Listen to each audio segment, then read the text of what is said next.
All right, turn.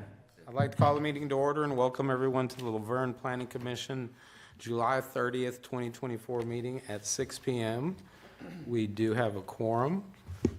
First item is to approve the meeting minutes from the June 25th, 2024 regular meeting and July 16th, 2024 workshop. Do we have a motion? So moved.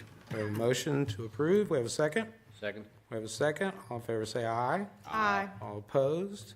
Item number 2 is public comment. I do not believe we have any this evening, so we'll move on to item number 3.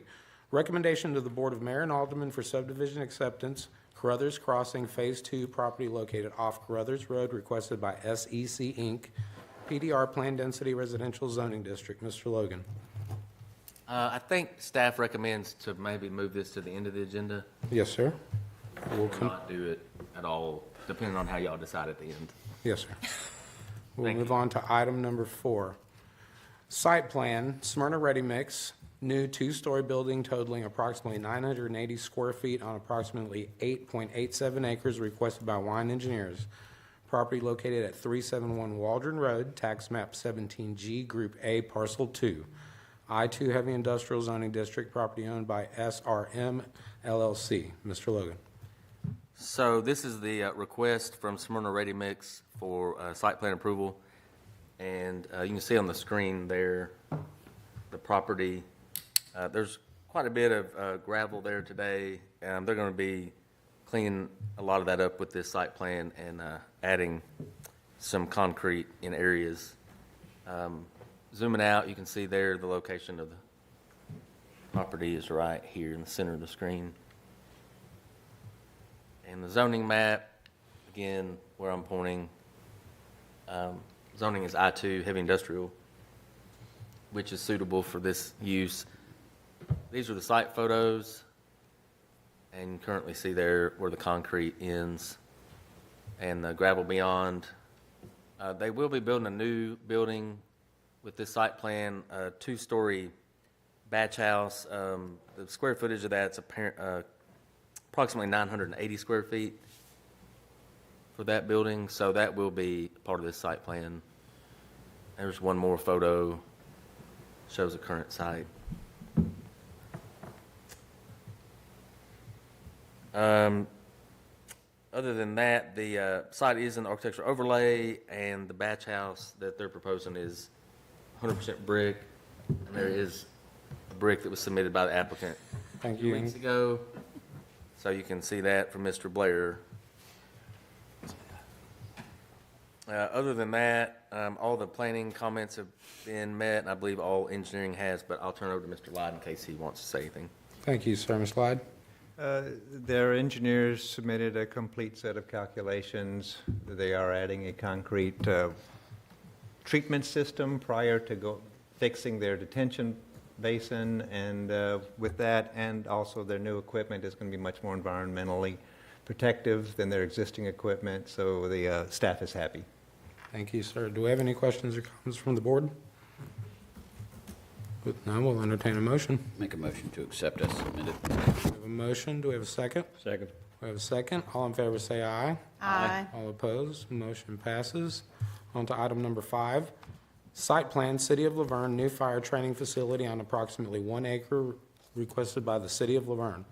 Property located on Mason Road and Bain Drive, tax map 17, parcel 11.05, I-2 Heavy Industrial Zoning District, property owned by the City of LaVergne. Mr. Logan.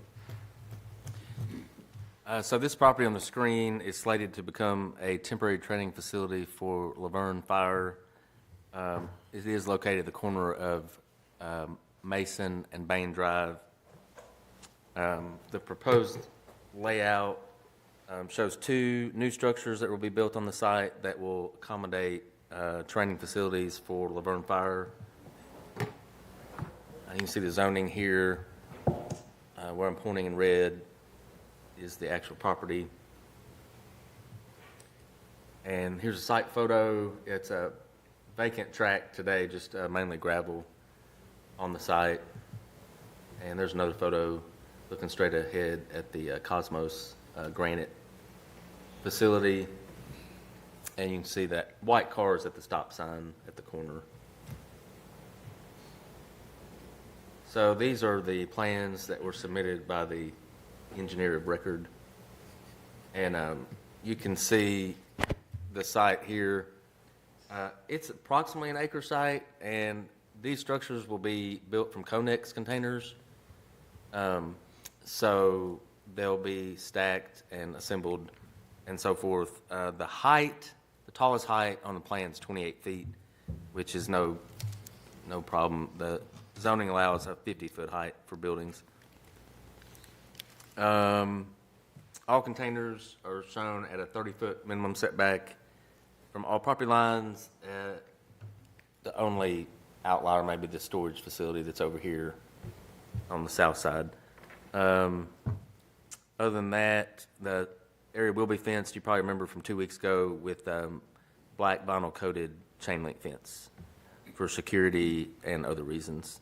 There's no planning comments left. I don't believe there's any engineering. I'll turn it over to Mr. Lyde. Thanks. Okay, obviously, I'm the designer of record, so no comments per se, but we did get the comment last time from the Planning Commission. We had a 28-foot entrance, requested 30. We widened it to 32. Perfect, thank you. Do we have any questions or comments from the board? Yes, I've got one. Sir? So, do we have anybody from the fire department here? Oh, is there a representative here? If you'd be so kind, please come to the podium, state your name and address for the record. I didn't know if it was general or... Matt Fry, 283 Old Nashville Highway. So, how are y'all going to connect the Connex boxes? See, there's a couple different options, but There's a thing called twist locks. So they'll be twist locked together. And then there's also they'll be strapped onto a footer in various places around the connexes. okay. I saw the different options: welding, clamps, locks. So I was like, proceed. Okay, thank you. Any other questions or comments? We will entertain a motion. Motion to accept as submitted. We have a motion to accept. Do we have a second? Second. We have a second. All in favor say aye. Aye. All opposed? Motion passes. Thank you, gentlemen. Mr. Logan, going back to item number 3. We can, yeah, I'll just go ahead and turn this one over to Mr. Lyde. Thanks. Thank you, sir. They did not come particularly close to getting through all the punch list items. I sent them an email yesterday saying they should probably request deferral. We didn't get that request, but they didn't show up. So Very good. assuming they're requesting deferral. Well, with us being on board and in meetings, so motion for defer. I'm going to make a motion to deny. We have a motion to deny. Do we have a second? Second. We have a second. All in favor say aye. Aye. Motion passes. And our final item will be bonds and letters of credit. Ms. Williams. Hi, Board. You should have your bond list in front of you. I have reached out to the 3 that will be expiring next month and in September, and everything else should be fine. Thanks. Perfect. Thank you. And thank you, everyone, for your time. Meeting adjourned.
Oh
doing today? Fantastic. My name is Mr. Ritchie, and I am the super scientist, and I see some familiar faces who've seen me before. Perfect. Good. Well, hands down, guys. Today I've got lots of different experiments we're going to do. We're going to do a bit of a show for you. Then at the end, over here, we've got a very special take-home that you're going to get to make, okay? So we're going to have lots of fun. Now, I'm going to need lots of helpers. If you want to help me, stay on your bottoms, put 2 hands up in the air, give me some big smiles. Lovely. Hands down. Now, for our first experiments, we are going to dive right into the deep end. We are going to talk about a very dangerous thing. We're going to talk about electricity. Now, who knows what electricity does? What things can electricity do? Yes? Electrocute? It can electrocute you. Now, is that a good thing? No! So what's a good thing electricity can do? It can make you, like, if the power's out, you can, like, make some electricity and make a light bulb. Okay, you can get a light bulb to work. What else does it power? Light bulbs? TVs? Our brain. Well, sometimes maybe, I don't know about your brains, but it powers different things. Computers, TVs, electricity gives things power. Now, one of my friends says it can do something dangerous also. It can shock. Now, I've got a special machine. This machine here is called a Tesla coil. Can everybody say Tesla coil? Tesla coil. Now, what this does is this lets me use electricity in my hands. Now, in a minute, we're going to turn the lights off. So don't be scared. First, though, let me show you what my machine does. When I plug this into the outlet, is it making any sound right now? No. Can I touch it? Yeah, nothing happens. There's a little button here. As I turn the button, can you hear that? Yeah. That is now the sound of live electricity. If I put my hand near it, what would happen? Yeah. I would get shocked, okay, and it would really hurt. Now, I'm going to turn it down so when it's not making any sound, it's not going to hurt you. And first, I need a brave helper who's feeling nice and strong and tough. Come on out, my friend. You look like a brave guy. Big round of applause for my first helper. Okay. Now you can stand right here. What's your name? Damien. Okay, turn around, buddy. Now we're going to turn the lights down just a little down. Don't be scared, guys. Okay, we're going to make it just a little darker. Oh, that's perfect. That's not too dark. All right.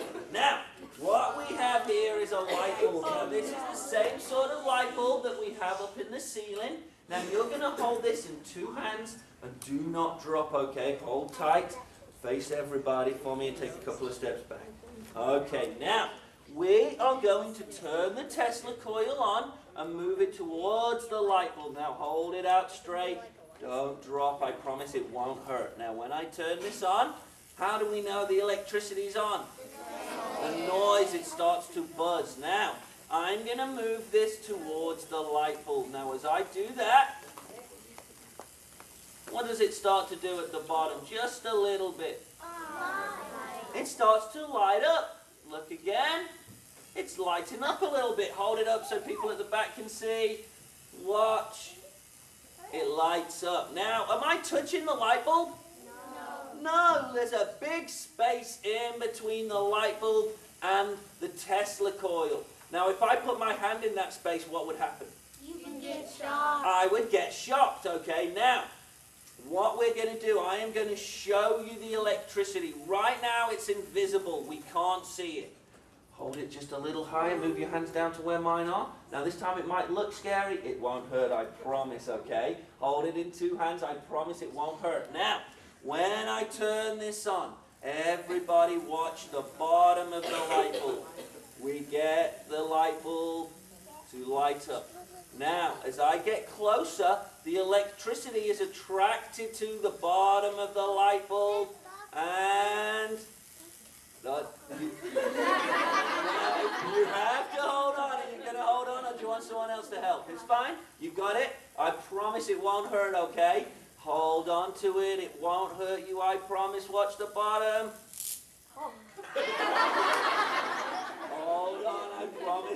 won't hurt. Here we go. Watch the bottom. It's all right, David. There we go. Give him a round of applause for being so brave.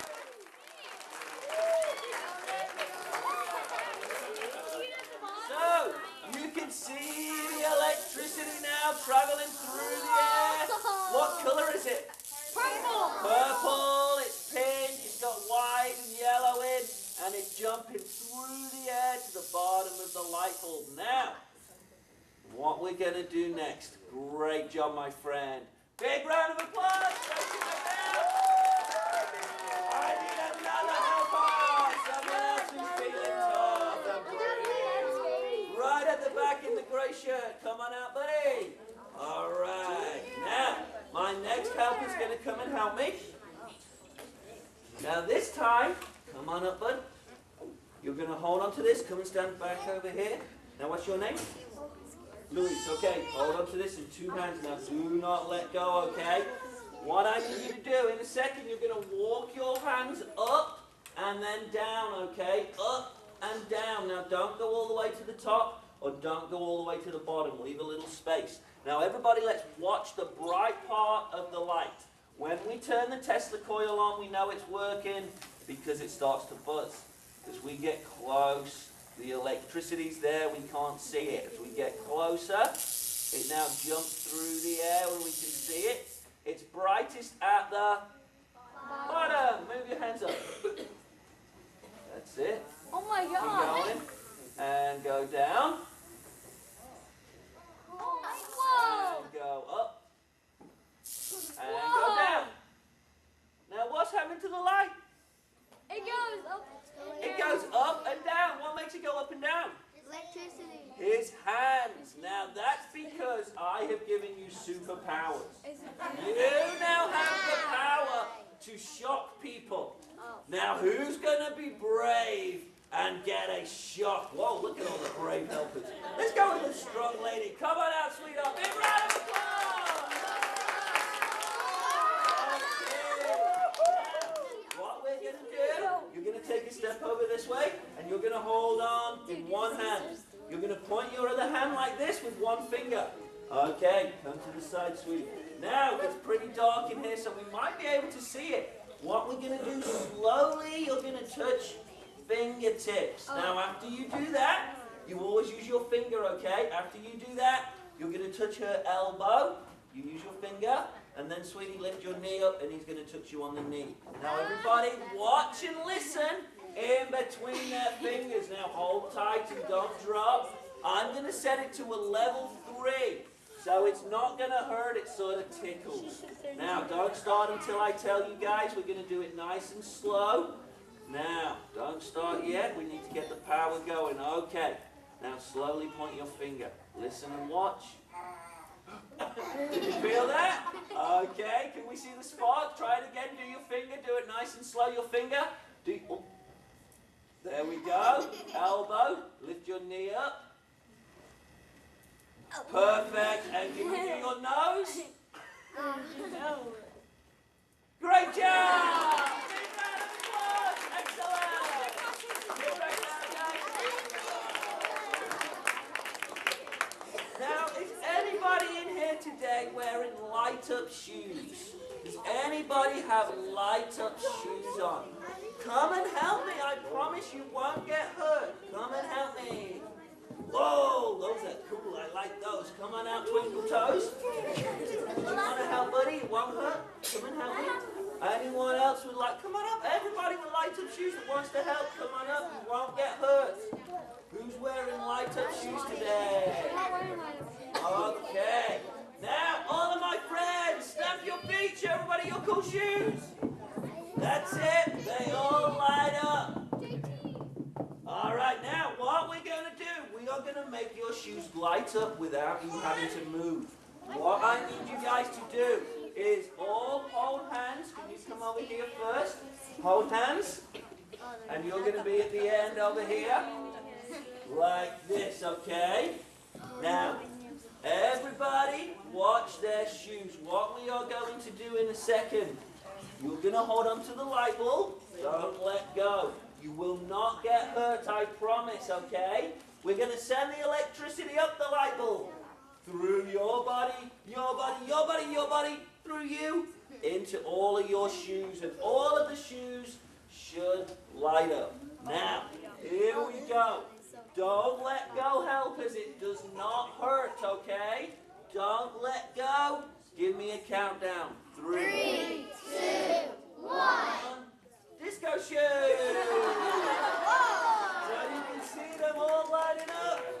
And when we turn it off they go. Hold hands, don't let go. The electricity thinks they're all one giant person. When we turn it on, it flows all the way through into their shoes. Great job. Big round of applause for my great hoppers. Perfect little guys. All right, now. What we're going to do next. This next experiment is one for your librarian. Now, what are you not allowed to do in your library normally? Talk loud. Now, to help your librarian out, if you're talking loud in the library, she can now put you in this. This is Mr. Ritchie's electric chair. Who's going to show everybody how the electric chair works? Okay, in the white shirt, come on down. All right, now. Hold on, Scooby-Doo. Stand up now. If we look at the chair, this is made of plastic. But look, the legs are made of metal. It's all connected with metal, and there are 2 spots on the seat, okay? Now, I need you to relax and sit down right on the edge, okay? Now, if your librarian's at her desk looking around and sees you talking too loud, instead of having to tell you to be quiet, she's just going to be able to touch this down and see what happens. So face everybody, try and relax. Here we go. 3, 2.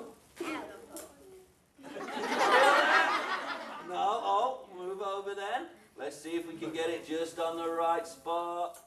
Oh! Big round of applause. Great job. Anybody else feeling great? Come on down.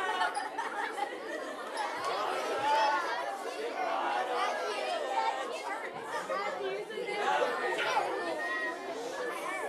Now this is good for parents as well, guys. You can get one of these if your kids aren't eating their vegetables at dinner. You can use this. So here we go. Face everybody. Try to stay calm. And sit down. And... Ah! Great job. Thank you.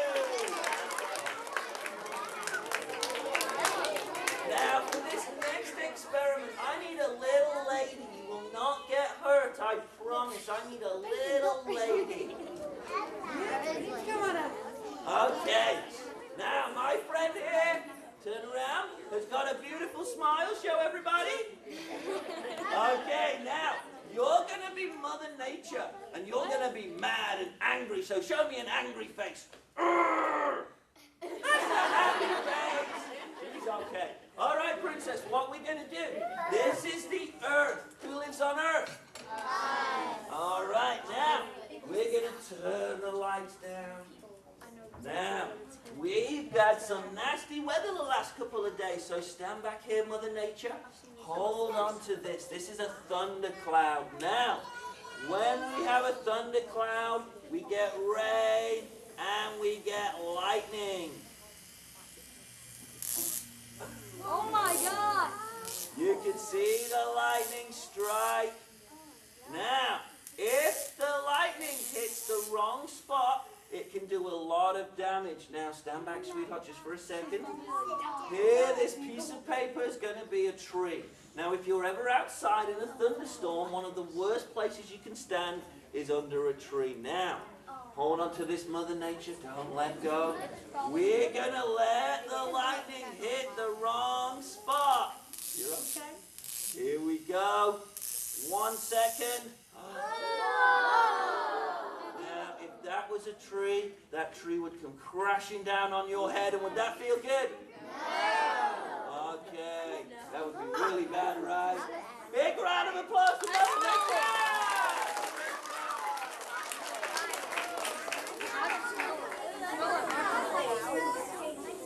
All right, friends, now we're going to put the electricity away. If you came up to the front and have helped me already, please don't put your hand up. Let some other people come and be my helpers. I have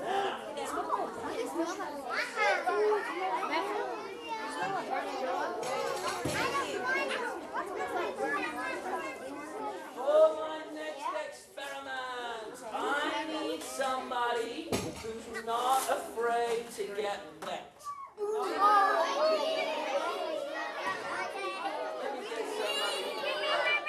In the America shirt, come on down. Here we go. All right, big round of applause. All right, now I need you to come and stand over here. Turn around and face everybody. Now, don't move, okay? In this container, what do we have? Water. Put your hand in there. Take your hand out. How does it feel, wet or dry? Wet. It's wet. Just so you know, I'm not cheating. This is proper water. It's a proper liquid, okay? Now, I'm going to pour the liquid into one of my 3 cups. Here I have 3 blue cups. Now, let's pour the liquid into this one. So watch carefully. Make sure I'm not cheating. We pour the liquid in. All right, let's see. Now, which cup did the water go in? Did it go in this one? No. This one? No. This one? Yes. Now watch, because I'm going to start to move the cups. And tell me when to stop. Stop. Okay. Is the water in this one? No. This one? No. This one? Yes. You guys are too good for Mr. Ritchie. All right, I'm going to go really quick this time. Now remember, it's in this cup, right? No. Watch where you think it is as we move them around again. Tell me when to stop. Stop. Okay. Is the water in this one? No. Let's have a look. Give me a countdown. 3, 2, 1. Oh, not in the first one. Is it in this one? No. Let's have a look. Give me a countdown. 3, 2, 1. Not in that one. That means it's in that one. All right, let's have a look. I'm going to stand back so I don't get wet. 3, 2, 1. It's not in there now. It's not under this one. It's not under this one. And it's not in here. Now, what if you make water really cold? What does it turn into? Ice. Ice. Now, I didn't make it really cold and turn it into ice. What if you boil it and you make it really hot? It turns into gas or steam, okay? Now, I didn't do that either. I did cheat a little bit. Before you guys came in, I put a special powder in. Now, hold your hands like this. We're going to tap the side of the cup. 1, 2, 3. So we give it a few taps and we turn it upside down. Now. What? Poke it with your thumbs. Is it hard or soft? Soft. Let Mr. Ritchie feel. Rub your hands together. Do they feel wet or dry? They're dry now. So what we're going to do, we turn the water from a liquid to a dry gel. Could you drink that now? No. Now what we're going to do, we're going to walk around and let you feel this. So could you walk around this path and let people poke it? Do not put it near your mouth, okay? Get ready to poke it. Does it feel like a liquid? That's it, you ready to go? Poke, poke, poke, poke, poke, poke, poke. Oh, feels weird. Oh, it does. You feel like it? I got one. Hey, you can. Excuse me.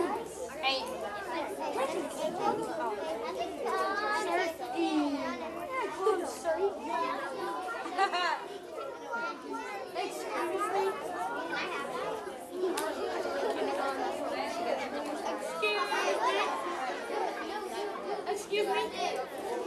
Excuse me? American shirt. American shirt. Yeah, he got shot. He's just snorting right now, too.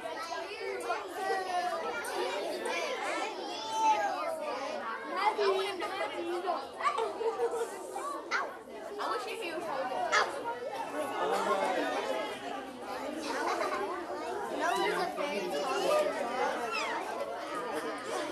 All right, guys, now, just so you know what you've been touching. This started out as a white powder, and it started out as baby diaper powder. This is at the bottom of a baby's diaper. It's called polyacrylamide. It's also used by astronauts in space, okay? It turns a liquid into a soft solid. Now, we're going to move on, and we're going to talk about one of my favorite things in science. We're going to be talking next about a special thing. Who knows what this is? Dry This is dry ice. Now, dry ice is one of the coldest things in the whole world. It's 109 below zero. It's so cold that if you touch it with your finger, it will burn your finger. So you can never touch it. It's so cold, it feels hot. So you can never touch this unless you're wearing a glove. Now my hand's getting really cold in the glove, but luckily it's not getting burnt, okay? Now if you move it, what can you see? Smoke. Steam, smoke. Dry ice is called dry ice because it's not got any liquid, okay? It's never a liquid, it's a gas. A frozen gas. Now, what we can do is lots of fun things with it because it's cold and because it's a gas. Now first, I need two helpers who've not been to the front yet. Let's get in the blue at the back and in the white. Yep, come on out. Alright, now I'm going to give you a quarter and one to you. I'm going to give one to you, buddy. Stay where you are. I'm going to give one over this side to you, sweetheart. Stay where you are. And in the middle, in the white shirt. Okay, now, if I give you a coin, put it in your hands like this. Everybody else, put your hands together like this. Now, let's create heat by making some friction. So slowly rub, you don't really feel much. Let's get quicker. And let's get quicker. And let's go full speed. Rub, rub, rub, rub, rub. And touch your cheeks. How do your hands feel? Hot, right? Now we want to rub, rub, rub to make this coin hot. So keep rubbing. Rub, rub, rub. Now we want the coin to be hot enough to start to dance. Now to make it dance, we hold it at the top. We're going to push it down. 1, 2, 3. Can you see it starts to move all on its own? So it starts to shake back and forth. Now, did we hear anything when we first pushed it in? Yeah, we heard a sizzle, okay? Now hold the top of yours. Make sure we don't touch the ice. Hold on to it. Here we go. 1, 2, 3, let go. Perfect. Stay at the front. Push yours in. 1, 2, 3. Lovely. Okay, stay at the front. Who else has got one? All right, you guys just turn around and have a look. So turn around and have a look. Push yours in. 2, 3, let go. That was a hot one. That was excellent. So you can see it start to shake. We've got one in the middle. I know we've got one in the middle for you guys. You can see this one, don't worry. Push yours in. Don't touch the ice. Be careful. 1, 2, 3, let go. Perfect. And then one over this side. Watch out. We've got one over here. Push yours in. 1, 2, 3, let go. Excellent job. All right then, friends. Now, as I was walking around, the coin started to shake. What happened to these first ones we put on? Well, what makes you say they froze? What color have they turned? They turned white. Now, the dry ice is so cold that if you put a quarter mega quick. Hold your hand out like this. You're going to pass these around. The ice is too cold to feel, but you can feel the quarter. These are really cold, but they, get ready to pass them quick. Ah, quick, pass. Quick, pass it around. Pass it around.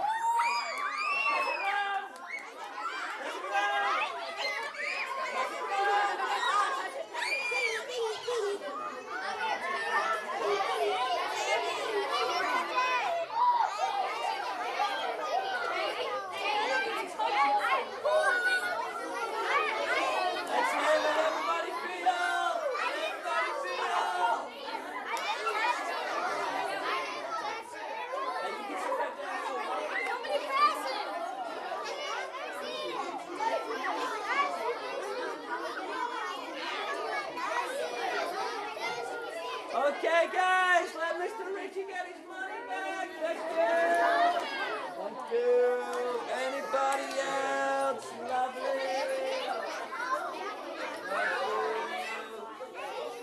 Okay.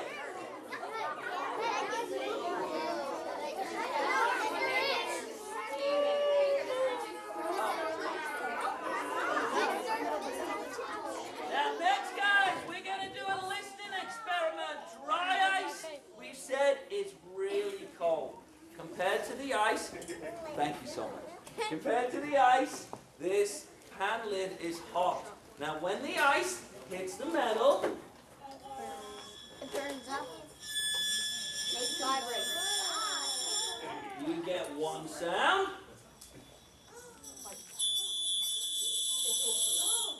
Two sounds, and then this one's my favorite.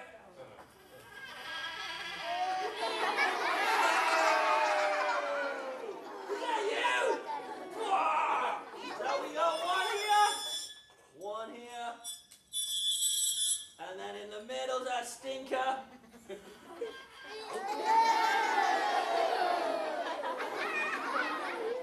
Now, when the ice hits the metal vibrates. Show me vibration. Some vibrations are big. Some are teeny tiny. If the vibrations are big, stretch your arms out wide. It's so lonesome. Everybody make a loud sound. Stop. If the vibrations are small and close, put your hands really close. It's high! Now, what I need you to do is take a big breath and you're going to follow my hands, okay? So, ready? Breathe in.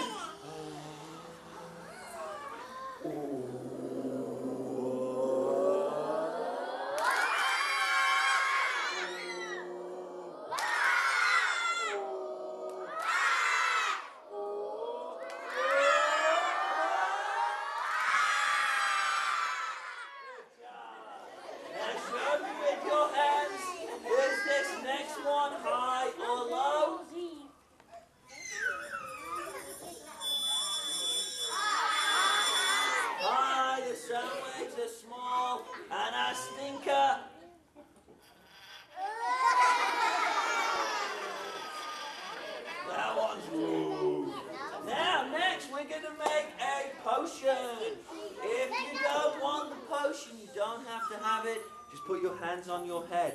If you do want it, stay on your bottoms and I will try to get you. I need two helpers who've not helped me yet. In the, I have a help. yeah, in the black shirt. Who's that? Is that Buzz? No. Lightning McQueen. All right, now, come and hold on to this. Two hands. Now, sweetheart, you're going to hold on to this with one hand. There we go.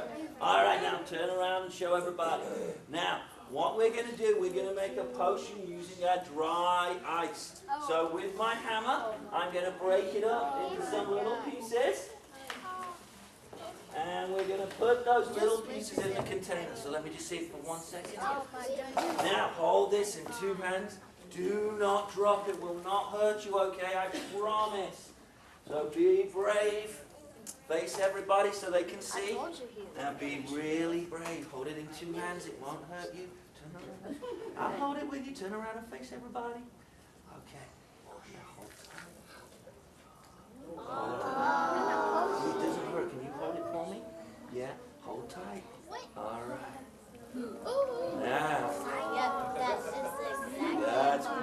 right, now just take a step back.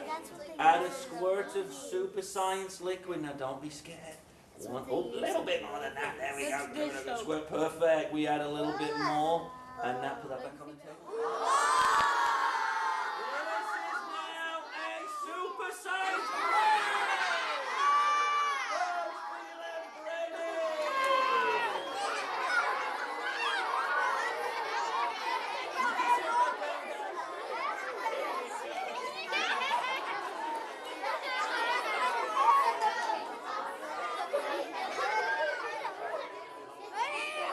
Don't move, guys. I'll come and get y'all.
A little bit.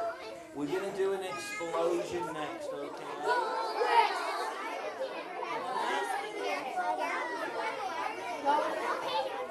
Okay, stand up here. Turn around and face everybody. Now, this first one is not one you should try on your own, okay? Well, this first one we're going to use some dry ice again. So we break it into a little piece using my hammer. And we're going to put that into a film canister, and you're going to hold this up above your head. Hold on tight, okay? Point it up. Now, we are going to add a little bit of water to get it smoking. Can you see it start to smoke? Yeah. All right, now hold it down here. You're pretty tall. Okay, now just away from your head. That's it. Now, we are going to add a lid. Right now, all that gas is coming out, all the smoke's coming out. When we put the lid on, the smoke is trapped. It starts to push. Now hold on tight, because any second, something should. In a second, it should. Explode!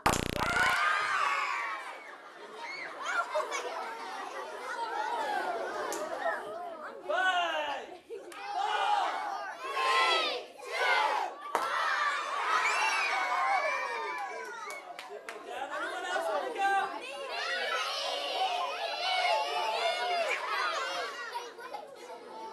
Last one, this one. Hold on.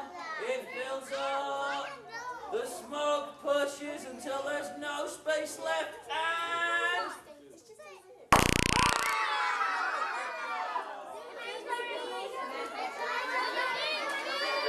all right, guys. Now, if you saw there, that one is a little dangerous. Sometimes the ice will pop out, and you might accidentally touch it. So that's not one you should try on your own.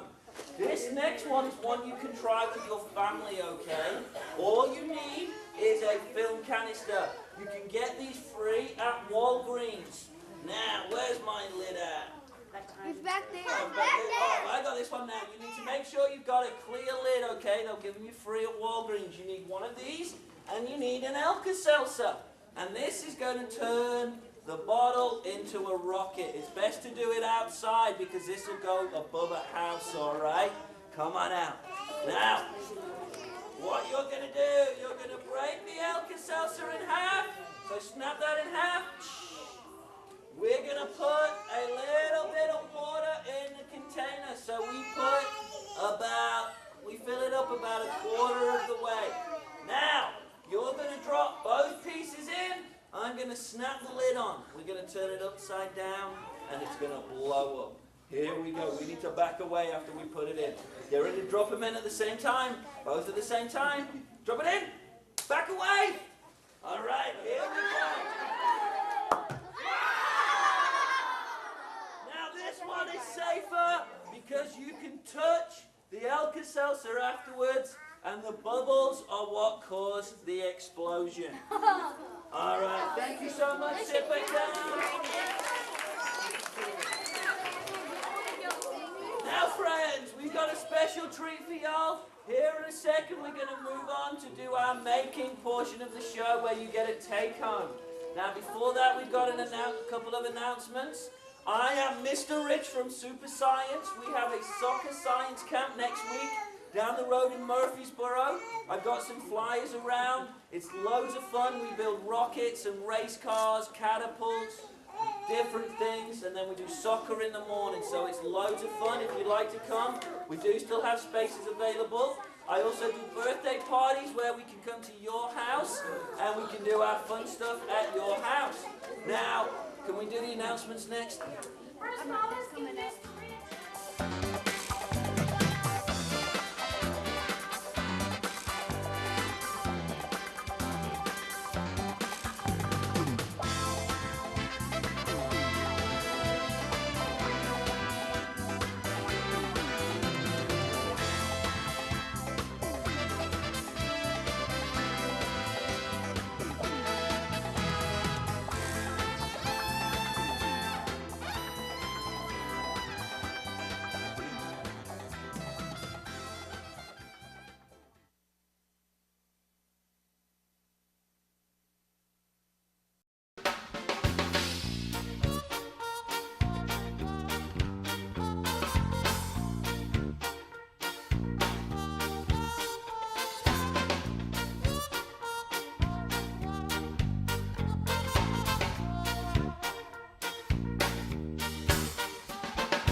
it's so incredible. You know, my heart's racing. It's really neat to see them up close. It's completely different. Yes.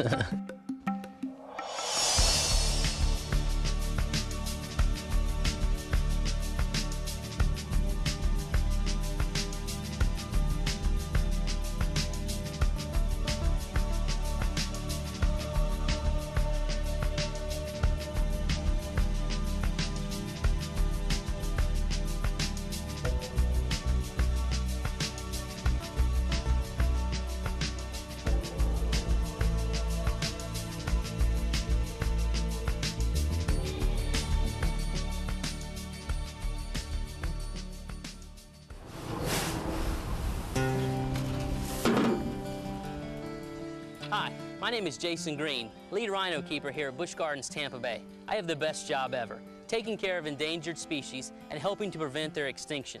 Recently, my job led me on an exciting adventure to South Africa in search of white rhinos. Now you might wonder how a keeper here in Tampa can work in saving rhinos.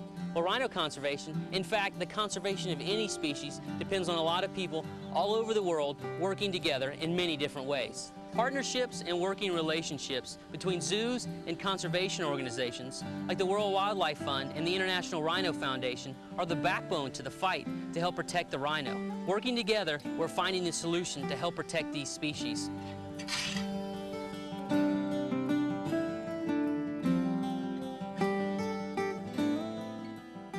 We've been caring for black rhinos for more than 30 years here at Busch Gardens, Tampa Bay.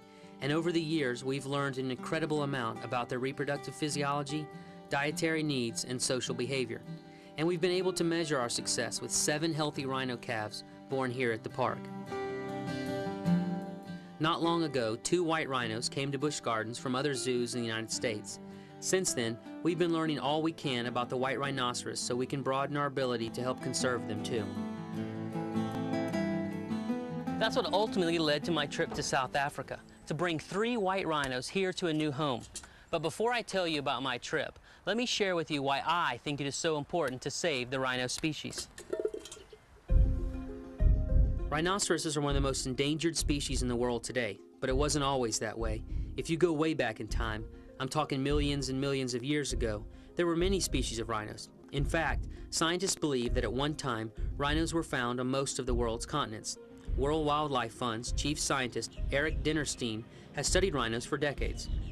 Rhinos weren't always rare. In fact, rhinos are an example of probably one of the most successful groups of mammals that ever lived on the planet. But what we have today is just a depauperate group that's left. We have 5 species, 2 in Africa and 3 in Asia. Rhinos were first found in North America, but some of these ancient rhinos migrated to Asia, and scientists believe that all living rhinos in Asia and Africa today are descendants of those animals. Ancient rhinos were small and looked more like the ancestors of horses, but without horns. Somewhere along the line, though, rhinos got much bigger. In fact, the largest known land mammal that ever lived was a member of the rhino family. The Dendrotherium, or giant giraffe rhinoceros, was approximately 28 feet long, stood 18 feet tall at the shoulder, and weighed 33 tons. The word rhinoceros comes from 2 ancient Greek words, rhino meaning nose, and ceros meaning horn. Rhinos are the only animals on the planet that have horns on their noses. All other animals have horns that are on top of their head. That's probably where the myth of the unicorn started, from the ancient one-horned Asian rhino. In more recent times, though, some cultures believe that the rhino horn has special powers, and that's a big problem for the rhino. The very thing that makes this animal so unique is one of the leading causes of its demise. Rhinos are endangered for several reasons. First and foremost is poaching for their horn. It goes into a number of Chinese traditional medicines. Another threat is the use of rhino horns, particularly the African rhinos, for dagger handles in parts of the Middle East. It's hard to believe that an animal that was once so abundant is now so scarce, and most of the problems with the African rhino has only happened in the last 30 years. As recently as the 1970s, there were about 65,000 black rhinos in the wild. Today, there are only an estimated 2,700. White rhinos are in a little better shape, but there's only around 10,000 of them. Hey, Tim. Now, I work with both black and white rhinos. Actually, both those names are a little bit deceiving. They're both a light, dull gray. Some of the biggest differences between the two are the shape of the lip and also what they eat. The black rhino has what's called a prehensile lip. This lip works like a large finger, and it makes easy work of pulling leaves off trees and bushes, the black rhino's favorite foods. Those food choices makes black rhinos browsers, animals that eat leaves, twigs, and small branches. White rhinos have wide lips, and most likely got their name from an Afrikaans word for wide, that's pronounced vite. A little misunderstanding, and the wide-lipped rhino became the white rhino, and the name stuck.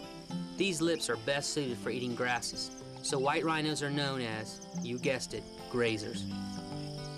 Rhinos have an outstanding sense of smell. They can smell things hundreds of feet away. Adult rhinos have no natural predators. In fact, all the threats that rhinos face today are caused by humans. It seems only right that we should come to their rescue.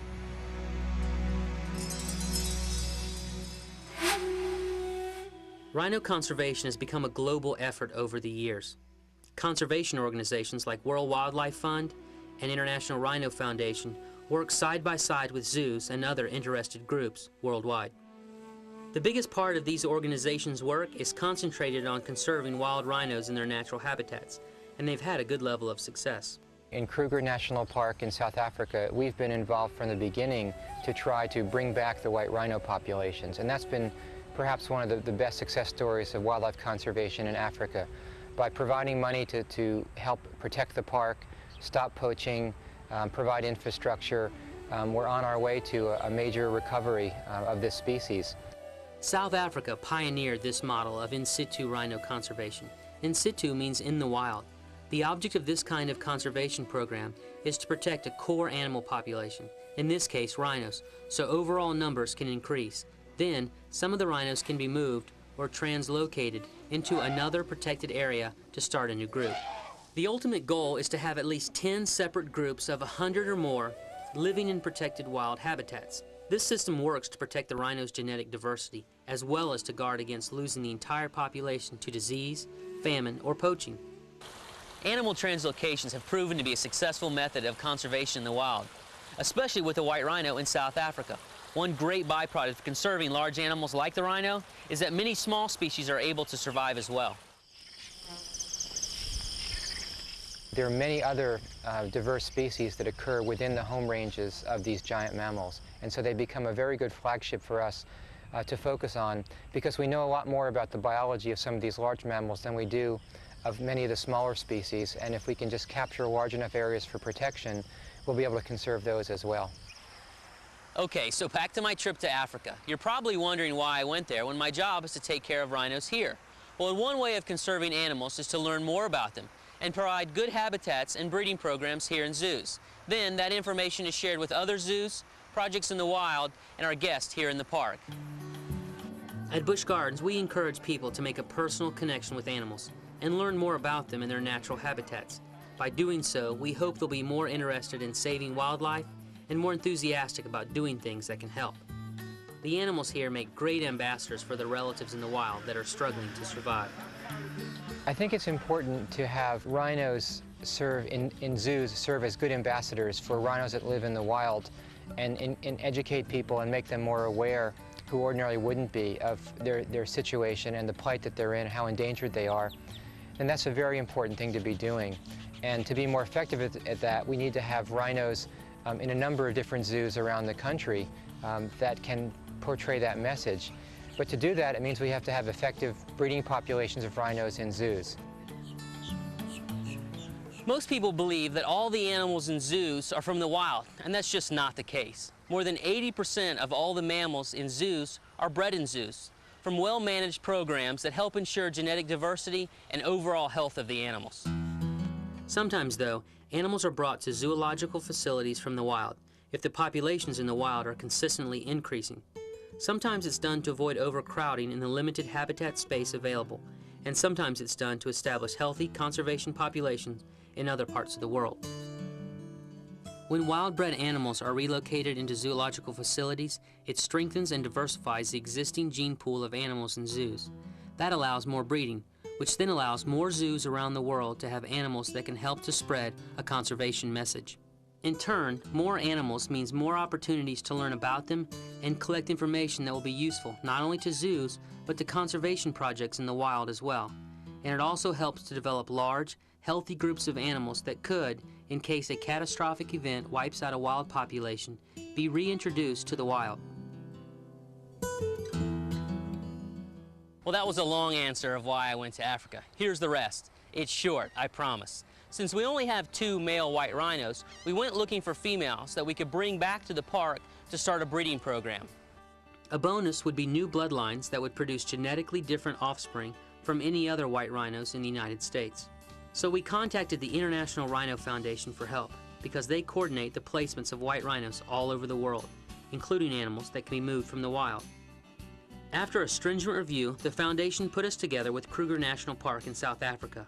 At Kruger, their white rhino conservation program has been so successful that they are able to relocate a number of white rhinos each year for conservation purposes. It looked like we had a match. Go ahead. And before long, I was on my way to Africa with Busch Gardens veterinarian Dr. Mike Burton. Now I was going to get to see how field conservation works halfway around the world, and hopefully escort 3 white rhinos back to a new home in Tampa.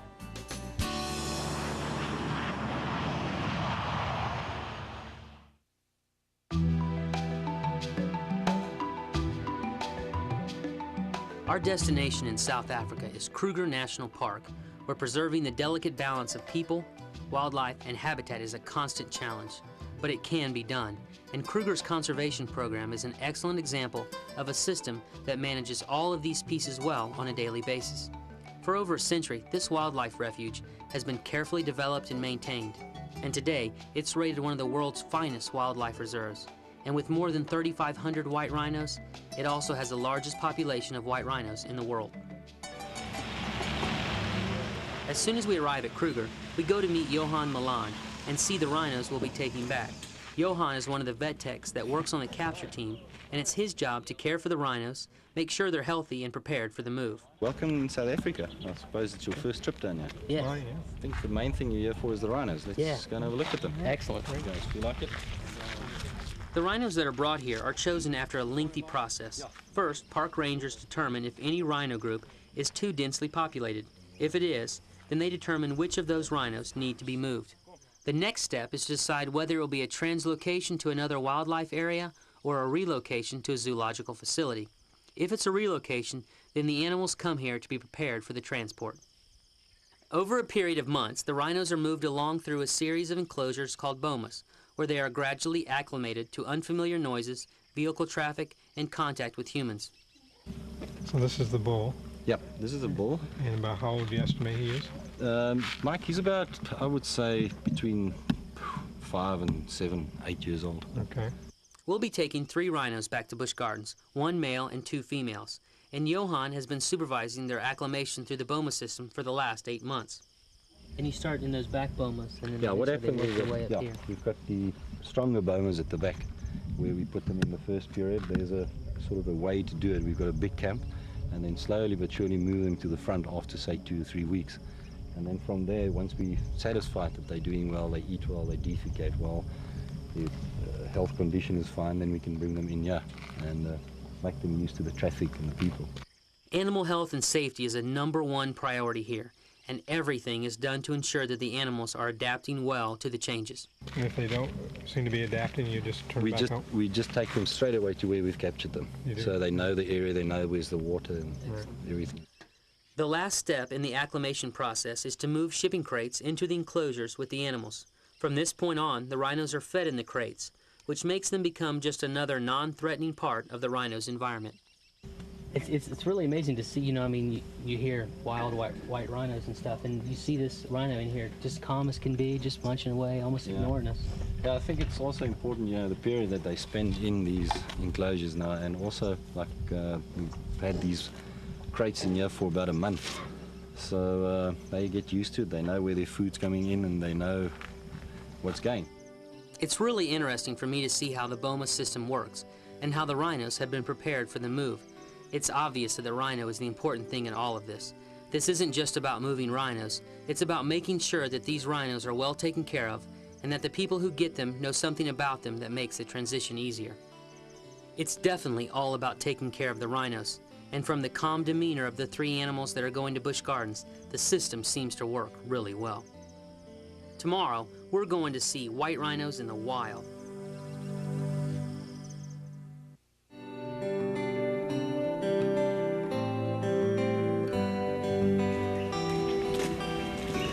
Morning, Hank.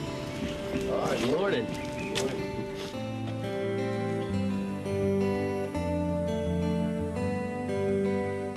Kruger stretches 350 miles north to south and is home to more different species of wildlife than any other sanctuary in Africa. And all the animals roam freely in the park, as much as possible without the interference of humans. Our guide Hayne is taking us to see the rhinos in the park. Now, the main purpose of our trip is to get familiar with the 3 rhinos that we'll be escorting back to Busch Gardens. But we also want to learn more about their behavior in the wild. It's important to me to see how they live in their natural habitat, because I think it will help me do a better job for the rhinos at the park. Kruger National Park is an amazing place, and as we head where Hayne thinks the rhinos will be today, we see all kinds of animals. And then we see evidence of rhinos. Oh, cool. We've got some lip drags that we can look at real quick.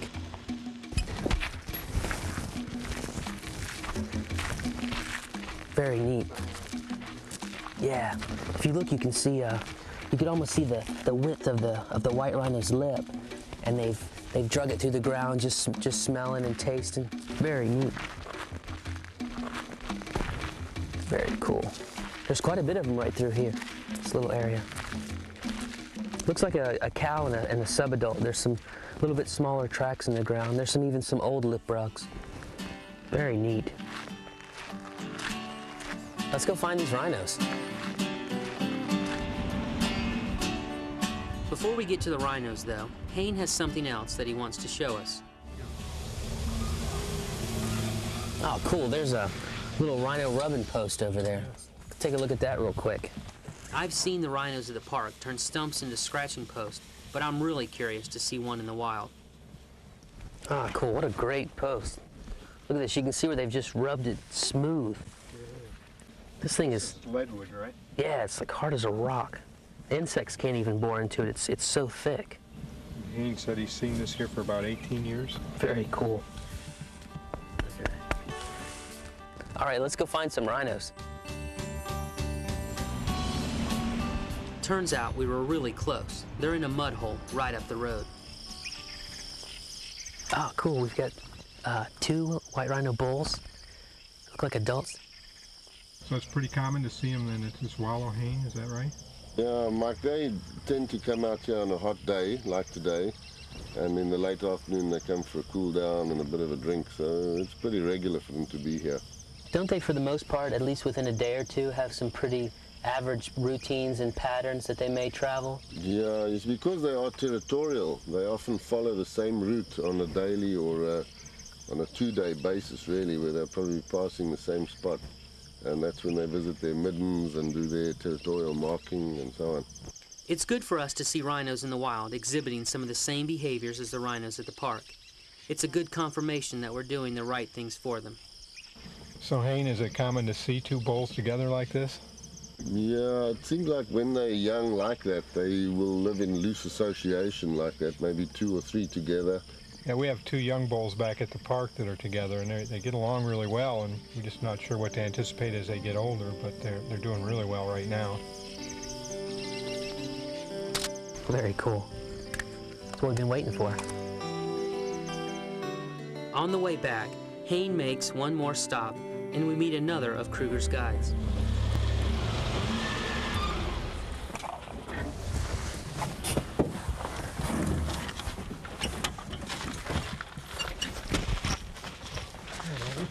Mike? Huh? Nice to meet you. Robbie, Jason Green.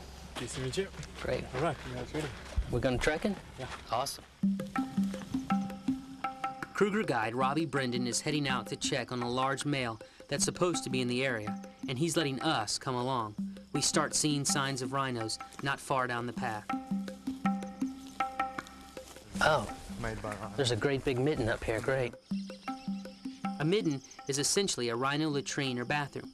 Rhinos have a habit of returning over and over to the same location to defecate, which is part of marking their territory. This midden hasn't been visited in a few days, but it still serves its purpose. What he does is when he defecates, he kicks around his dung, and obviously that's quite a strong scent beacon. So any other rhino that crosses that path will smell how they're moving into his territory. Yeah, this is very similar to what the what our bulls will do in the park, and but we use the mitten piles a lot in determining health. You know, because they're such good liars, they don't want to let anybody know that they're sick. So one of the quickest ways to determine the health is through the fecal matter. Now we're really on the lookout for rhino, and we follow Robbie's lead to walk quietly. And then we see him. He's an awesome male, grazing calmly just beyond a small rise. You know, we've seen him from the road, and you know, which is great, but to actually be an anthill distance away from one of these guys is just impressive. It's so incredible. You know, my heart's racing. It's really neat to see him up close. It's completely different. Yes. Robbie estimates that this rhino is about 15 years old and likely the one in charge of this territory. We stay watching until the rhino moves on. The walk back to the road is pretty quiet. I just keep thinking about the incredible experience we just had, face to face with one of Kruger's finest rhinos. What a day.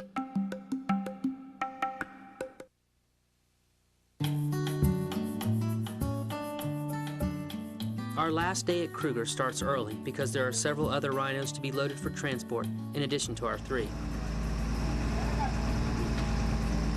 By 6 a.m., people are hustling everywhere, and soon everything is underway. After months of work to prepare the rhinos for the trip, the loading process moves really smoothly. Dr. Burton and I help when we can, but mostly we just take it all in. Since there's a lot of activity and extra people associated with the move, each rhino is darted with a mild sedative that relaxes it and keeps it calm, but won't knock it out. Next, Johan and his crew lure the rhino into the crate with a rice bag on a stick. I'm not sure why a rice bag on a stick works, but it does. And after the rhino is in the crate, the crew puts in the rear bars of the crate to secure the animal inside. Every crate is disinfected several times to keep from transporting any parasites along with the animals. Last, the outer doors of the crate go on, and it's lifted by a crane and set onto the flatbed semi that will transport the rhinos to the airport. I'm really impressed at how quickly and efficiently the rhinos are loaded.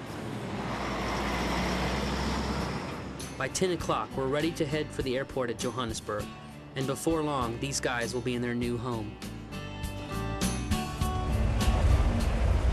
I can't help but think what a fantastic trip this has been so far. I'm really proud to be part of a conservation effort that's making such a difference for an endangered species. Seeing white rhinos in the wild and being able to bring back rhinos to the park to establish a breeding program there, it's unbelievable. I really feel like I'm part of something that's going to last for a long time, kind of a legacy for the rhinos.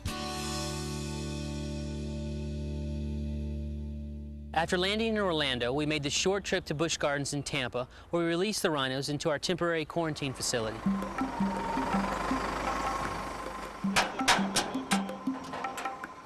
We always quarantine new animals for at least 30 days to protect the health of all the other animals at Busch Gardens, just in case the new animal has an undetected illness or disease that could be spread to the other animals here. Later, the Kruger rhinos will join the other animals on the park's Serengeti Plain, where we can share the story of these incredible animals with millions of guests every year. Going to Africa and coming back with these rhinos was an awesome experience. Getting a chance to see white rhinos in the wild, up close, and learning from the Kruger folks about how they care and handle the animals, I was able to bring back so much information to share with the animal care staff here. Without a doubt, this experience has given me a greater appreciation for my job and the animals that I take care of. Once these new rhinos are settled and comfortable enough to interact with us, we hope to learn more about them like we have with the black rhinos. There's a lot happening for black rhino conservation these days in terms of research and behavioral studies, and we want to be able to expand these studies to include white rhinos too. Knowledge is the key to providing the best care possible for the animals, and the things we've learned can have an impact on wild rhino populations too. The important thing is to find ways to save the rhinos long term.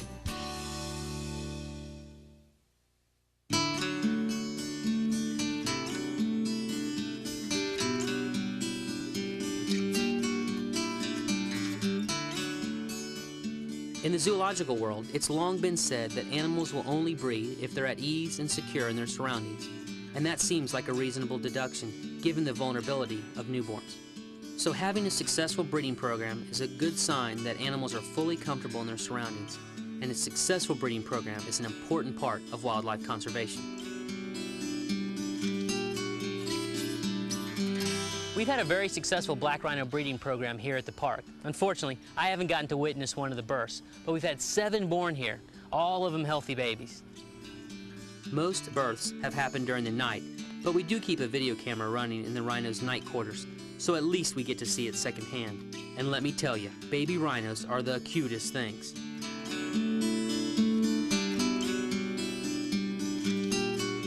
Besides the obvious benefit of increasing the black rhino population, these births have given us the opportunity to learn an enormous amount about reproductive physiology and the rearing of calves.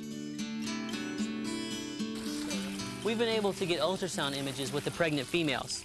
Then we monitor the blood for progesterone levels.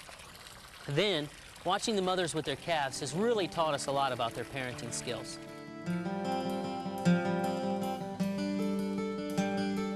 You'd think that since rhinos have been around for eons, there would be a lot of scientific information about them, but that's just not the case. It probably has to do with their general appearance and defensive behavior more than anything. For years, scientists just never broached the subject. But since there have been such great advances in animal care over the last 20 years in zoos, black rhinos have become more approachable and therefore more easily studied. One of the best benefits of animal care that works hand in hand with animal behavior is that routine health care can be done without anesthesia, and over time, even procedures like drawing blood can become routine. Being able to get regular blood and urine samples without stress to the animal opens up enormous possibilities in learning more about animal physiology for both individual animals and rhinos as a species. Jasper is a perfect example. He's a star performer in a groundbreaking immunology study on black rhinos being managed by the San Diego Zoo. Veterinarian Dr. Ray Ball coordinated sending samples from Busch Gardens, Tampa. Jasper is essential in this program because he is so well conditioned. He responds extremely well to his keepers and to me and the other veterinarians here on staff, that he allows us to be able to take advantage of that and collect blood and do these projects. 2 other studies have depended on Jasper's cooperation. A program at Busch Gardens aimed at disease prevention, and a Kansas City Zoo project focused on nutritional factors in rhino health. It's all part of the big picture in rhino conservation, and working with other organizations that share the same dedication. Busch Gardens also works with a number of conservation organizations to support field projects around the world. To be successful, work in the field requires a lot of cooperation from a lot of people. World Wildlife Fund and International Rhino Foundation knows what it takes, but putting all the pieces together to save a species is the tricky part. Clearly, the lessons that we've learned from conservation in the wild is that we need to focus on 4 things. We have to strictly protect the core areas where they live, the national parks where they're found, and stop poaching. If we have effective anti-poaching measures and anti-poaching information networks, we can really control poaching very well. The third thing that we have to do is to provide incentives for locals to want to live next door to rhinos and somehow benefit from their presence. And the final and most important aspect is bold leadership by government officials. If we don't have that, nothing else matters. Conservation projects in the field can work, but it takes a lot of support to keep them going. So here at the park, we try to make our guests aware of the problems most animals face in the wild and encourage them to support environmental conservation. We're convinced that if we all do a small part and work together, we can ultimately make huge things happen. I think that the partnership between organizations like Busch Gardens and World Wildlife Fund is critical because there's a large majority of the American public that's just unaware of how rapidly the world is changing around us, because most people don't travel to these remote areas to see the conversion of habitat that's occurring at an alarming rate.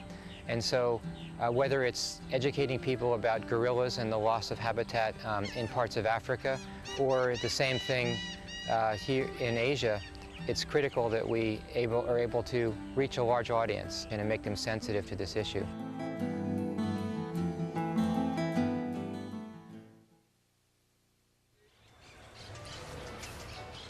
Wildlife conservation will only work if people care about preserving the animals and the habitats, so education plays an important role in conservation success. That's the reason that zoological parks dedicate staff and resources to reach their guests with conservation information. Through up-close animal encounters and fun educational programs, zoos hope to increase public awareness and inspire a love for wildlife and a desire to help. Saving threatened and endangered species, and in the bigger picture, all wildlife, is a huge job, and it takes a lot of work and cooperation from a lot of different people. It also takes continued support from everyone who wants to see wildlife and wild places around for future generations. By working together, we can make a difference. To me, every species is important. But for many endangered and threatened species, time is running out. If we don't take steps to protect them now, they may vanish from the planet forever. And as far as I'm concerned, we just can't let that happen. Well, I gotta get back to work. These guys are counting on me. Bye.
I'm Neil Armstrong, commander of the Apollo 11 mission. It's one small step for man, one giant leap for mankind. I'm working with the American Institute of Aeronautics and Astronautics on the Evolution of Flight campaign. This campaign marks the 100th anniversary of flight and lays the groundwork for the next 100 years of innovation in aviation and space technology. The IAA and NASA Connect are excited to give you the opportunity to learn about the aircraft design process. You'll see a really cool experimental aircraft. You'll observe NASA engineers and researchers using math, science, and technology to solve their problems. In your classroom, you'll test and improve wing designs. In our instructional technology activity, you will become an employee of Plane Math Enterprises to design and test aircraft using a computer. So stay tuned as host Dan Giroux takes you on another exciting episode of NASA Connect.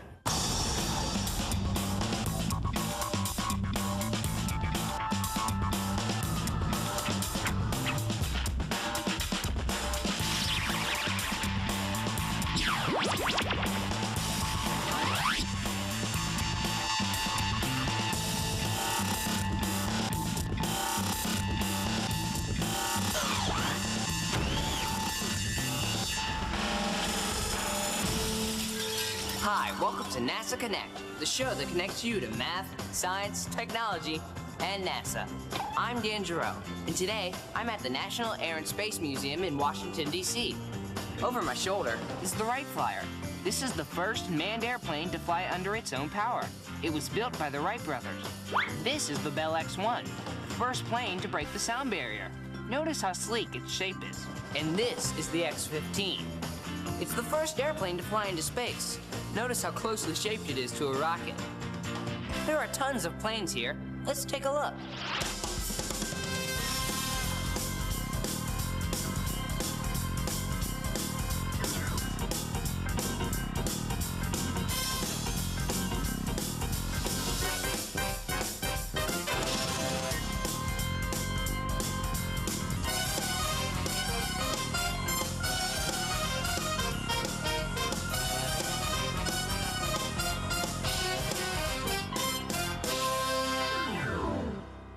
Now, before we continue our show, there are a few things you and your teacher need to know. First, teachers, make sure you have the lesson guide for today's program. It can be downloaded from our NASA Connect website. In it, you'll find a great math-based hands-on activity and a description of our instructional technology components. Kids, you'll want to keep your eyes on Norbert, because every time he appears with questions like this, have your cue cards from the lesson guide and your brain ready to answer the questions he gives you. Oh, and teachers, if you're watching a taped version of this program, every time you see Norbert with a remote, that's your cue to pause the videotape and discuss the cue card questions. Today's show is about the future of flight. But before we talk about the future, what is commercial flight like today? And what current technologies are being used by pilots? Hi, I'm Connie Tobias, and I'm a pilot with U.S. Airways. This modern Airbus aircraft gives us the tools we need to navigate safely and efficiently through today's complex air traffic control system. The Airbus aircraft has an array of computer screens that give the pilot information about performance, navigation, weather, and the location of other aircraft in our airspace.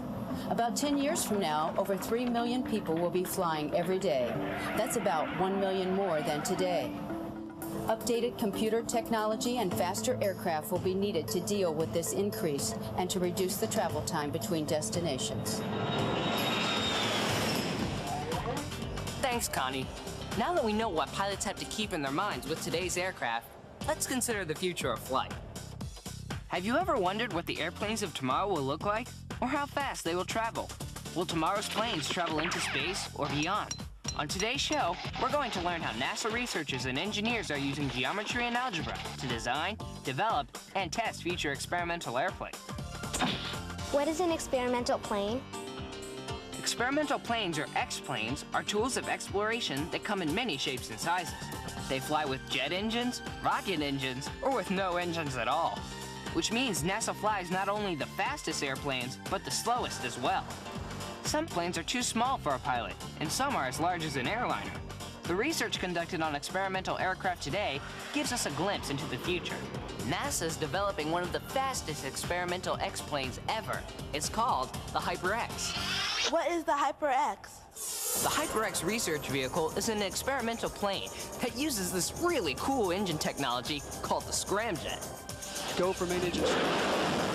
Unlike rockets, such as the space shuttle main engines, which must carry both fuel and oxygen, the scramjet will only carry hydrogen fuel. It will take in oxygen out of the thin upper atmosphere as it travels along. We call this kind of engine an air breather, and it will allow the HyperX to fly at incredible speeds. In fact, the HyperX will fly at about 3,020 meters per second, which is about 6,750 miles per hour, or Mach 10. What does Mach number mean? Mach number represents how many times the speed of sound a vehicle is traveling. For example, Mach 1 equals the speed of sound, which is approximately 302 meters per second, or 675 miles per hour, at an altitude of 100,000 feet, which is the test altitude for the HyperX. Mach 2, which is twice the speed of sound, would approximately be 604 meters per second, or 1,350 miles per hour, at an altitude of 100,000 feet. Mach number are used by NASA researchers to describe the speed at which a plane is flying. Let's use algebra to show how to calculate the Mach number of the HyperX, flying at 3,020 meters per second, or 6,750 miles per hour. This algebraic equation shows that the Mach number equals the speed of the plane divided by the speed of the sound in the air, where m is the Mach number. V is equal to the speed of the plane, and a is equal to the speed of sound in the air. If the speed of the plane is 3,020 meters per second, and the speed of sound at 100,000 feet is 302 meters per second, then what is the Mach number? That's right. 3,020 meters per second is about Mach 10, or 10 times the speed of sound. We'll learn more about Mach numbers later in the show. But first, let me tell you about the HyperX. The HyperX is designed as a flying engine, which means the airplane and the engine are one unit. The unique shape of the airplane develops the lift necessary to keep the plane up in the air, so it doesn't need wings to produce lift. The entire undersurface of the airplane is designed to act as part of the engine. In order to test the scramjet engine, the HyperX is launched by NASA's B-52 and boosted by a rocket to its testing altitude. It will then separate from the rocket, and the scramjet engine begin its test flight. So, have you ever wondered what goes into designing an experimental plane, such as the HyperX? I know I have. I'm here at NASA Langley Research Center in Hampton, Virginia, to talk to Dr. Scott Hum. What are the steps in designing an aircraft? How does the mission requirements of an aircraft determine its shape? Why are wind tunnels important in testing aircraft designs? Why? Hi, Dan. Hey. HyperX is definitely a very exciting program. In my job, I use wind tunnels to determine the flying characteristics of a variety of different vehicles that fly many times faster than the speed of sound, like the HyperX. Here, the exciting part of the HyperX program is that it's truly pioneering. That means no one's ever done it before, so we have to blaze the trail. NASA sure has blazed many trails. How do they do it? The first thing you have to do when blazing a trail is to determine a mission, or where you want to go. We develop a set of requirements for the vehicle, and then we begin a process of designing a vehicle to meet that mission. Have you ever been to an air show to see a bunch of different airplanes? Yeah, some planes are short, some are long and slender, some fly slow, and some fly fast. You're right. They look and perform differently because they were designed to satisfy different missions. For the HyperX program, our mission is to have it fly very fast. We also want to be able to control it, and we want it to be able to propel itself. You see, NASA has many years of experience testing fundamental shapes to understand and document how those shapes, we call them geometries, respond to the airflow at various speeds. Let me show you. The Apollo capsules used to bring the astronauts back to Earth after their trips to the moon were designed as blunt bodies. This is because this particular shape has high drag, a force that slows an object down.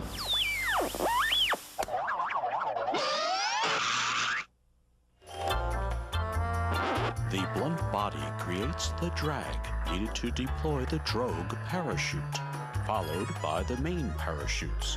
The force of drag then gently lowers the vehicle safely to the earth. NASA had to design a vehicle that would slow down to speeds where it was safe to deploy the parachute for landing in the ocean. Okay, I get it. But what about other shapes?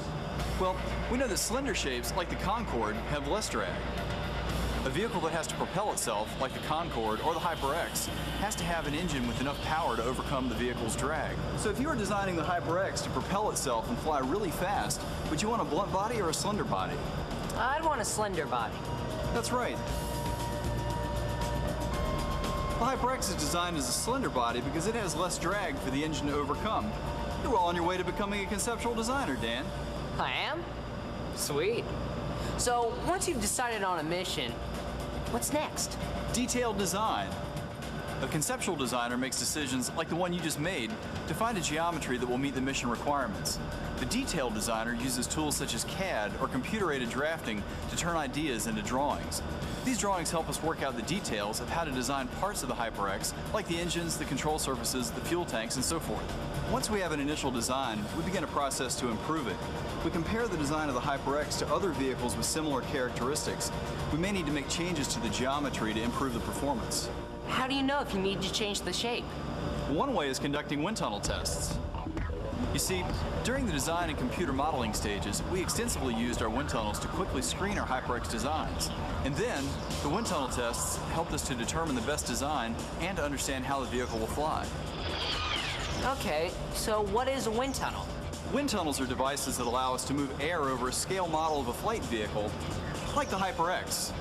We use models instead of the real vehicle because they're smaller, less expensive, and easier to change if needed. This is NASA Langley's 31-inch Mach 10 wind tunnel. This tunnel can get the air moving up to 10 times the speed of sound. Once we place the model of the HyperX in the wind tunnel, we make measurements to determine how the air interacts with the model. At the nose of the vehicle, the flow near the surface is very smooth. We call it laminar. But as the air moves down the length of the body, it changes and becomes turbulent. You can see this natural process by looking at the smoke after you blow out a candle. After you've blown out a candle, you'll notice that the smoke near the candle rises smoothly. That's laminar flow. But farther away from the candle, you'll notice it becomes rough and irregular. That's turbulent flow. Normally, we think of laminar flow when designing aerodynamic shapes. We want the air to flow smoothly around them. However, for the HyperX geometry, we require turbulent flow. Why would you want turbulent flow on the HyperX? In order for the scramjet engine to work properly. You see, turbulent airflow enhances the mixing of the air with the hydrogen fuel for better engine performance. Turbulent airflow is created by a device called a trip located underneath the belly of the HyperX. Using the wind tunnel, we tested several trips with different shapes or geometries to see which one worked best to change the airflow from laminar to turbulent. Our wind tunnel test determined that this triangular-shaped trip was the best design for creating turbulent flow for the scramjet engine on this vehicle. How do you test the scramjet engine? We have specialized wind tunnels capable of testing scramjets, but the ultimate proof of the HyperX is flight testing. That's the last phase in designing an aircraft. NASA conducts all of its flight tests on aircraft at the NASA Dryden Flight Research Center in Edwards, California. Thanks, Scott. We'll visit NASA Dryden Flight Research Center later in the show. But first, join me in Dan's domain, where we'll use technology to prepare for today's math-based, hands-on activity. Welcome to my domain. In just a minute, we'll get to the hands-on activity, which will require that you use different shapes in designing airplanes. Before we do, let's take a look at Riverdeep Interactive Learning's Destination Math tutorial. It's available free to NASA Connect educators. You can get to it from the NASA Connect website. It's part of the Mastering Skills and Concepts 3 section of Destination Math. With this lesson, you'll explore the geometric and algebraic characteristics of basic shapes. Teachers, this is an excellent tutorial that can give your students information and assistance as they prepare to do the hands-on activity for the show. In this tutorial, Digit explores parallelograms, trapezoids, and right triangles while examining the flags of some of the countries in the United Nations. Many thanks to Riverdeep for providing NASA Connect with this exciting instructional technology enhancement to our show. Now, let's do an aircraft design activity which you can do in your classroom.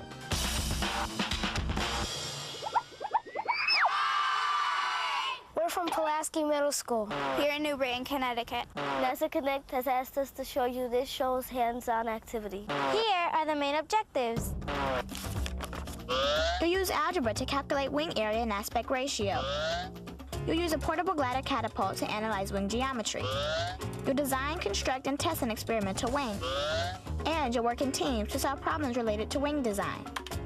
The list of materials you'll need for this activity can be downloaded from the NASA Connect website. The class will be divided into groups of 4. Each group will use a portable glider catapult, or PGC, which your teacher made previous to this activity. Good morning, boys and girls. This morning, NASA has designated this class as Aeronautical Engineers in Training. Your job is to test current wing designs based on distance traveled, glide, and speed observations. From your analysis of the data that you collect, you will have the task of designing and testing an experimental wing to achieve maximum distance traveled. First, cut out the templates for the fuselage, wings, and horizontal stabilizers. Place the templates on the meat trays and trace around the templates. Cut out the shapes. Tape a piece of masking tape to the nose of the fuselage to prevent the nose of the fuselage from breaking. Students will calculate the wing area, the wing span, the root chord, the tip chord, and the average chord for each wing. The average chord can be calculated using this formula. Next, have students calculate the aspect ratio for each wing using the formula wingspan divided by average chord. Record all values onto the data chart. Prep the launch area by measuring 12 meters from the PGC. Mark the distance at 1 meter intervals. Place tables or desks of equal height to the launching line to elevate the portable glider catapult. Place a book with a height of approximately 5 centimeters under the front portion of the PGC. Select a wing shape to test. You will be testing 4 different shapes: delta, oblique, straight, and swept back.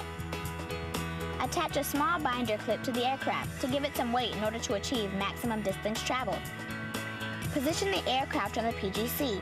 Using a rubber band, pull the aircraft to the launch position. Then announce, Clear the flight deck for aircraft catapult. 5, 4, 3, 2, 1, launch. You will conduct 5 trials for each wing shape. Measure the distance traveled in centimeters and record the value onto the data chart. Record your observations on glide and speed ratings using the scales provided from the lesson guide. From the data collected, each group will design and construct their own experimental wing. Design your wing to fly farther than the original test wings. Okay, now, how successful or unsuccessful was your experimental design? What were the factors? Rusamy. Mine had a lower aspect ratio. Acorn. Mine had a better swept back wing. Special thanks to the AIAA Connecticut section and the AIAA mentors who helped us with this activity. Thanks. We had a great experience today. And we encourage teachers to visit our website to learn more about the AIAA mentorship program in your area.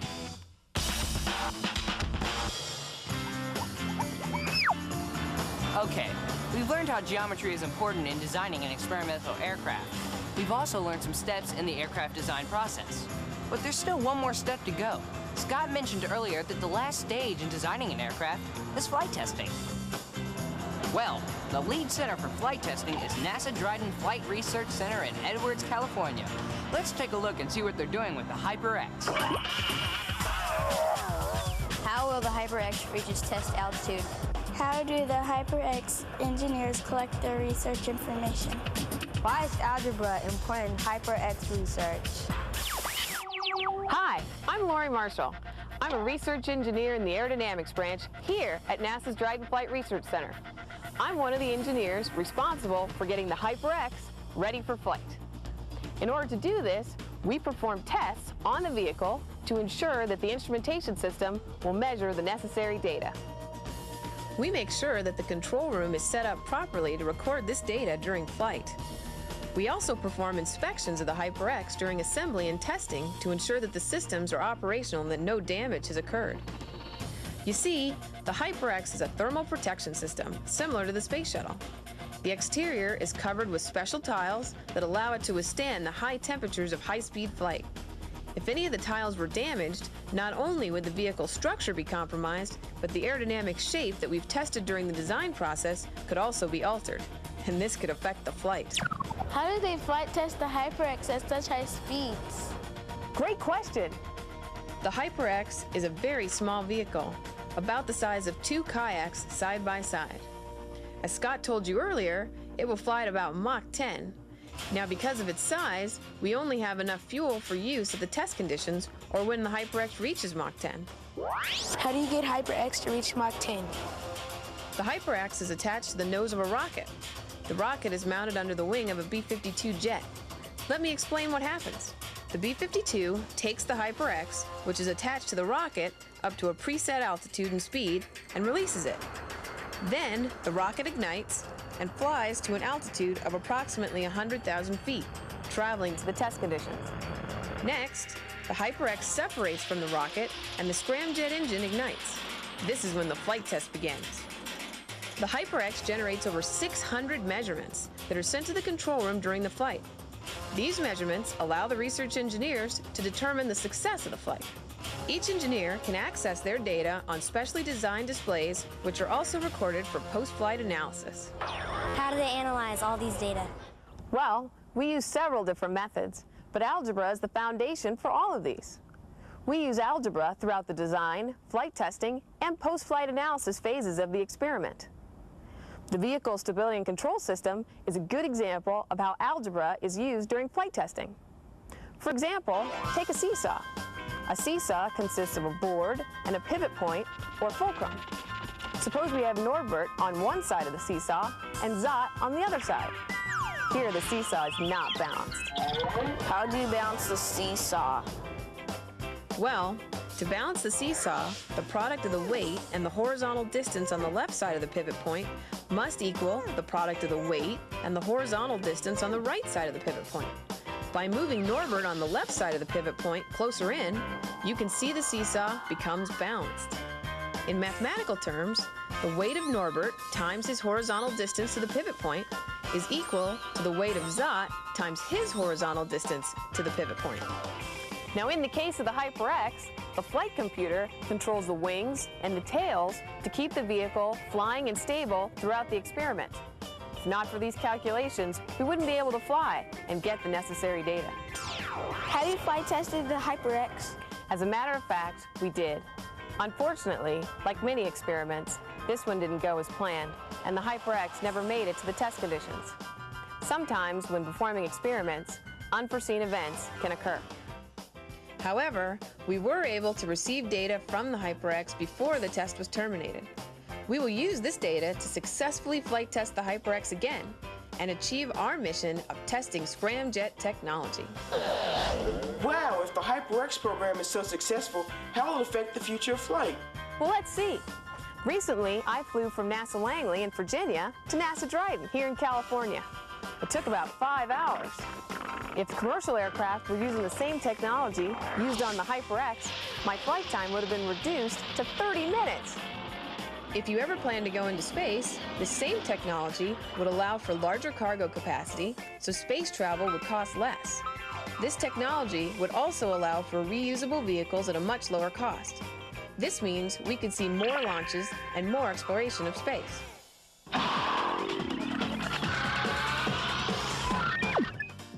Thanks, Lori. For the next couple of minutes, we're going to take a look at a website that will reinforce this show's hands-on activity you just saw. It's called Plain Math, and it's produced by InfoUse in cooperation with NASA. We're going to the Museum of Flight in Seattle, Washington, where students from TT Minor Elementary School will help us show you what the Plain Math website looks like. From Dan's domain on the NASA Connect website, go to plainmath.com. Click on Activities for Students, then choose Plain Math Enterprises. You'll need to visit each of the 8 training departments. Each section gives important information about aeronautical principles and terminology. There are a number of geometry and algebra-related math concepts, and you'll also find plenty of interactive activities that help you understand the concepts presented in the website. The experts will guide you through training as you prepare to design an airplane based on certain requirements. When your training's complete, enter the design department, where you meet your client before beginning the design process. Then you'll design the size of your fuselage and wings. The building department will make a prototype, which you'll test in a wind tunnel. Based on these results, you'll choose an engine for your plane. There will be a flight test to see if your plane can take off and reach its cruising speed. If it succeeds in taking off, you'll get results on how your plane flies under different conditions. Based on your results, you can either make adjustments to your plane and retest it, or present your design to your customers. Well, that's plain math. Special thanks to the Museum of Flight and our AIAA student mentors from the University of Washington. Teachers, if you would like a student mentor to help you in your classroom, find out more on the NASA Connect website. Well, that wraps up another episode of NASA Connect. We'd like to thank everyone who helped make this program possible. Got a comment, question, or suggestion? Email them to connect@larc.nasa.gov. Or pick up a pen and mail them to NASA Connect, NASA Center for Distance Learning, NASA Langley Research Center, Mail Stop 400, Hampton, Virginia 23681. Teachers, if you would like a videotape of this program and the accompanying lesson guide, check out the NASA Connect website. From our site, you can link to the NASA Educator Resource Center Network. These centers provide educators free access to NASA products like NASA Connect. Or from our site, you can link to CORE, the NASA Central Operation of Resources for Educators. For information about other NASA instructional resources, visit NASA Quest at quest.nasa.gov. So, until next time, stay connected to math, science, technology, and NASA. See you then.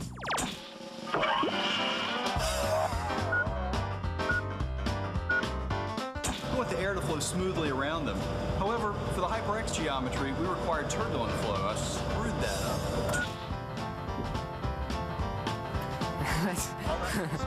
Let's try that one more time. And now you have to work.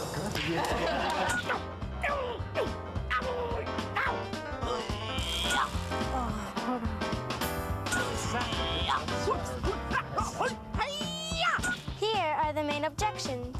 Oh, I said that wrong. And the objection is objectives. Today, I'm one of the guys. I was that close. I was that close. That close, and I stumbled. So, have you ever wondered what goes into designing an experimental X? No. Well, let's see. Too early? It's the first airplane to fly into space. Notice how closely it's shaped to a rocket. There are tons of planes here.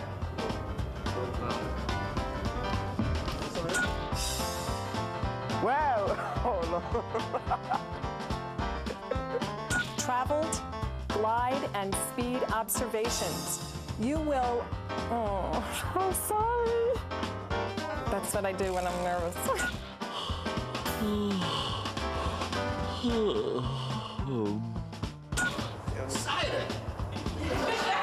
My belly itches. My stomach itches. We're out of here. I have donuts.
Coming up on this edition of Out of the Blue from Middle Tennessee State University, we introduce you to our Office for Research and Sponsored Programs and how they work to mentor and coach faculty members in finding and securing grants for projects. We tell you about Graduate MT and how this effort by our university college has helped hundreds of former students cross the finish line and earn their degrees. And we discuss how our College of Media and Entertainment is teaching and learning about artificial intelligence and its impact on creative industries. I'm Andrew Ottman, and this is Out of the Blue.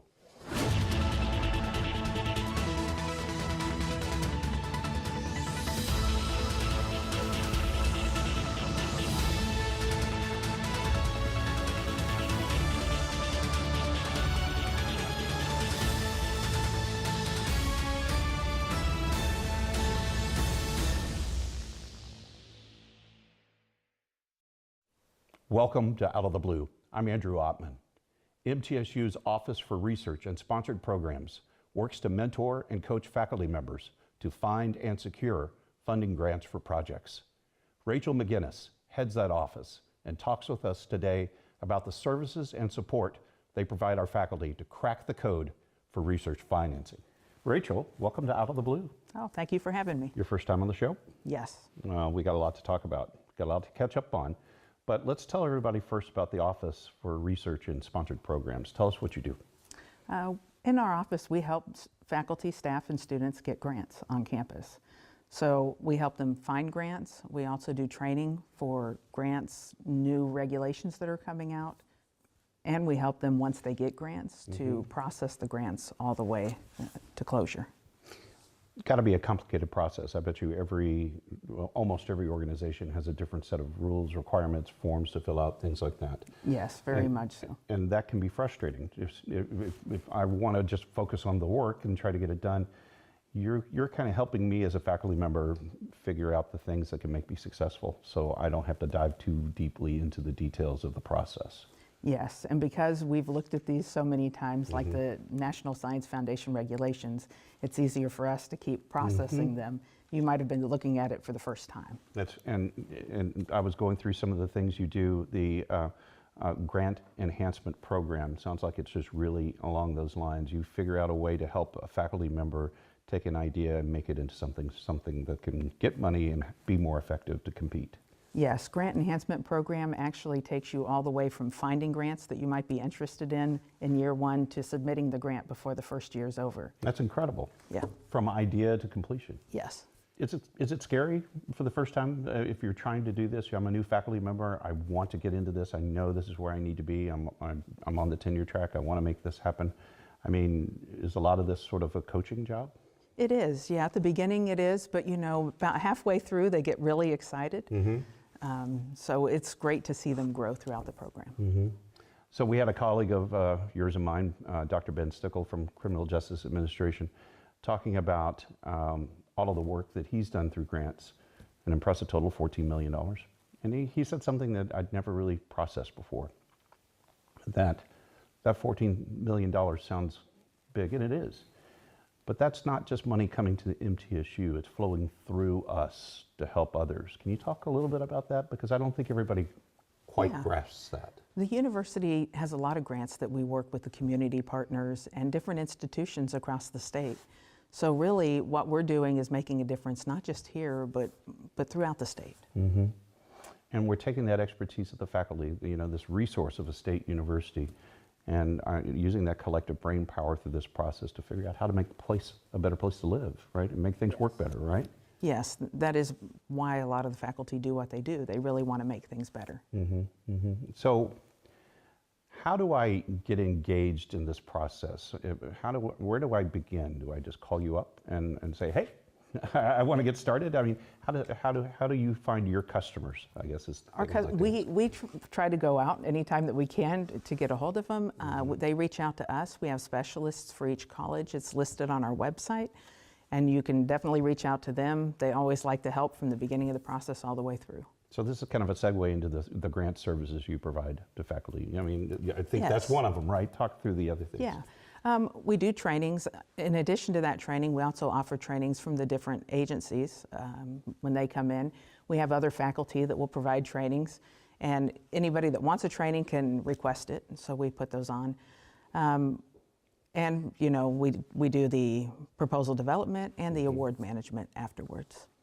And all of this, of course, is a provided service of the university. In other words, as a faculty member, this is something you're doing to make me better and more effective in my world, right? Yes, we are definitely a service arm of the university. We want the faculty to come and meet with us. And then the University Council for Sponsored Scholarship. I was talking about Ben. You told me he's a chairman. Did not know that. Talk to me about what that provides. The UCSS is a group of 21 faculty across campus, and they're actually representative of the researchers on campus. So you can always go to your faculty member that's a member of this committee. You can find them on the ORSP website, and they can help you also find the services that are offered. That's wonderful. That's wonderful. So there's, I guess if there's a common thread in everything I've heard you offer through the office is that you're really a learning and mentoring resource, right? You're helping me do my job better. Yes. And obviously you've got to have some success stories that you're really proud of. Is there one project you can recall? You think, gosh, you know, your time, because it's first year, right? It is first year. First year for you. So did you have something in that first year when, man, this is why I love my job? The grant enhancement program is actually the highlight of the first year because there are so many new faculty and they have all submitted new grants. Wow. Yeah. All of them? How many were in the program? There was a little under 40. That's terrific. Yeah. One of the things President McPhee is very proud of is that he talks about how undergraduate students at MTSU can actually find themselves through their faculty mentorship, be a part of research that's ongoing. In other words, not just saving that just for the graduate students. More research means more opportunities, right? Yes, definitely. And is that one of the things that you try to coach and encourage through this process? Yes, we try to get a lot of faculty to be mentors. We have mentors in the GEP process. We opened up a brunch to the community to come in so that we could match people up. We also brought in some nonprofits in that group. So we're just trying to do outreach and to grow research, not only at MTSU, but across the community. Rachel, where do we go to find out more information about your office on the web? www.mtsu.edu/research. Well, that's easy. mtsu.edu/research. Yes. All right. Rachel McGinnis, the director of the Office of Research and Sponsored Programs. Heck of a first year. Congratulations to you. Thank you. Thanks for all you do. Oh, thank you. And we'll be right back.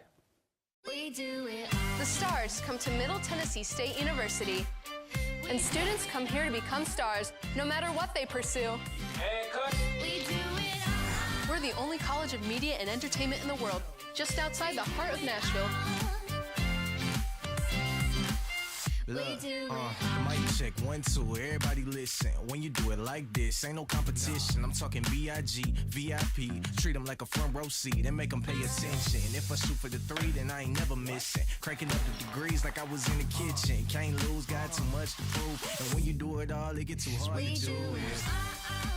Our curriculum and facilities are cutting edge, and our relationships with industry leaders give students an edge over the competition. Check it out! You can get real-world experience with degrees in recording industry, media arts, journalism and strategic media, and more. Media and entertainment at Middle Tennessee State University. Learn to shine. The Jennings A. Jones College of Business at Middle Tennessee State University is the #1 producer of business talent in the greater Nashville area. Our nationally ranked programs and state-of-the-art facilities offer a world-class education at an affordable price. The exclusive partnership of Jones College with Dale Carnegie Training Worldwide equips our graduates with the soft skills they need to succeed. Jones College of Business. It delivers an education for the real world.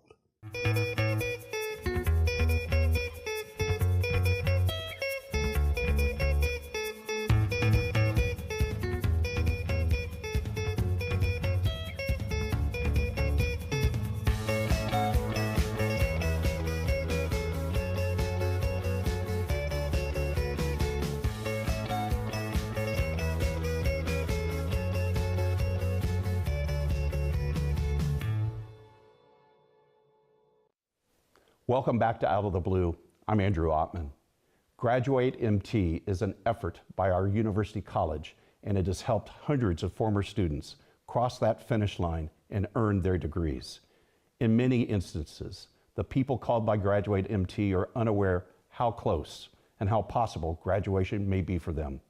Betty Ronaldo heads this effort and joins us to discuss. Betty, welcome to the show. Thank you so much for having me. Your first time on the Out of the Blue. It is. And we're going to talk about a great program, Graduate MT. The best program. I would agree in many, many ways. It's hard to pick amongst your programs because everybody's fabulous in their own way, but I have seen personally the good works that your program has done. But let's back up a little bit. Tell everybody what Graduate MT is.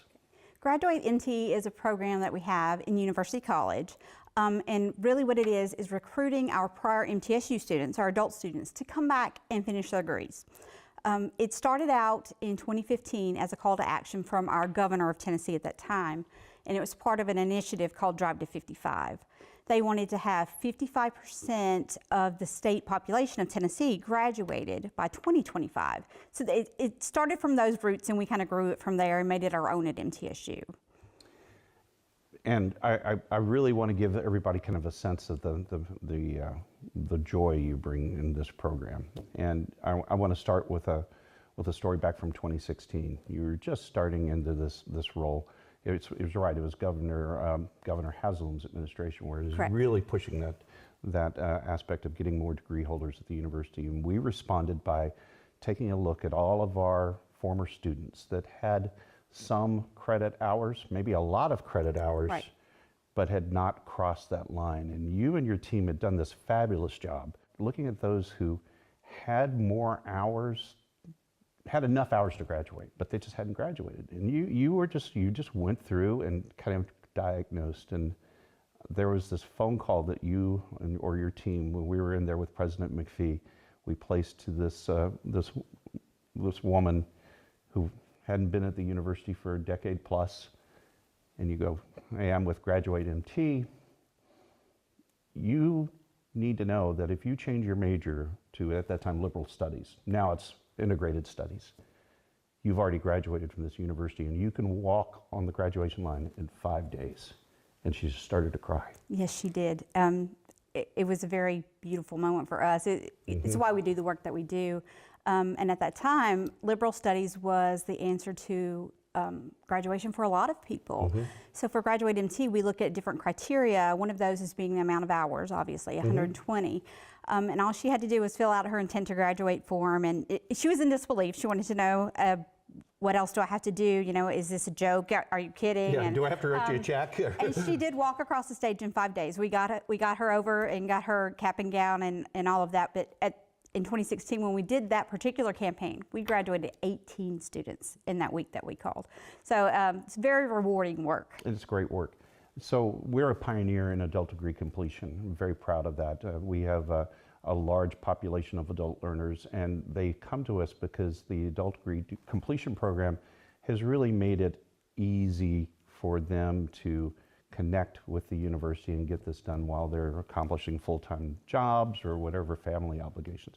So that's a tool you've got for those that maybe they haven't crossed that line but have a little work to do, right? Right. Typically for my students, the ones that we classify as Graduate MT, they will have been a prior MTSU student. They've got 90 hours plus, usually a 2.0 GPA.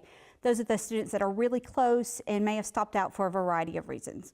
In short, life happens, and it happens to a lot of people when they're going to college. So my job is to look at those students and see what the best path and the shortest path oftentimes to graduation could be. So I'll reach out to those students and work with them and try to get them across that finish line. And one of those things they may not be aware of is prior learning assessment, PLA. Correct. And tell us about that. Prior learning assessment is part of our adult degree completion program, and a lot of times students will have worked in the workforce for a long time. They could hold some certifications, they could have been time on the job for a long time, different things that they do, but we look at that, walk them through a class that creates a portfolio for that learning that they've learned outside the classroom, and we can give them credit for for that life experience. A lot of people have used that to graduate, myself included.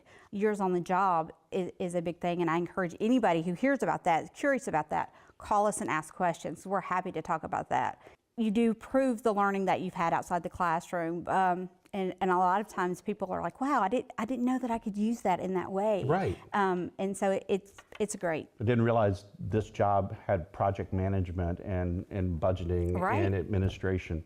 Right. So a lot of times through the PLA process, you realize, you thought you learned one thing, but you were really learning 5 things. Exactly. And that's really cool. So, all right, well, I want to make sure we put out for people, how do I get in touch with you if I think, hey, I'm one of those former MTSU students with some hours and I want to get my degree, where do I go first? Yeah, you actually can do it a couple of ways. You can go to mtsu.edu/ADCP, and we do have a Graduate MT tab on the site. So to date, we have graduated 1,272 students through this program. 1,272 lives you've changed through this program, and they have degrees from their institution. That's great.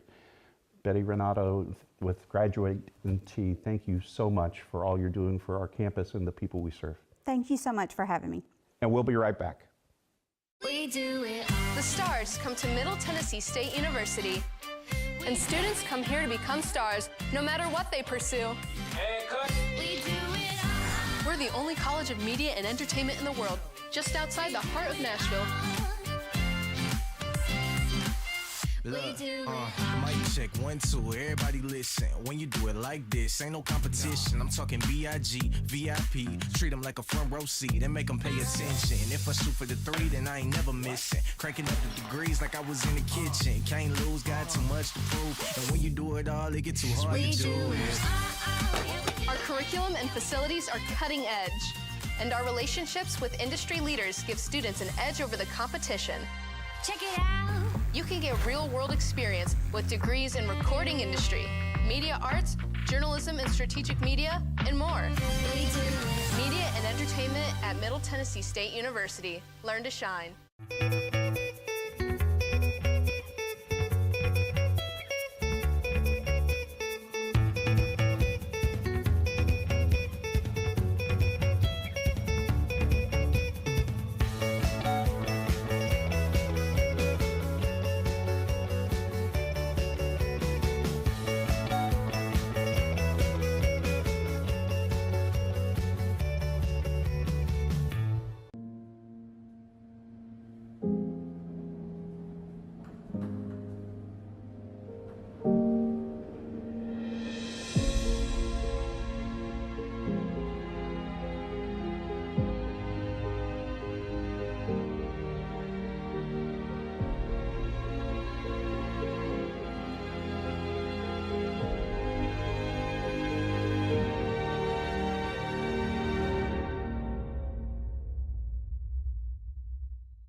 Welcome back to Out of the Blue. I'm Andrew Ottman.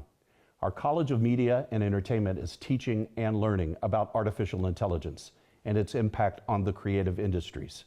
Helping lead that conversation and joining us for this program is Associate Professor Todd O'Neill in our Department of Media Arts. Todd, welcome to the show. Thank you for having me. Appreciate Your it. first time on Out of the Blue. We're glad to have you here. So let's tell our audience what you do in the College of Media and Entertainment. Sure. So I'm the coordinator for the Interactive Media Program, and what we cover is online communications, so web and social and video and that kind of thing, but also emerging technology. So we're always looking at what's the next thing that's coming. What I very often tell people is whatever happens today, we teach tomorrow. And sometimes whatever happens this morning, we teach that in the afternoon because things are happening so quickly. How do you keep up? And our students need to be able to keep up and understand how to keep up once they get out in the world. So I know we could spend an hour plus trying to define exactly what AI is, but give our audience just a short, what are the ups, what are the downs, and what keeps you up at night? Sure. So one thing many people don't think about is that we've been using AI for 20 or 30 years. If you've ever made an airplane reservation, that's AI. The big difference right now is that we have an interface that we can just put words in and something happens. That's the big thing that happened. you think about the web development, that was sort of like a mild ski slope growth, right? So sort of like that. AI is like just a vertical rocket. It's just going straight up. And our students here at MTSU, they need to know. It's been happening for 10 or 15 years. When they get hired as an employee or if they work as a freelancer or something, the person that hired them looks to them to know the technology, know what the latest stuff is. They look at them and say, you're young, you must know this, do this for me. Well, our students need to know. They can't like try to figure it out. So we need to figure out how do we integrate that into the curriculum and make it happen. New can be scary. And this is a technology that is basically changing a lot of paradigms and how we approach things. Absolutely. And usually there's two ways you can approach change. You can try to deny it. You can say, hey, listen, we ain't gonna have any part of this. That's just not who we are and what we do. But if I'm hearing what you're saying correctly, and what our responsibility is to our students, we need to understand that this is not a technology that's suddenly going to regress and go back into the box. It is out, and we've got to learn how to work with it, right? Right. Yeah. It's this this genie is absolutely out of the bottle, never going back. Right. never going back. We're just at a spot now where we have to understand, exactly, what does it do? How does it do it? And how can I learn more about it? How can I use it for whatever I'm doing? You know, our college is in the creative industries, right? All of our students are learning how to be content creators. So how can you use it to create content that isn't doing things like violating someone else's intellectual property or copyright, or that other people don't violate your personal copyright or intellectual property because they've used your information to train the model that makes the generative AI work. How do you teach students how to ethically and morally and properly approach this technology? Because the tool is changing. In a month it'll be different than the tool is now. A year from now it'll be vastly different. So what's the core you're trying to give me as a student to understand how to deal with this? First, just in a very high level way, like how does it work, right? Like what makes this thing work? And what makes it work is all the data content that comes in, and humans look at all that content and tag it and decide what it is. So there's humans, particularly in the global South, that's all they do. They make a lot of great money for their area, but that's what they do. They tag, oh yeah, that's a grape. Oh, that's a whatever. And so students need to understand the process that it takes to actually make it. So they have some frame of reference, right? Some foundation. And then they need to start thinking about, okay, what could I do with this that would be ethical, that isn't going to so impinge on someone else's intellectual property that that I, essentially feel guilty about. Would I be stealing from somebody if I did that? How does that work? In my class and in many other classes, I have integrated AI assignments into project assignments. Rather than avoiding it, saying, I don't want my students near that because I'm concerned about plagiarism or not their work. So in my classes, they have to use in their projects at least one AI element. They have to tell me what it is. They have to tell me what tool they use to create it. They have to give me the list of prompts. Those are essentially the written instructions for how you create all of the prompts, whatever you use to create it and modify it. They have to, point out what the output was, and then they have to explain why did you use AI, rather than something that might be more conventional or traditional, right? So let's say it's a piece of music for a podcast, right? Well, all right, let AI create it, fine. All right, so now tell me, is that better or worse than going to a library, a stock library, and taking a stock piece of music? What do you think about that, right? So that's getting them to use the tool, really start thinking, using that critical thinking that we're all about trying to get to them, and then reflecting on, what did they do? How do I feel about it? How did it work for me? And hopefully they'll walk away from that with a better perspective on what is the tool, how's it being used. Todd O'Neill of the College of Media and Entertainment. Thank you. In some pretty amazing stuff over there in the Bragg building. It's crazy. It's a rough ride. Well, appreciate everything you do, Todd. Thank you. Great to have you on the show. Appreciate it. And this does wrap up this edition of Out of the Blue.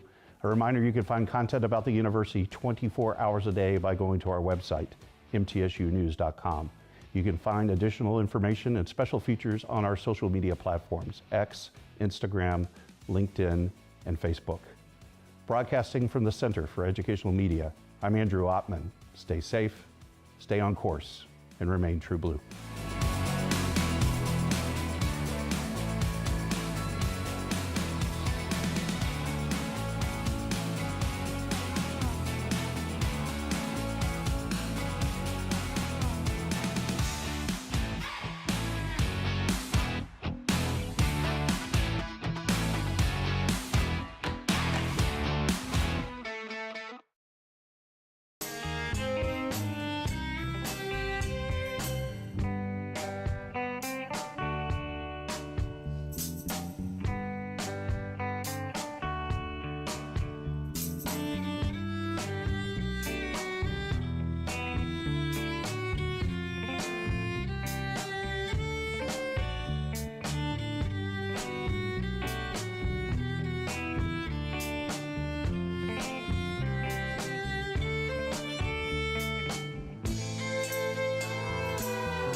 Welcome to the LaVergne Library Board meeting of, wrong date, July 8th of 2024. We have a quorum, so I'm going to officially call this meeting to order.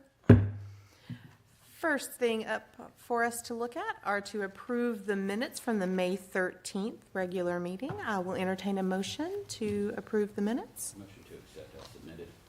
All right, do I have a second? Second it. All in favor? Aye. Any opposed?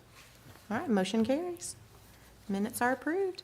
All right, walking down our agenda, old business, we've got our library board bylaws. So I will open up that discussion. So we have been working on the bylaws. Really appreciate Ms. Katie Driver and all the hard work that she has done toward our bylaws. Hope that you had an opportunity to look over them. So at this time, I'm just going to open it up for any questions, concerns, or comments that you have about our newest bylaws.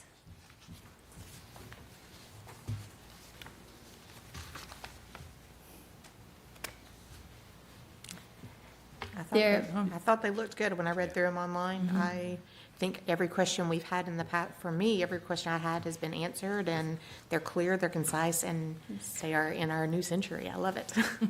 It's great. It's using modern language and easy to understand, and I feel like that this is a great set of bylaws, being that our last set was in 1988, I believe.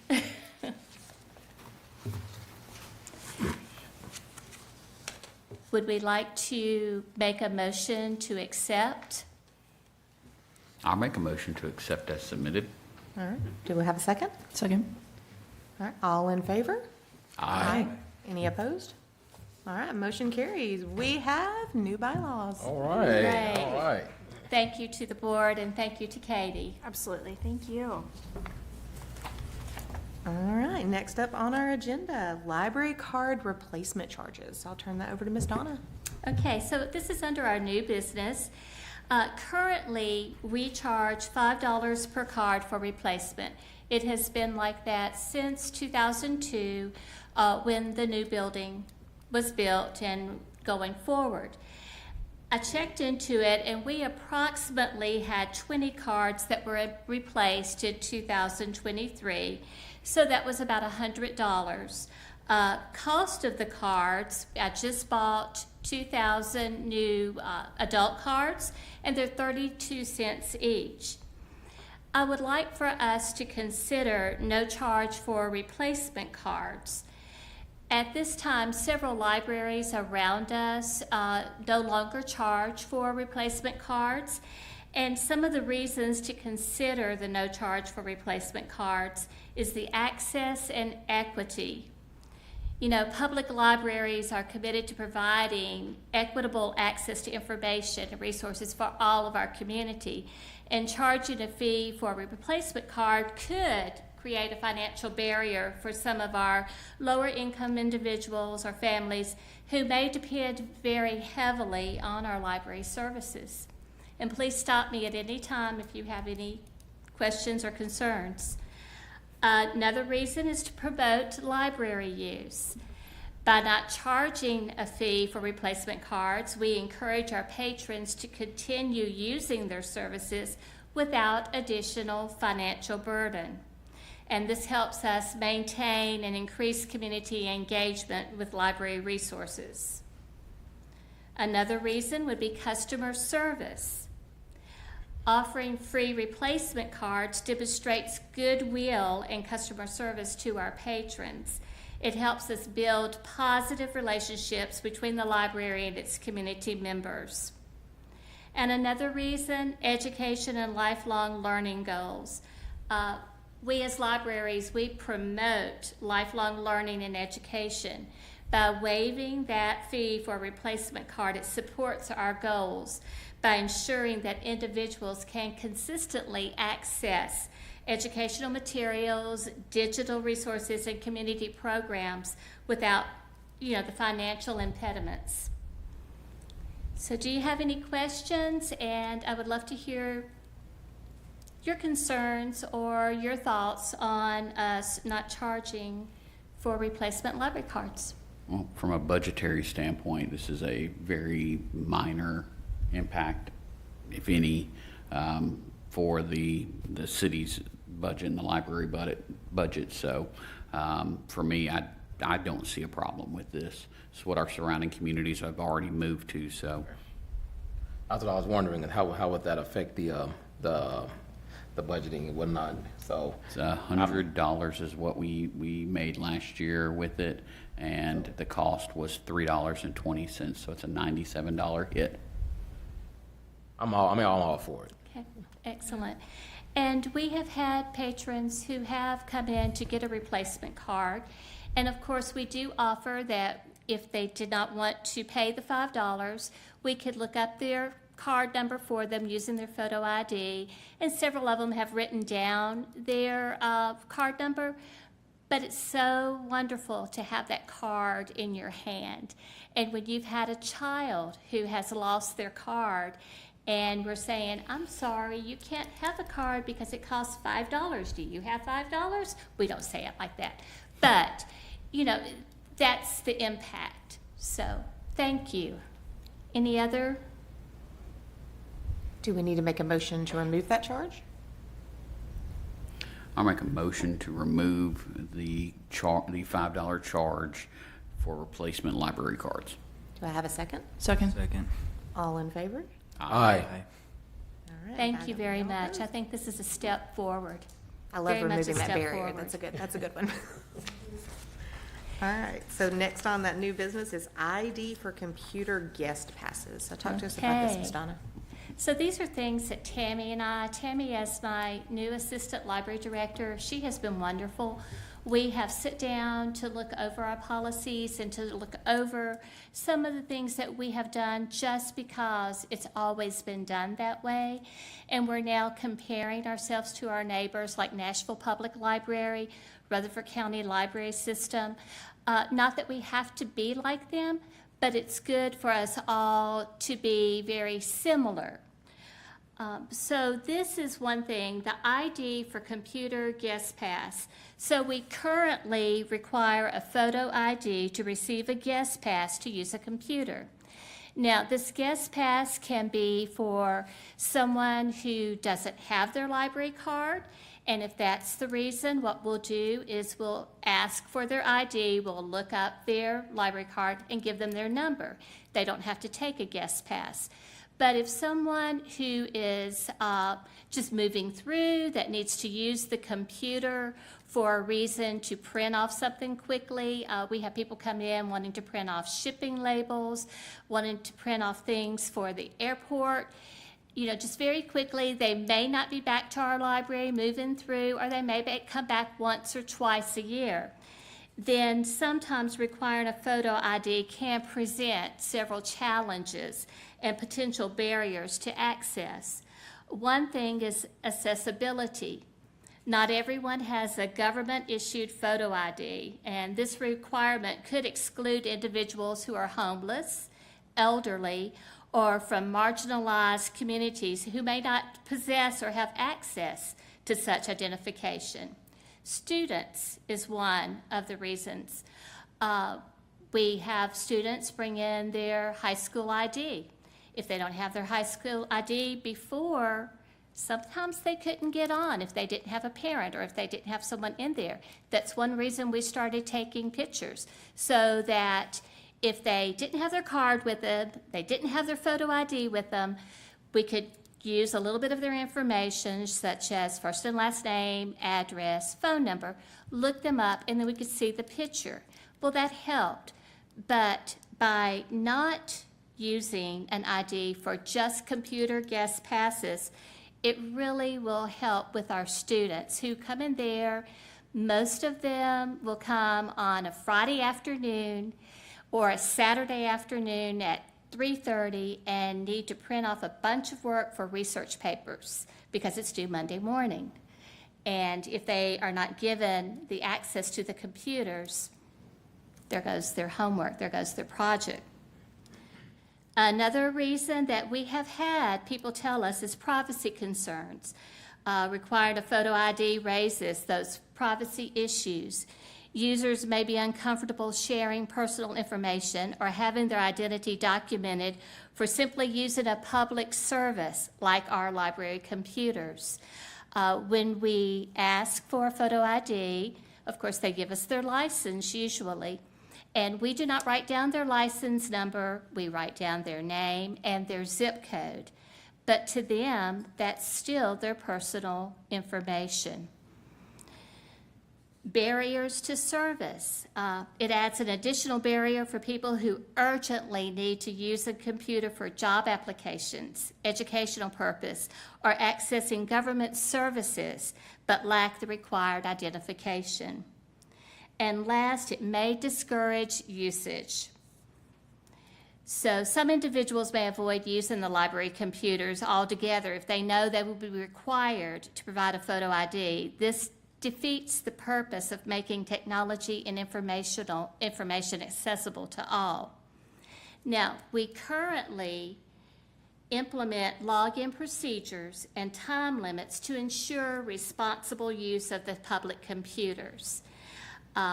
If you have your library card, you do not have to come up to the reference desk. You do not have to show a photo ID because you've already shown a photo ID when you've received your library card. You can go straight to the computer, type in your library card number, and then your password that you have come up with that we have typed into our system. But once we type it in, it goes away. It's just dots. So we don't keep that information. And then they can get in and do what they need to do. This practice is no longer used in most libraries, including, of course, Nashville Public Library and the Rutherford County Library System. So I would love to hear any concerns or comments about us going away from a photo ID for computer guest pass. I just have a question. Do you know why it was required in the first place? Long ago, there was something about we needed to have the name in case they were a criminal, in case they had warrants out against them. Again, this was long ago. And it just stuck. It stuck. Now, you know, if there are ways that we can find out who's been on a computer, or at least track down the card, or at least track down, because we'll still be giving out guest passes. We just will not be writing them down. But we will be able to go back and see the guest pass number or the guest pass identification. It's just without linking it to the personal information. We do have the CIPA Act. It's the Children's Internet Protection Act. That is on all of our libraries. We do have firewalls so that we are protected from porn sites. Now, sometimes they can still get around to the porn sites, but we can quickly shut that down. There are ways that we can watch out for that.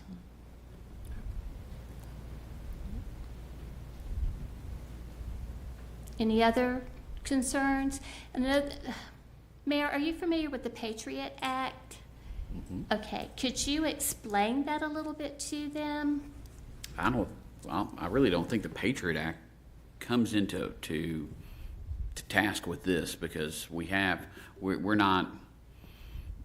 The Patriot Act deals a lot with monitoring American citizens, and whether it's financial, whether it's computer use, and that's more Homeland Security. That's not coming into play so much with our library. They're able to monitor that at a much higher level. Right. I personally will say I feel comfortable with this, considering the back-end infrastructure that's in place to prevent improper usage.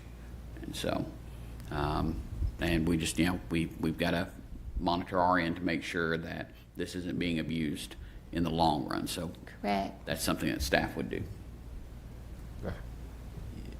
I'd like to second the fact that, as an educator in the schools here, there's a lot of kids, especially at LaVergne Middle School, a lot of kids were coming in from different countries, parents from different, there are recent arrivals, and for them it might be hard to get that access. They don't have the technology at home, and then they need an ID. So I think this would be a good addition to, or a good thing to remove from it.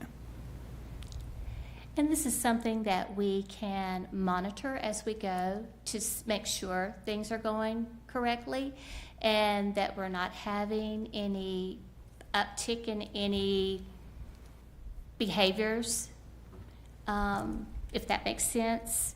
So I just feel like this will make us a more welcoming library, and one that the patrons who are visiting feel comfortable, and we want that.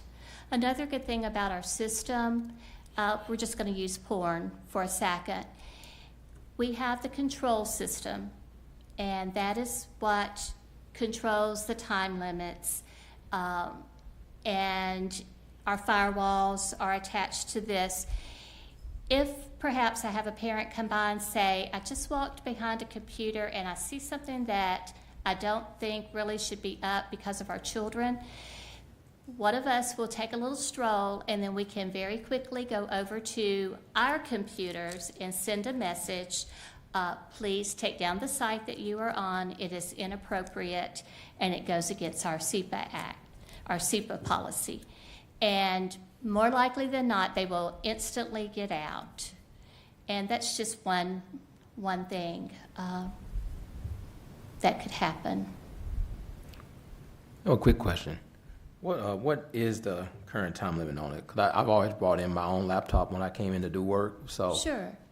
It's 4 hours.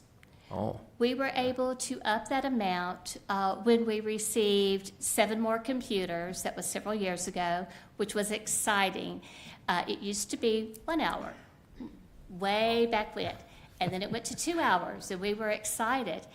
And then there were people who were coming in to do job applications or to have to take online tests and, are testing to get a job. And so came to the board, and the board very kindly allowed us to go up to 4 hours. We have not had a waiting list. We have enough computers that we can spread out. We do have a way of creating a waiting list in case we need that. Most people do not stay on 4 hours unless they absolutely have to. And we have one patron that comes in every day, and he's on about 2.5 hours.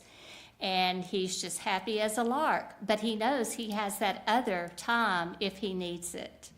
But 4 hours at this point. If you bring in your own laptop, there's no time limit. You just hook on to our Wi-Fi or our MiFi. Any concerns from legal? No, I don't have any. This is consistent with what other communities are doing, and this is consistent with state law. So there is no requirement that you check IDs. Thank you. Now, with this being just a policy of theirs, do we need to take a vote on that, Katie? I think that it would be for the best, since we're all here. We have a quorum if we button this up. Yes. All right, well, I will entertain a motion to remove the ID requirement for a guest pass. So moved. All right, second? Second it. All in favor, say aye. Aye. All right, Awesome. motion carries. Thank you very much. I feel this is another great step forward for our library. We keep moving forward. All right, so that is the end of the things that are on our agenda, but you did give us a handout. Do you want to go over those numbers for the public? Or is Yes, that and I just think for our eyes I gave only? out all, here it is. This is the, I put this in last moment. This is the monthly board report that I give to our Board of Mayor and Aldermen, and very excited about our June numbers. Yeah. Excuse me, one moment.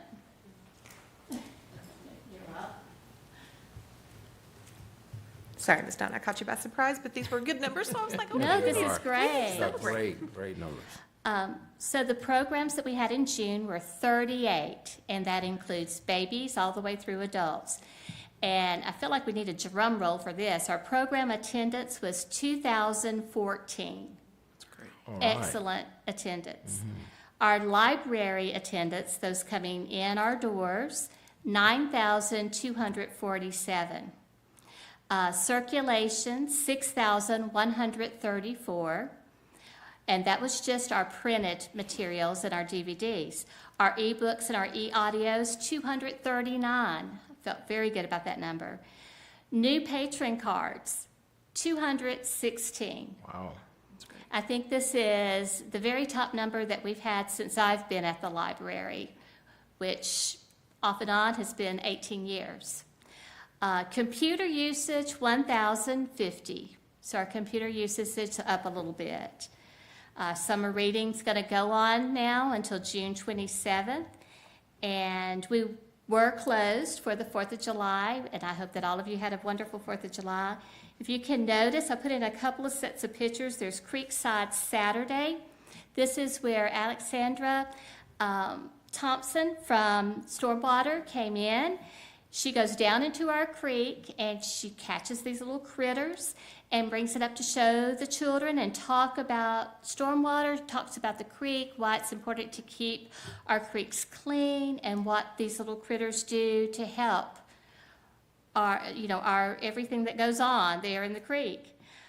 We also have the duck race, which is a collaboration with the Parks of Recreation and Maintenance, and the parks guys love it.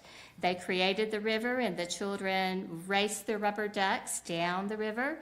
I do have to tell you that Parks and Recreation have a couple of new people, and sometimes those parks guys can be pranksters. And so one of them came in one day, and he said, ask Miss Donna. And I thought, ask me what? And so the person said, Miss Donna, Randy told me that the duck race is where you bring in your pet ducks, and they're real, and you tie ribbons around their neck, and you race them down the creek. So, no, they're rubber ducks that have been scribbled and drawn on with markers. But very, very excited about our numbers. And we could not have those numbers without our library board, without our board of mayor and aldermen providing us such a great budget that we're able to do these great things for our patrons and our citizens of LaVergne. All right, well, our next library board meeting is on September 9th of 2024 at 5 p.m. Does anyone have any comments? I just wanted to say that I appreciate you and your staff bringing these issues of equity and inclusion to the board. I think it's very important, and applaud you for bringing these to us. Please continue to any barriers to access. We love to help remove. Thank you. Agree on that, and I want to tag on to the numbers for the month of June. This is a testament to how welcoming you and your staff are to the members of our community. And so with seeing the barriers being removed this month, I'm curious to see how things keep going up and just blossoming, going even better than they currently. I mean, this is beautiful numbers, so I can't wait to see where they go. So good job. Thank you. Anyone else? I'm just so excited how the summer went, because I came to see you and asked how the numbers were. You were so excited, and I was so excited about the numbers. I was like, these kids are really enjoying this. So kudos to you and your team. It's awesome that what we're doing in our local library for our community. Thank you. Great. One thing I would like to say is today we have a new staff member. Kylie Sanders started today. She was in orientation, and she is the last to fill our little family. So we are now all full again until someone decides to leave the nest. And so very, very excited about that. So we welcome her. Excellent. All right, if no one has anything else, I will adjourn this meeting.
Won't you take me back to Tennessee? The award-winning Tennessee Wildcast is on the air with the latest info about hunting, fishing, boating, wildlife watching, and all things outdoors. This year, we celebrate the men and women of the TWRA responsible for 75 years of wildlife conservation. Now make welcome your host, Jason Harmon. Hello, everybody, and welcome to this edition of Tennessee Wildcast. We're glad you're tuning in. Thanks for watching. Thanks for listening. We got a great show lined up for you today, and Mr. Don King is helping me co-host. I was just remembering that Chris Hennessy donated us this song for the 75th anniversary, and thanks again to Chris. He's a great artist out there, and we appreciate his donation to this thing. Speaking of donations, we got some more of that coming up here this show. That's what the show is all about today. So. Exactly. Hey, we got a radio station in Morristown, WJDT, and you can hear us there each and every Saturday morning at 5:30. So awesome.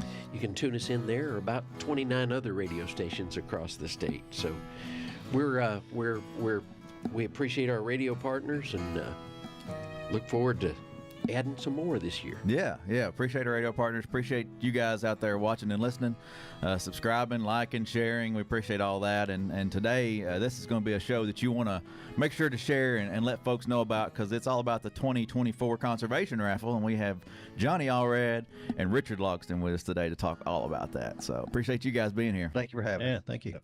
The TWRF, the Tennessee Wildlife Resources Foundation, is a partner of ours. And great partner. We're going to learn all about that today, and then learn about the raffle that they put on, and it helps the agency. So exactly, it's going to be a fun conversation. So I guess the best place to jump in was just let's talk about that partnership and who the foundation is, and then we'll jump into the raffle. The foundation is it's a completely separate entity, but we are a nonprofit set up in about 1999 to help raise money for conservation in Tennessee. We're solely for conservation efforts in the state of Tennessee and to support the agency on its efforts. Yeah. So. Yeah, and y'all got a small crew over there, but y'all do a lot of work and make a huge impact on lean and mean. Yeah, man, yeah. They do a lot of work for us. A lot of fundraisers throughout the year. Yeah. Governor's One Shot's one of the big ones, I guess. And then this conservation raffle has really taken off and become maybe one of the biggest, if not the biggest in the nation. The biggest in the nation. Wow. Yeah. So that's a big statement. You think about what Texas does in New Mexico and some of those places with their tags and things to do, that Tennessee is the biggest in the nation. Yeah, that's really cool. Just so everyone knows, Johnny, he's the development director, right, over at the foundation. And Richard, remind me what your title is over there. Is my creative strategy director. There you go. Yeah. So all that creative work you see, all the stuff and the thing, he does all that, because nobody else could do. So yeah, as we go through these packages today, you'll see some artwork and some design. That's all Richard's creativity there. So hey, we do other stuff too. We for land acquisition and land habitat restoration.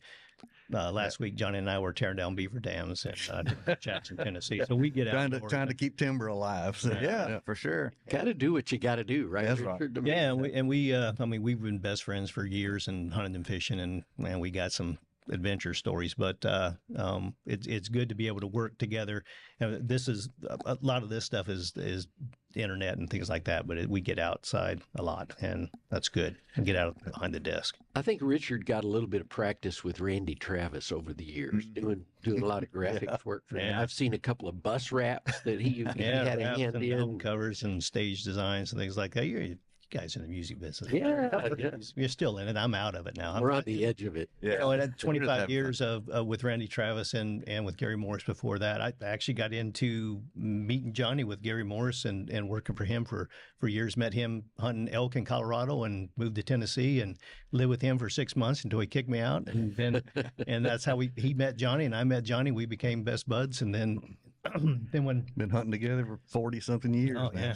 Yeah, the outdoors has always tied that together, Oh, though, yeah. hasn't it? I Sure mean, the does. music business kind of came and went, or comes and goes, but the outdoors is always there for Yeah, sure. we could do it. We could do an episode of just our hunting adventures. That would be. So we'd have some editing on some of that, but some of the best times in my life are hunting adventures and the times I spent with my dad and just being in the woods, waking up. With the woods waking up around you, no one knows you're there, and just, man, what a great church to be in. Exactly. But yeah, my best times are stories of hunting, my friends and family. Yep. Yeah, that's Same awesome. with me.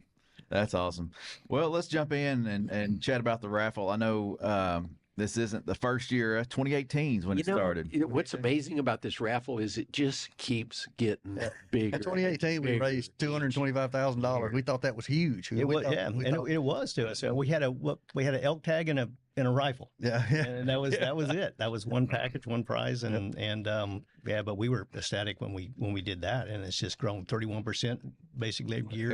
Every year, $2.5 million last year. And then with federal funding, we multiply that. So it's an amazing conservation effort for the state of Tennessee. And the prize packages keep growing. That's what amazes me. Yeah, well, it's easy to get partners when you're the biggest in the nation, and people can see what's going on with it. It's it used to be, I used to kind of duck my head and go in and try to talk to these people. And this is what we're going to try to do. And now it's like they call you and try to say, hey, what can we do to get involved? So, yeah, well, and it makes it a little easier with that success. You can walk in and say, get some of these bigger partners that we're going to see today and learn about today. Right. So that's right. That's awesome. Before we get too far, wildliferaffle.com is the website to find all these packages, and that's where you can purchase your tickets. It's 1 ticket for $20, 3 tickets for $50, and 10 tickets for $100. So just get that out there before we get too deep into it. Yeah. If you want to go ahead and jump on over and buy a ticket, go ahead, then come back and finish the show. Buy often. Yeah. So I think we've already mentioned the most successful conservation raffle in the country. I had that down there to mention. We've already mentioned it, but that's just awesome. That's cool to know, and it's happening right here in Tennessee. So. And I think what I was going to say was that he was talking about getting partners to the industry partners, and they know if they're an industry partner, they know what conservation does for them and everyone. And so, like I said, it's easier now to go out there. But this starts. Johnny's already working to secure packages for next year. I mean, the raffle might last 3 or 4 months, but we start on this. It works all year long. So it's quite an effort. As soon as it's over, we're right back starting again. Looking towards next year. Yeah, we're right in the middle of it right now. It closes on September 15th. The drawing is going to happen on September 17th, and then look for that announcement of the winners at the commission meeting. Yep. So, and I'm going to credit Richard with this statement, because we were just kind of getting things oriented, warming up, and getting ready for the show today. And he said, everyone's a winner. And I thought, man, that is so true. I mean, everybody who buys a ticket is just putting money toward conservation. It's a great investment in Tennessee. Conservation is just, everybody wins. Yeah, everyone wins. Yeah. All right, let's jump in. And, well, first I want to mention this. The earnings from last year were used in a great way. Yeah. 1,400 acres were added to North Cumberland Wildlife Management Area. So that's one of the big things that the raffle helped with. Public use properties. Yeah. Yeah. And then the CWD work base, they were able to complete that and get that going there in Jackson for those guys who are working out there and, doing the sample and tests and things like that.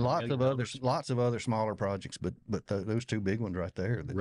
It just enabled us to do it. Yeah. Land acquisition is so important, because a lot of times you have to act quickly. That's right. When a property becomes available, it's not like you can. And that's kind of why the foundation was started. Yeah. Is the agency was not able to quickly acquire land. There's a process it has to go through and things. And if they had a foundation somewhere set up that would help buy public property or buy property acquisitions, and that's why it was set up, is that we can just do it immediately. Because a lot of times a seller, they don't want to wait around forever. That's right. For all the red tape, and they want to do the deal. So thanks to the foundation. Definitely. And then that match, there's a federal match in some of these money, and then we can, that's big money. Yeah, it's big money. So that's a big thing too. So, let's see, last year, or I guess over the course of the raffle, it's been 73% winners coming from Tennessee. So that's pretty cool. Yeah. Over 70% And of winners. it's a nationwide raffle. And Right. It's become that for sure. Yeah. Yeah, it has been. And you're allowed to enter if you're in another state and stuff for sure. But I think we've had last year someone from Indiana, maybe, I think Kentucky, one out of state 2 years ago. Yeah. He picked a truck, but we nationwide but most of the emails that go out to people that we get a lot of response from are hunters and fishermen that y'all have the database on and stuff. So they get emails and text messages. So it makes sense that a lot of them are going to be from Tennessee. Yeah. Yeah. All right. One question that you said that you get quite a bit on these packages. Can you buy a ticket specifically for a package? So let folks know how the ticket purchasing works and how the drawing works out, and then we'll dive into these. Yeah, that is a question that we get a lot. Is someone will contact us and want to buy, a ticket or 10 tickets for, they want the bass boat, or they want the truck, or they want this specific item. And you can't, because the way the laws are in Tennessee, the Secretary of State, that's getting out of my department, but well, we can only have one raffle. One raffle a year is what a nonprofit in Tennessee can have. Every state may be different, but so if you had one prize package, that became one raffle. Gotcha. So in order to have 10, like this year we have 12 packages you put in, and your odds are basically the same. If someone says, well, I just want just say I'm a fisherman, I just want the boat. Well, you still have the odds are the same of winning the boat if it was one prize, or you're still going to have the same odds, but you have more odds of winning other prize packages. Yeah. So how it works is if you buy a ticket or 10 tickets and you're in the drawing, we draw out 12 names in the order of how they're drawn out. That person, the first drawn out, gets their pick of whatever. Whole 12. Yeah. Right. If they pick the elk package, then the second person can say, I might want the boat. Yeah. So it goes in that order until the last person gets the last remaining prize. Yeah. So it works out good. It's the most fair way, and it's chances of winning something. I mean, if last place was $10,000, I'll take that. That's right. If last place is a deer hunt, I'll take that. Yeah, last place being the last straw. There's really not a bad package. Yeah, everything is great, So yeah, but obviously $80,000 bass boat's kind of a. And I think that's kind of what makes us the best nations is these packages. I mean, we've got the best. We've got better prizes than anybody. Yeah, yeah. Well, let's jump into some of these. I wanted to touch on the new items this year, and the number one is the Camus boat. Tell us about the Camus boat and that package, and I'll try to pull it up so they can see it online. Well, it's a CX-19, which is it's a 20-foot boat, but it's so close to 19-foot. That's what they call it. And Earl Bentz, well, everyone knows if you're a fisherman, you know Earl Bentz's name, and he can build a boat. And he came on with this year. We've been we were hoping he would. We said, Earl, hey, how about a boat? And he's like, okay. and I mean 80,000, and he also added it's got the 225 horse Mercury, which is an upgrade, and then the power poles. That's something nice that doesn't come standard with that boat. And he's like, no, I want them on there. So we're going to do that. And I'm not sure if if the boat is going to be built or if you can pick your color. Don't know. Get Earl on the phone. Yeah. But it's you know how Earl is. He'll make it like you want it. But that's a big one. I mean, he's such a great supporter of conservation in Tennessee. He is. I mean, for years. I mean, what a. I mean, he goes back to the beginning of the foundation. That's exactly right. He's actually one of the founders of the foundation, starting this thing. So yeah. Well, it's a cool boat. It's a cool facility. We did a show there a couple of years back, so that was fun and got to see the operation going on there. It's definitely a top of the line boat. Made right here in Tennessee, 25 miles north here. Yep. Tennessee company, and it's awesome. Like you said, it's going to be outfitted to the nines. It's going to have the power pole, and motors, and all that. Yeah, he's going to do it up right. It's going to be right for the fishermen and ready to go. So that's cool. That's awesome. What are the other new packages this year? Ted Nugent has come on board. So talk about that. That's pretty cool. Get to go hunting Ted Nugent's place in Michigan. You're gonna go up there and he'll be sitting around the campfire playing a guitar and singing a little bit and enjoying your company. And the next day go out and hunt on his property. Yeah, I think it's a 2-day hunt. I think you hunt. Then you have dinner and I mean, he's got some stories. And yes, Smith & Wesson, who's a new Tennessee company, is going to build you a rifle for this hunt. Okay. You get that to take with you. Awesome. So it is a wild hog hunt, looks like. Yep. Yeah. Okay. Cool. Yep. Yeah, that's awesome. And you'll have a ball. Yeah, you're gonna have a ball.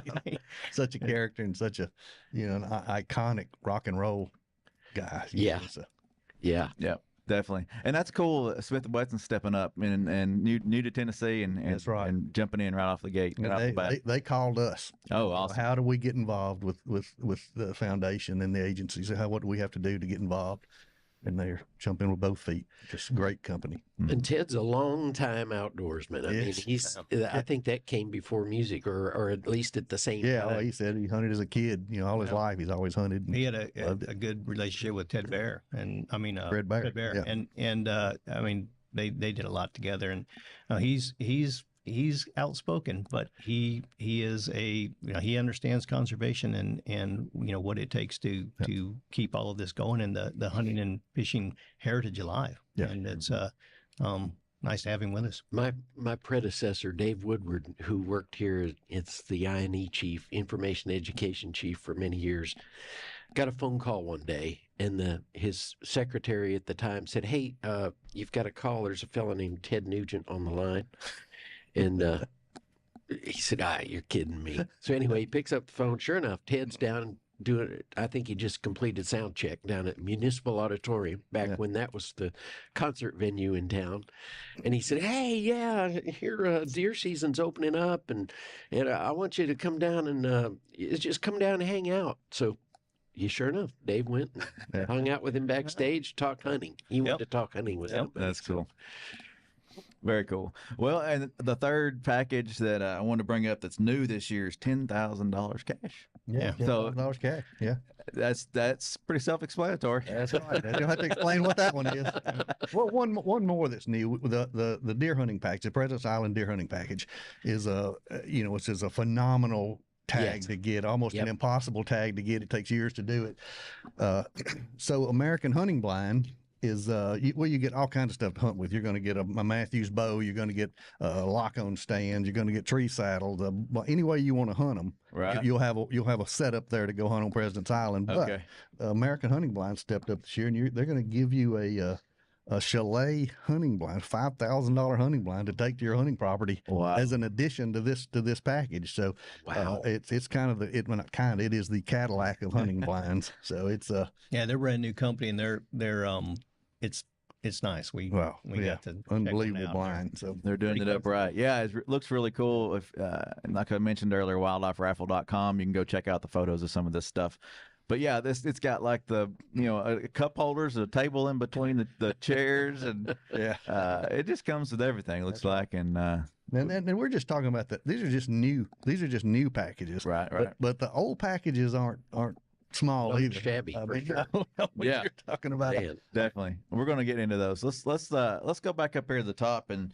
Oliver Travel came on last year, so I wanted to make sure we give them some love here. But talk to us. Tell us about this trailer. It's a Tennessee company, and it's Tennessee company. Yeah, it's the Cadillac of camping trailers right there. I mean, that is the top of the line. Yeah, and they're built for not just campgrounds. They're built strong. You can take those. We did a video. We ran it across a creek several times. And I think a lot of campers have a leakage problem. As they get older, and you don't have that with this because it's a one-piece body. Yeah, the way they make that, and that eliminates that issue as they get older. So it's made to last. And last. It's a great company and great products. A lot of great features. You can make sure to add on and have. For the trip, but I mean, it makes it. I know we did a show last year. It makes it fully off the grid, right? I mean, you take this thing off. Solar panels, everything's off the grid, and the Oliver family's so good to us. I mean, such a nice group of people. Yeah, so that's cool. It was a fun show last year with them, and you can go back and watch that show and see more details on these campers. But just makes the raffle even better with adding them in. The Ford is back again. The Mid-South Ford dealers are. Who wouldn't want a new Ford truck? Back with a $50,000 voucher for a Ford truck or Mustang or you don't have to get a truck. You can get your choice, whatever you want. And if you want to spend $100,000 on a Raptor, whatever you want, that's $50,000. Knock 50,000 off the price. Yeah, that's a big discount. So that's cool. I think Charisse, the winner last year, she got a limited, didn't she? She got a Ford Limited. Yeah, I mean, it was nice, white. But she had that picked out before. That's what she wanted when she bought the ticket. When she bought the ticket, she said, "That's what I was going to get right there. Is this Ford Limited?" So. Well, you said once you called, Richard makes the calls and lets the folks know. I love that. But she was second guessing. She was like, "Oh, maybe I want that stuff." And she when I called her, she didn't answer the first time, and they don't let me know who won until that morning. But they don't want any of this information out. Yeah. And so I get the list, and then I'm watching, when they make the announcements, and Joey's up there, at the Fish and Wildlife Commission meeting and making the announcements, and it's live. We send an email out to it. Everyone can watch it live, and a lot of people do, but some people are working. She was in a meeting, and I called and left a message, and then I think I called her back, and she was just giggling. I said, "Hey, this is Richard with Tennessee Wildlife Research Foundation. How's your morning going?" And she just started almost crying and giggling, and I said, "Well, I guess you've heard." And she goes, "No, but I won, didn't I?" And I'm like, "Yeah, well, I said, "You won first place." She goes, "I know." And I'm like, "I thought," and she said she knew. She said, "I knew when I saw the advertisement that was the way to get my truck." and wow. So she was just all, it was fun. That's a neat morning for me to be able to call everyone. But then she was, everyone has to fill out their list of prizes, what order they want. So it doesn't take that long for everyone to choose and know what prize they got. And she then she started second guessing herself, like she won. Well, maybe I want the game. Maybe I want the game. And maybe I want. And I'm like, whatever. I said, but the longer you wait, everyone else has to wait. You have to pick first. And then she's like, what am I doing? I want the truck. Yeah. I'm like, well, then pick the truck. She did. But, I could see how it could be tough. And then it was like, it took her months before she could make her mind up on what she wanted, and she ended up getting really nice. That's awesome. Limited. I could see. I mean, you look at those values, and you're like, well, do I want the $90,000 trailer or the $80,000 boat? Yeah, but they're all great packages, and I could see how it could be tough sometimes for folks to pick. But so let's just kind of cover some of these others real quick before we run out of time. Well, the Bass Pro, that's the top of the line. It's a 6-seater top of the line tracker. I mean, that 800 SX is their top of the line. Who wouldn't want that to hunt off of or use on your farm or property? Yeah. It's the crew cab, so you got 4-seater, looks like. And it's 6-seater. Oh, well, that's true. That's true. Someone in the middle of you, but and all of these packages, I don't know if your viewers are seeing that the you can click on all of these on the website, and it goes to the details about every package and every item in the package, and also so if they want more information, it's all on there. Yeah, and we appreciate Bass Pro. They've been a partner for a while. Partners. Yeah. So yeah, that's awesome. And then so the Best of the West is that Best of the West long range shooting is they're the pioneers in long range shooting. They've been doing it longer than anybody else. They've perfected this systems and they build great items, and they do this for this. They've been a good partner for us since we started this. Yeah. And then you get all kinds of accessories and things to make it happen. So. Yeah, great. If you're wanting the long range shooting, that's the company to look up there. And the hearing protection, you get that. Things. It's that's target cameras. Mm-hmm. Yeah, the target camera, so you can get shooting 800 yards away. You can just look at it on your phone or look at it. Well, I guess it's got a monitor that you can see instead of having to go out there and where'd I hit? But it's pretty amazing. We do a shoot for some of our heritage members, and to go out there and within just minutes, they teach you the whole thing about. Yeah, you're shooting 1,000 yards in 20 minutes. And you're hitting, and it's so neat because you see the bullet hit the target through your scope, but then it's like 3 or 4 seconds later, you hear the sound come back. It's like, wow. But they make a really good. It's always good to see people's face when they shoot 1,000 yards and they think, I can't believe I done that. Yeah, right. Yeah, and the technology these days, it just makes it. They're expensive guns, but when you shoot it, you realize why it's expensive. The trigger and the there's no recoil Uscomar hardly. And optics. yeah, it's Great stuff. that level inside the scope to where you can tell. Because if your gun's slightly off, it's hard to tell, and that'll throw that bullet way off, and you get way out there. And it's they've really got a good system. That's cool. Well, and Henry's back again this year, which I think is really cool. You get the special TriStar logo, right? You want a collectible gun. That's it. I mean, that Henry is custom made with the Tennessee TriStar. The serial number reflects this year and is part of this event. Colonel Littleton, when you say heritage in Tennessee, I mean, Colonel Littleton's products are the epitome of heritage in Tennessee. Yeah, he built this bag. And duffel bag, and it all buffalo leather, and we used to have buffalo in Tennessee. Yeah, we did back. Well, that's cool. Once in a lifetime opportunity there with that gun and everything. Right. So that's cool. Let's see, waterfowl academy, elk hunt—they're all back again. So those are cool. Anything stand out in those that we want to highlight before we run out of time? Well, Academy's such a great partner. I mean, for them to come in, $5,000 shopping spree at Academy. Mm-hmm. I mean, that's not a bad way to start your day. Yeah, sure. And to be able to hunt elk in Tennessee, I mean, that's something very few people would ever get to do. And it's something new this year that is different is on the person who chooses the elk package. That hunt is for 2025, because if we make the announcement and the person picks us like on September 20th when they announce the winners, whoever gets the elk hunt, you've only got a few weeks to prepare. Yeah. And you may not have the time or vacation time, and also. So we push that back to you have a year to prepare. It's a once in a lifetime. Yep. Yeah, you won't be ready. While you're preparing, you can shoot your new Bagheera rifle. That's right. and sight it in. Get it all ready. Do some scouting. Scout a couple of weeks, or even more. Yeah. And the same thing with the deer hunt. I don't think we mentioned that season is for 2025 also for the same reason. More time to prepare. Yeah. So yeah, I think that's great. That's great for the hunter, especially those looking for vacation time and make sure they can get off and all that. Yeah. So the hunt that started it all was the elk hunt. So that's really cool. We have some great elk in Tennessee. Yeah, we sure do. We sure do.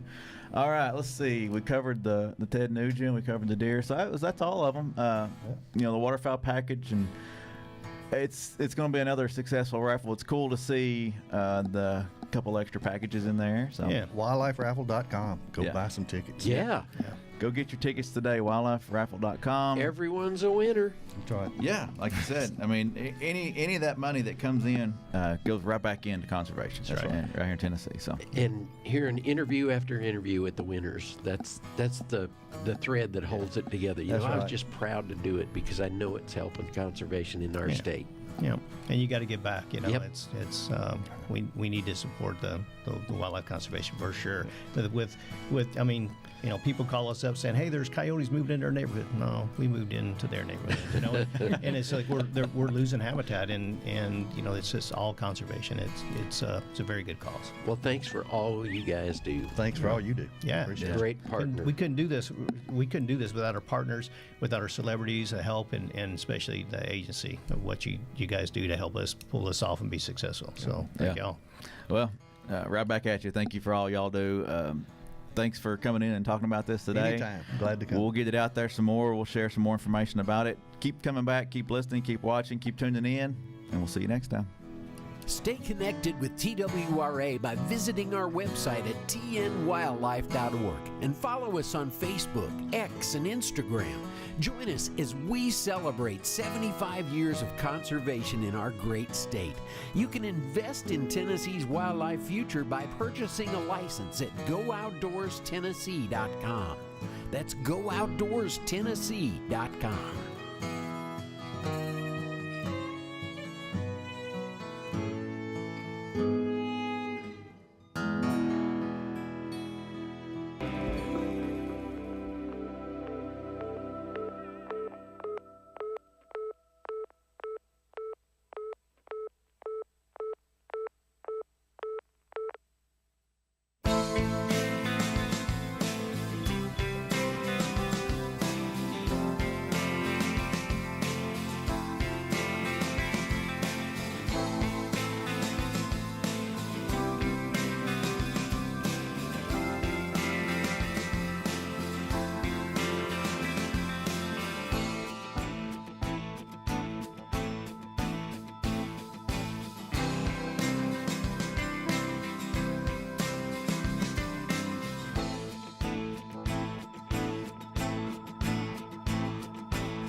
Good evening and welcome to the Board of Mayor and Alderman Workshop.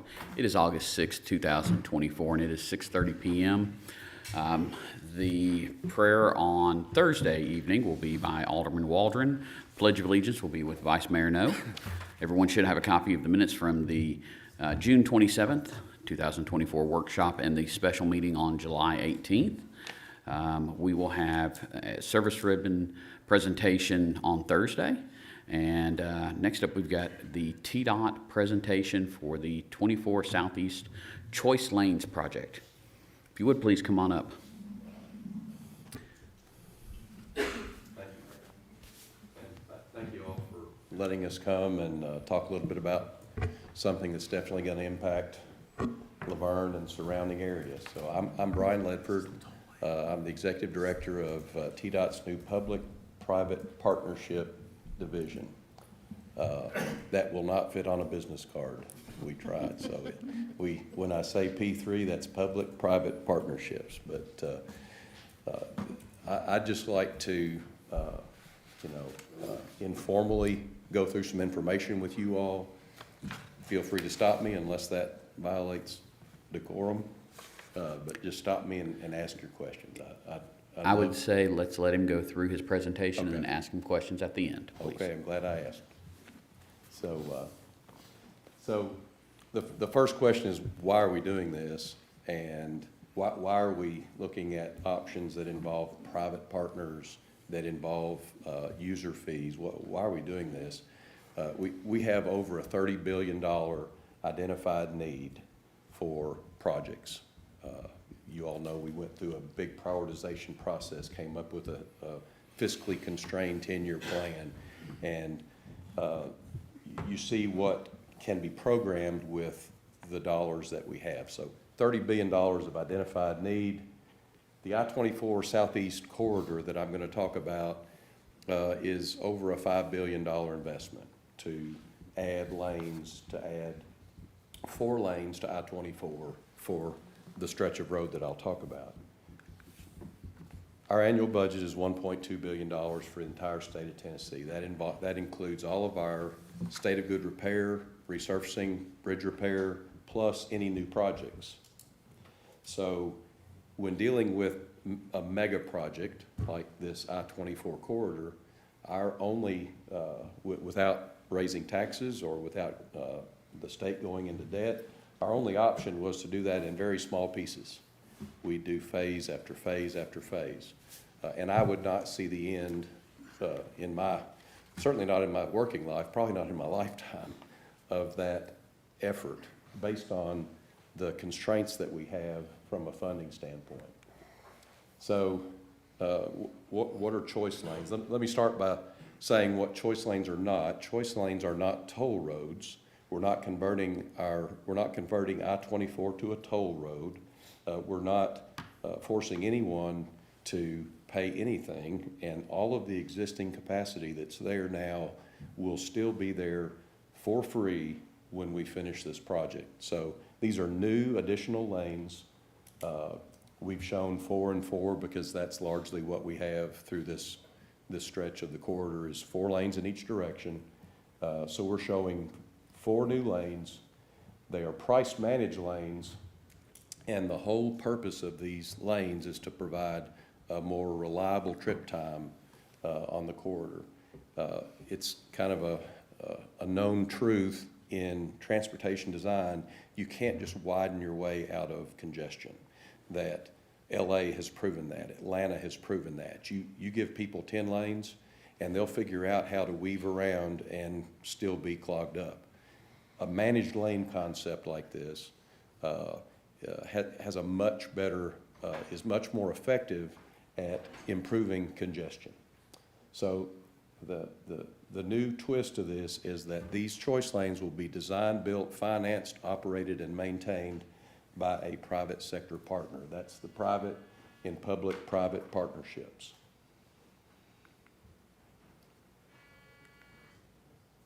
So picture says 1,000 words. On the right, that's pretty much what we're talking about. That's 4 lanes over to the right, general purpose lanes, 2 new lanes, optional choice lanes, and separated by about a 4-foot buffer with the delineator posts separating traffic. I guess the other thing about that slide is it shows these are some of the states that have gone before us. There are a lot of states, you all driven on them. You've driven on express lanes in Georgia, Florida, now in North Carolina, up in the DC area. They call them express lanes.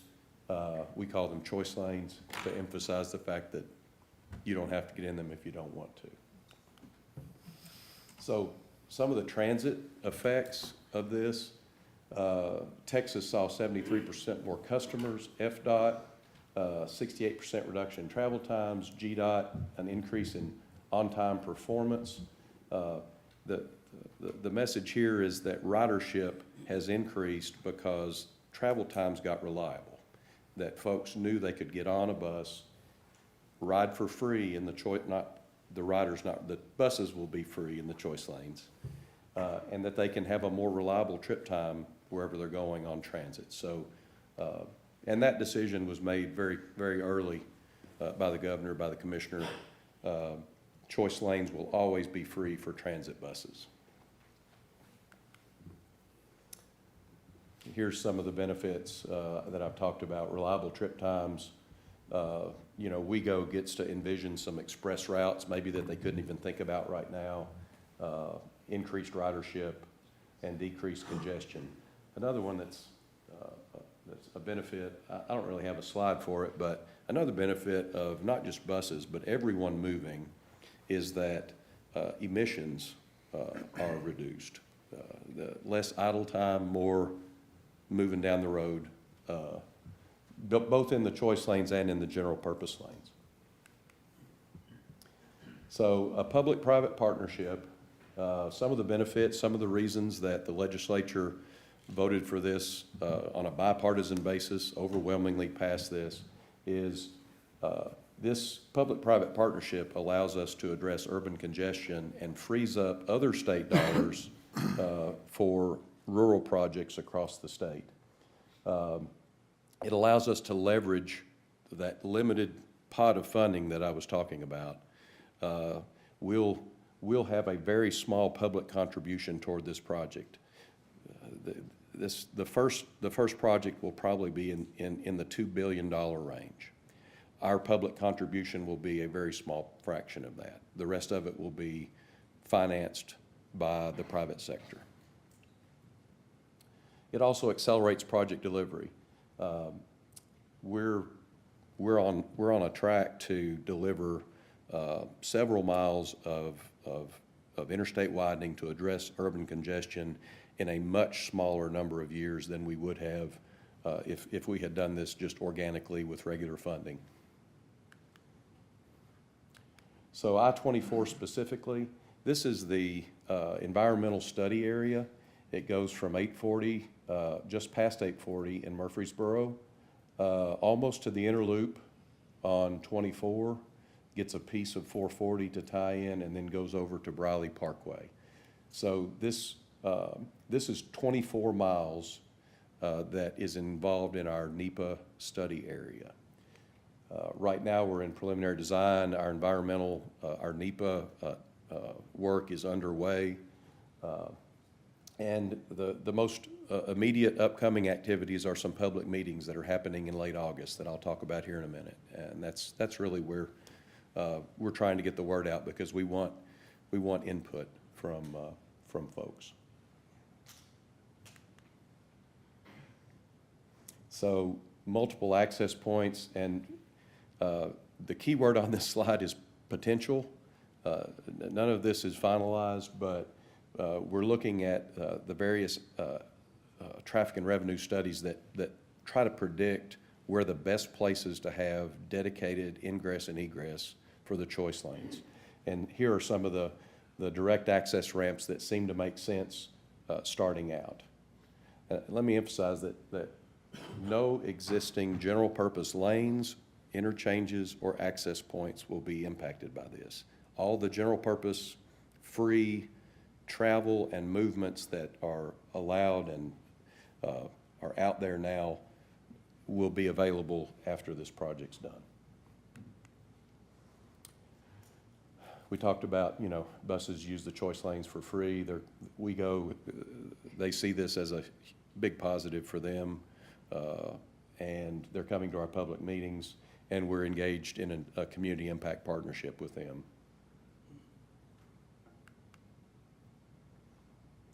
Okay, so the user fees, as I've said, are optional, but those user fees will change with traffic, with congestion. It's called dynamic pricing, congestion pricing. If you've taken an Uber during certain times of the evening, you've seen surge pricing. It's market driven based on how many vehicles are using them. You will know when you pass under a gantry, a price will be posted, and when you pass under that gantry and your transponder is red or your license plate is red, you will pay that amount, even if the amount changes while you're on the road. You will only pay what you see when you pass under the first gantry. The user fee based on usage, I guess the main thing I want y'all to get out of this slide, that a lot of times express lanes get folks have this idea that, well, the private sector developer, they're gouging during those high usage times. The nature of this managed lane concept is they have to guarantee us a certain minimum speed. Let's say it's 50 miles an hour. People probably aren't going to be going 50 miles an hour, but let's say that we make them guarantee a 50 mile per hour minimum speed. They have to raise the price such that it throttles the amount of folks who get in that lane. Because if their price is too low and too many people get over there, they fall below the guaranteed 50 mile per hour minimum, we fine them. It's the whole point about having choice lanes is to provide reliable trip time to the users. The schedule that we're on, we're in August of 24 here. Public information meetings are happening later in the month. Public hearings early next year, and then the request for proposals process starts in Q2 of next year. Throughout all of this, we need stakeholder engagement. I'll come back here at whatever point makes sense for you all, because we want you to know, we want this to be a transparent process. We want to reach commercial close by the Q3 of 26. That sounds like a lot of time from request for proposals to commercial close. In these types of projects, the initial RFP goes out, and then there's about a 9 or 10 month process of the developers, the teams proposing alternative technical concepts. They look at our concept drawings and they're like, oh, I can do better than that. I want access here. They didn't allow, I want to fly over that interchange rather than go through it. So they'll come with alternative technical concepts that we have to either approve or deny, so that they can know they can base their bid on it or not. So that's a long process. That's what gets us to commercial close in late 26. And then construction, we expect, would start pretty early in 2027. So the upcoming public meetings, will start with a virtual presentation on August 14th.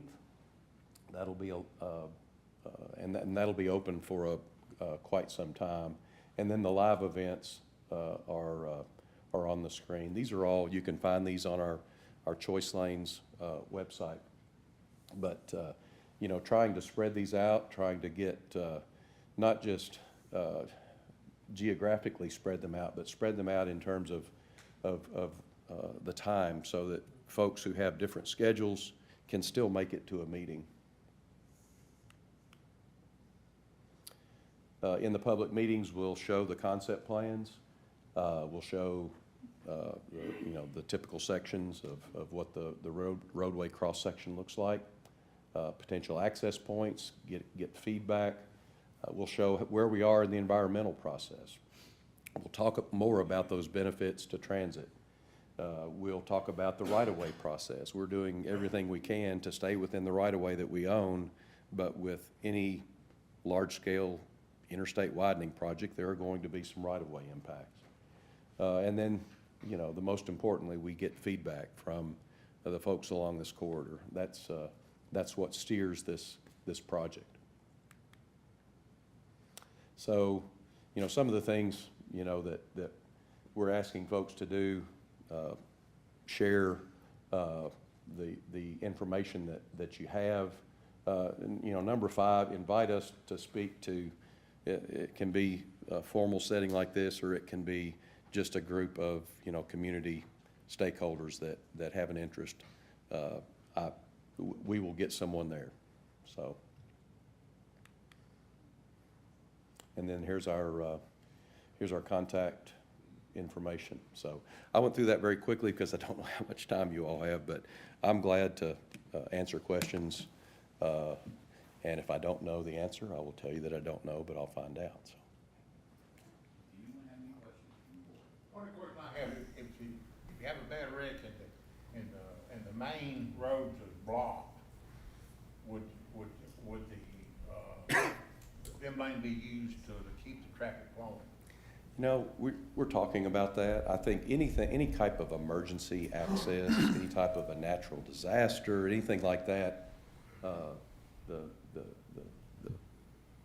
the ability to collect user fees is not really an issue. Now there will be incidents all the time. There'll be some in the choice lanes. There'll be some in the general purpose lanes. We don't expect, because there are different types of P3s. There are some P3s where the private sector builds the road and then the public sector makes a payment every year. It's called an availability payment. We're not doing that. We're doing a revenue risk P3, which means the developer is, they're putting their equity on the line, they're going into debt, and they're at risk for whether or not they collect these user fees. So it's a little higher bar as to when we can just say, no, we're taking over your lanes. Another question, how do you get on it? You get on it exits, or you get on it periodically going down the road? Both. There will be some at-grade access points where it's safe, where there's a long straight stretch with no interaction with interchanges, where there can be some at-grade ingress and egress. But also, as I showed on that slide, there'll be some interchanges where you'll have all the existing ramps, and then you'll have dedicated choice lane ramps that will probably be like in the middle. Who's responsible for the upkeep of those ramps? So operations and maintenance responsibility for all the choice lanes will stay with the developer. They have to put that in there. They have to figure that in. So their 4 lanes, their dedicated ramps. If there's any elevated sections, particularly up at the north end, some of that will be elevated. That's all theirs to manage. We'll maintain operations and maintenance on our general purpose pavements and our interchanges, our bridges. So there'll be a line that we'll have to define. Say this side yours, this side's ours. And how will access be for emergency services in the whenever a wreck occurs? It's not an if, it's a when. Right. So that's one of the beauties of using the flexible delineators. When somebody's life's on the line, those things don't exist. But they look like they're very closely spaced, but they're spaced far enough out that in stop traffic, the vehicle can get where they need to go. And the downside of that is that a wreck can start in the general purpose lanes and spill into the choice lanes. It can start in the choice lanes and spill over into the general purpose lanes. When a wreck occurs, folks need to do whatever they need to do to take care of people and property. Will that spacing be large enough, if need be, for a fire engine? I don't know the exact spacing, but those plastic delineators are pretty much inconsequential to a fire truck that They needs to push get. over, is that correct? Yeah. Okay. So, And they're fairly straightforward to remove if it's not, something's on fire. first of all, I think I would match Rutherford County with any county in the state of Tennessee between Murfreesboro and Nashville for traffic. And it needs something like this, but there's always gonna be questions. I got a couple. The first one, have you came up with any kind of price as far as what folks would have to pay per month or in order to travel those lanes? Right, so this is dynamic pricing set by the developer. So the party that goes out and borrows the money, puts up their equity, builds these lanes, they set the pricing, and during off-peak periods, that price is gonna be pretty low. I mean, during off-peak periods when there's no reason for folks to get in those lanes, they still want a few people to get in there, so the price is gonna be pretty low. During the highest peak period, the price is gonna be whatever it needs to be to maintain that minimum speed that I talked about. So no, we're not getting in the business of setting, because of this revenue risk model that we're following, we have to allow them the flexibility of managing their investment. So you're saying it would be higher in rush hour, morning, and afternoon than it would be Absolutely. on the weekend? Absolutely. And so it's not gonna be like an HOV? No, sir, the HOV lanes, such Right. as they are, will stay in the general purpose lanes. They will stay out there? Yes, sir. Okay, that makes sense. And so it's gonna go towards Nashville, it's gonna go to to 440 and stop.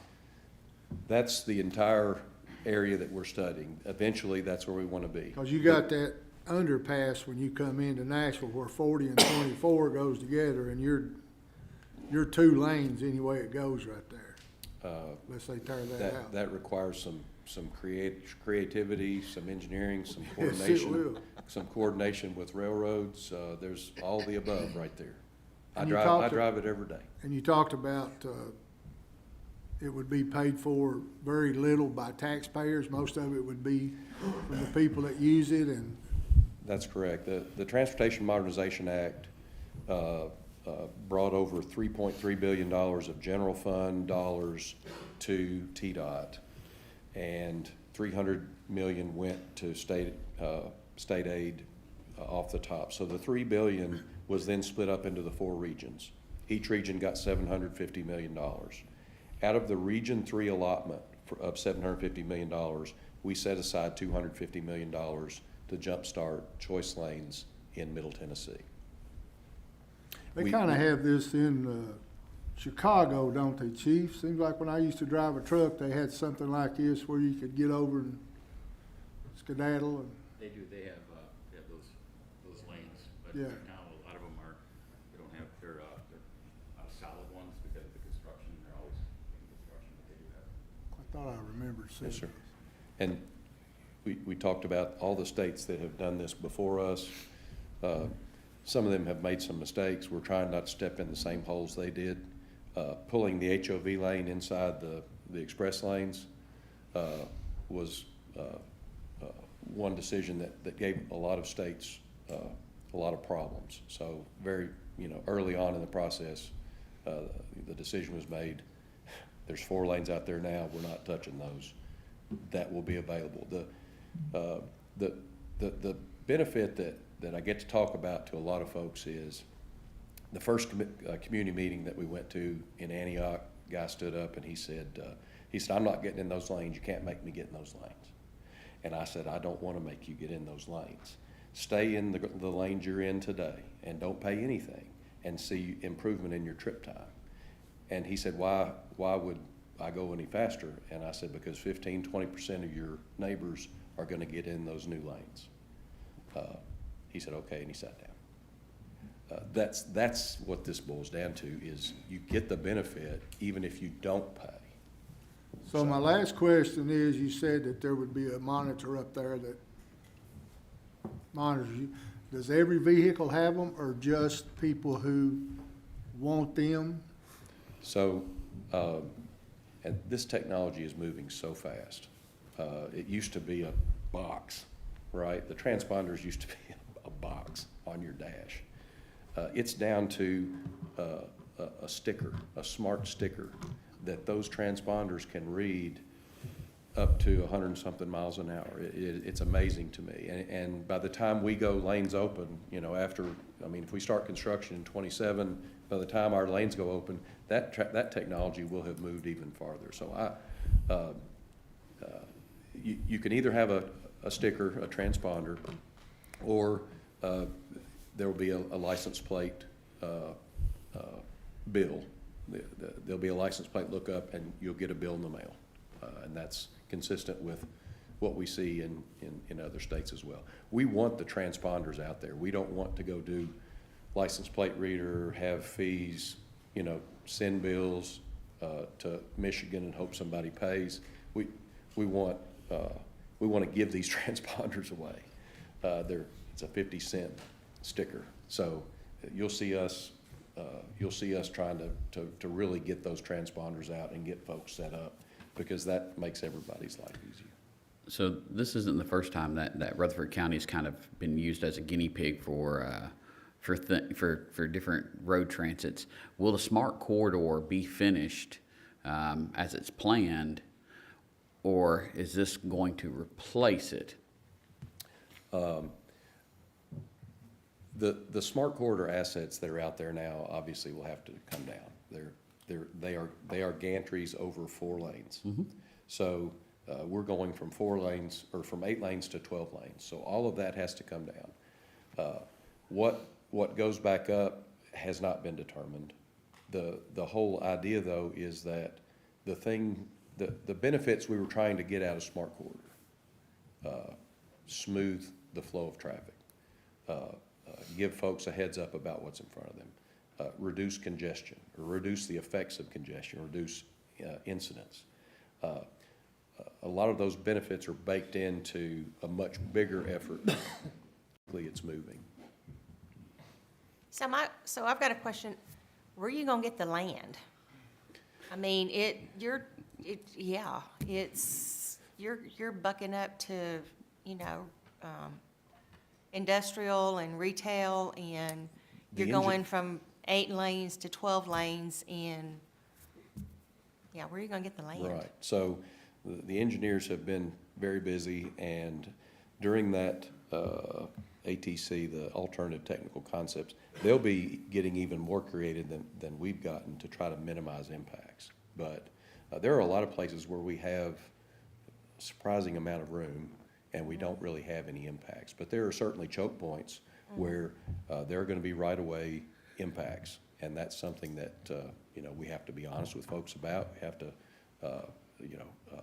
have a fair process and be transparent with folks about it. And then going back to what the vice mayor was talking about on charging people, my brain was just going, an app, and then the people, sign up for it on their app with their license plate. Right. What if it's a stolen license plate? That's actually in our legislation. The instances where fees would be waived, obviously, and that's stolen vehicle, proof of a transferred vehicle. There are several things that legislators raised their hand during the passage of this bill, and they were included in the bill. Any other questions? Bruce, Kyle, either one of y'all have questions? Because I know y'all are the more technical minded. I don't have anything. Thank you. Okay. Good stuff. Thank you all for having Good us. stuff. Okay, we will have on Thursday the departmental reports, which I hear from Chief Mays will be very interesting. And then We are moving over to old business, second reading ordinance 2024-12, an ordinance adopting and enacting a codification and revision of the ordinances of the city of LaVergne, Tennessee, providing for the repeal of certain ordinances not included therein, providing a penalty for the violation thereof, providing for the manner of amending such code, and providing when such code and this ordinance shall become effective. That is a mouthful, everyone, but essentially it is us being able to work with Muni Code and Civic Plus to publish our municipal code online. Does anyone have any questions about that? Seeing none, we're going to move on to the consent agenda. First item is approve or reject city bids and purchases. First, we've got a Sourcewell contract purchase for furniture for the Public Works and Community Development Services facility. Total cost for all of the furniture is $374,399.84. It is below budget. We budgeted $400,000, and this is furniture for this building. Does anyone have any questions? I read over that. Is that a complete deal, Doug? Through the whole furniture?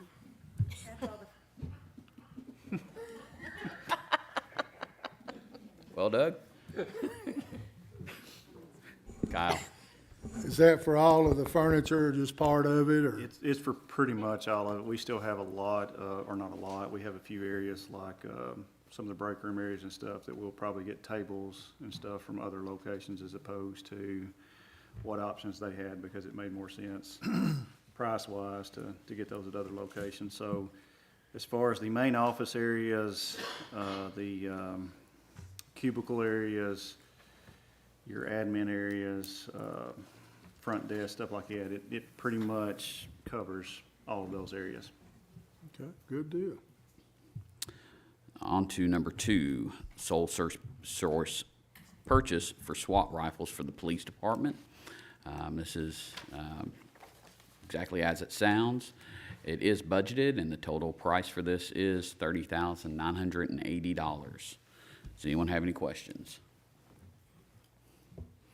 Moving on to number 3, bid, fire department uniforms and accessories. This is what we do pretty much each year, and it's used for uniforms and accessories, just as it says. So the staff is recommending that we award this to CMS Uniforms and Equipment, and as they were the low bid. Chief Beasley, that's who we've used in the past? Yes, we've used them for the last, I believe, last 2 contracts at least. Okay.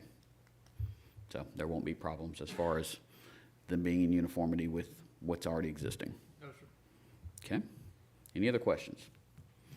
Number 4, bid, fire hydrant sandblasting and painting. This will be about $110 per hydrant for the sandblasting and painting. There's also an optional additional cost of about $30 per hydrant to paint the bonnet and cap of each hydrant to identify water flow capacities. And so this is a budgeted item that will be paid out of the water department budget. Does anyone have any questions? Moving on to number 5, state contract purchase, NICE logging radio recorder for the police department. And this is for the installation and programming of such system. It's $63,268.05. This would need to go through a budget amendment, and you can see kind of the background information on it. Chief, is there anything, Chief Mace, is there anything you want to add about this? No, I just said it's very, very important that we had a system failure. This is a new system that would be put in place with redundancies, so we wouldn't have the same problem we've had in the past. Thank you, sir. Moving on to B, approve renewal of service agreement with Motorola Solutions for city radio equipment. And this is just our our yearly renewal with them.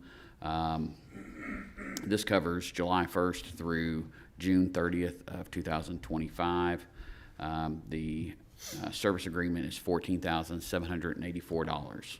And this is for the radio system for police, fire, and other city departments through Motorola.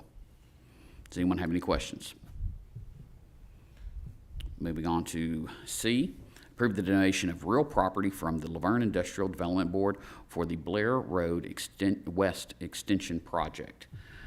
The LaVergne IDB recently met and approved donating portions of what will be the Blair Road West Extension that goes through their property to the city at no cost. Does anyone have any questions? Moving on to D, approve change order number 1 with Isengard Construction Group Incorporated for the 2019 Interceptor Sewer Improvements Project. Mayor, Board. This particular change order is for the 2019 Interceptor Sewer. It is a deductive change order, and it was because that they open cut New Paul Road because the soil conditions were not conducive for the boring, and they also added some watertight lids to the manholes. But it ended up being a deductive, so that's good. So Say that word again. Deduct. It's a reduction of $73,589. I love it. We like that. Yeah, that's a good one. You can keep bringing those. We don't like the other ones. Yeah, understood. Okay, moving on to E, approve amendment number 3 to the agreement for engineering services with CTI Engineers Incorporated for the Upper Cheney Woods Interceptor Sewer Project sections 4 and 3. You're gonna rain on our parade now. Yes, Yeah. the next ones will rain on your parade. This is an amendment to our engineering services contract. Change order number 2, I think it was, did some modifications to the influent pump station, and it added some construction time. And in order to, to continue the services that we need to do, this is an addition to that. And that is $10,000. not to exceed $10,000. Yes, sir. Okay, any questions? F, approve amendment number 1 to the agreement for engineering services with CTI Engineers Incorporated for the Fergus Road Interceptor Sewer Project. Another addendum to our contract to increase our engineering fee. This is for the Fergus Road Interceptor Sewer. Previously, we were going to replace just a certain amount. And as we were getting into the design a little bit more and having to get up underneath Murfreesboro Road, there were some conflicts. And so we wanted to try to adjust the slopes, and doing that, we saw that there was some more work that needed to be done downstream. So that's what this includes. And this amendment is not to exceed $19,500. Is there any questions? Okay, and then we are moving on to G, approve agreement for engineering services with CTI Engineers Incorporated for the Waldron Road sewage pump station replacement project. All right, this is an existing sewage pump station. It's been in operation for almost 30 years, I believe. So it is in need of replacement, and pretty much it'll be replaced in kind. We'll look into the any additional developments that might occur, but most likely it'll be a replace in kind. And that project, our fee will not exceed $45,400. And this is part of the budget for the project. Project was budgeted at $350,000. Any questions on that? Okay, moving on to H. Award a contract to Turner Security for the installation of access control, closed-circuit television, and network wiring for the Public Works and Community Development Services facility. Again, this is just as it sounds. This is basically for control access for closed-circuit cameras and for network wiring.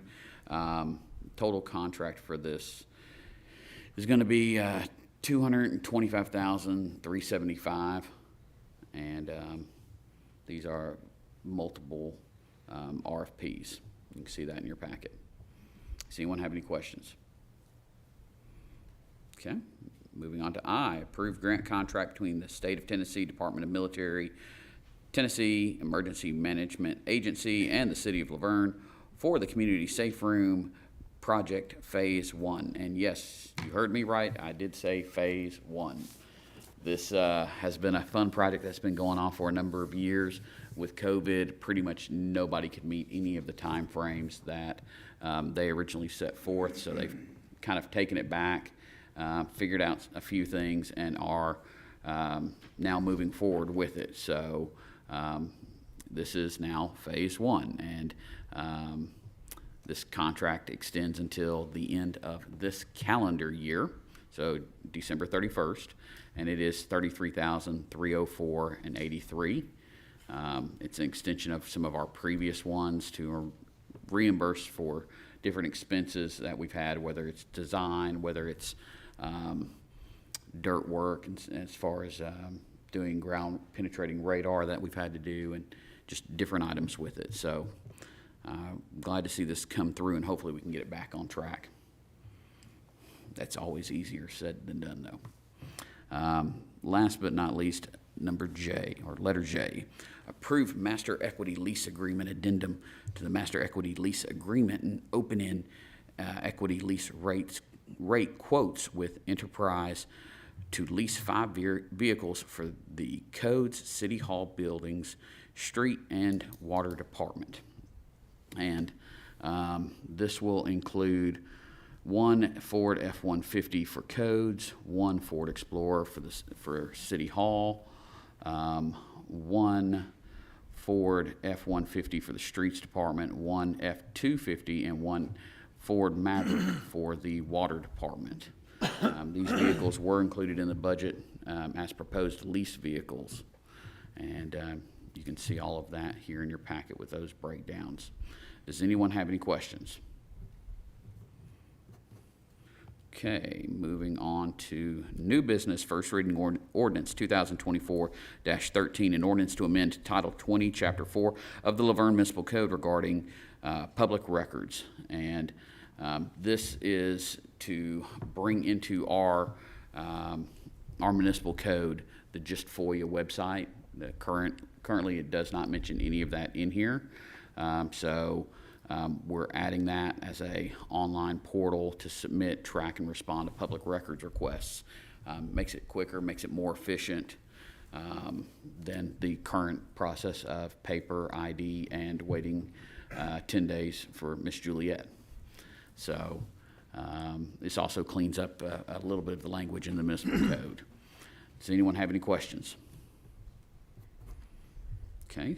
Moving on to number 8, first reading ordinance 2024-14, an ordinance to amend the fiscal year 2023-2024 general fund budget.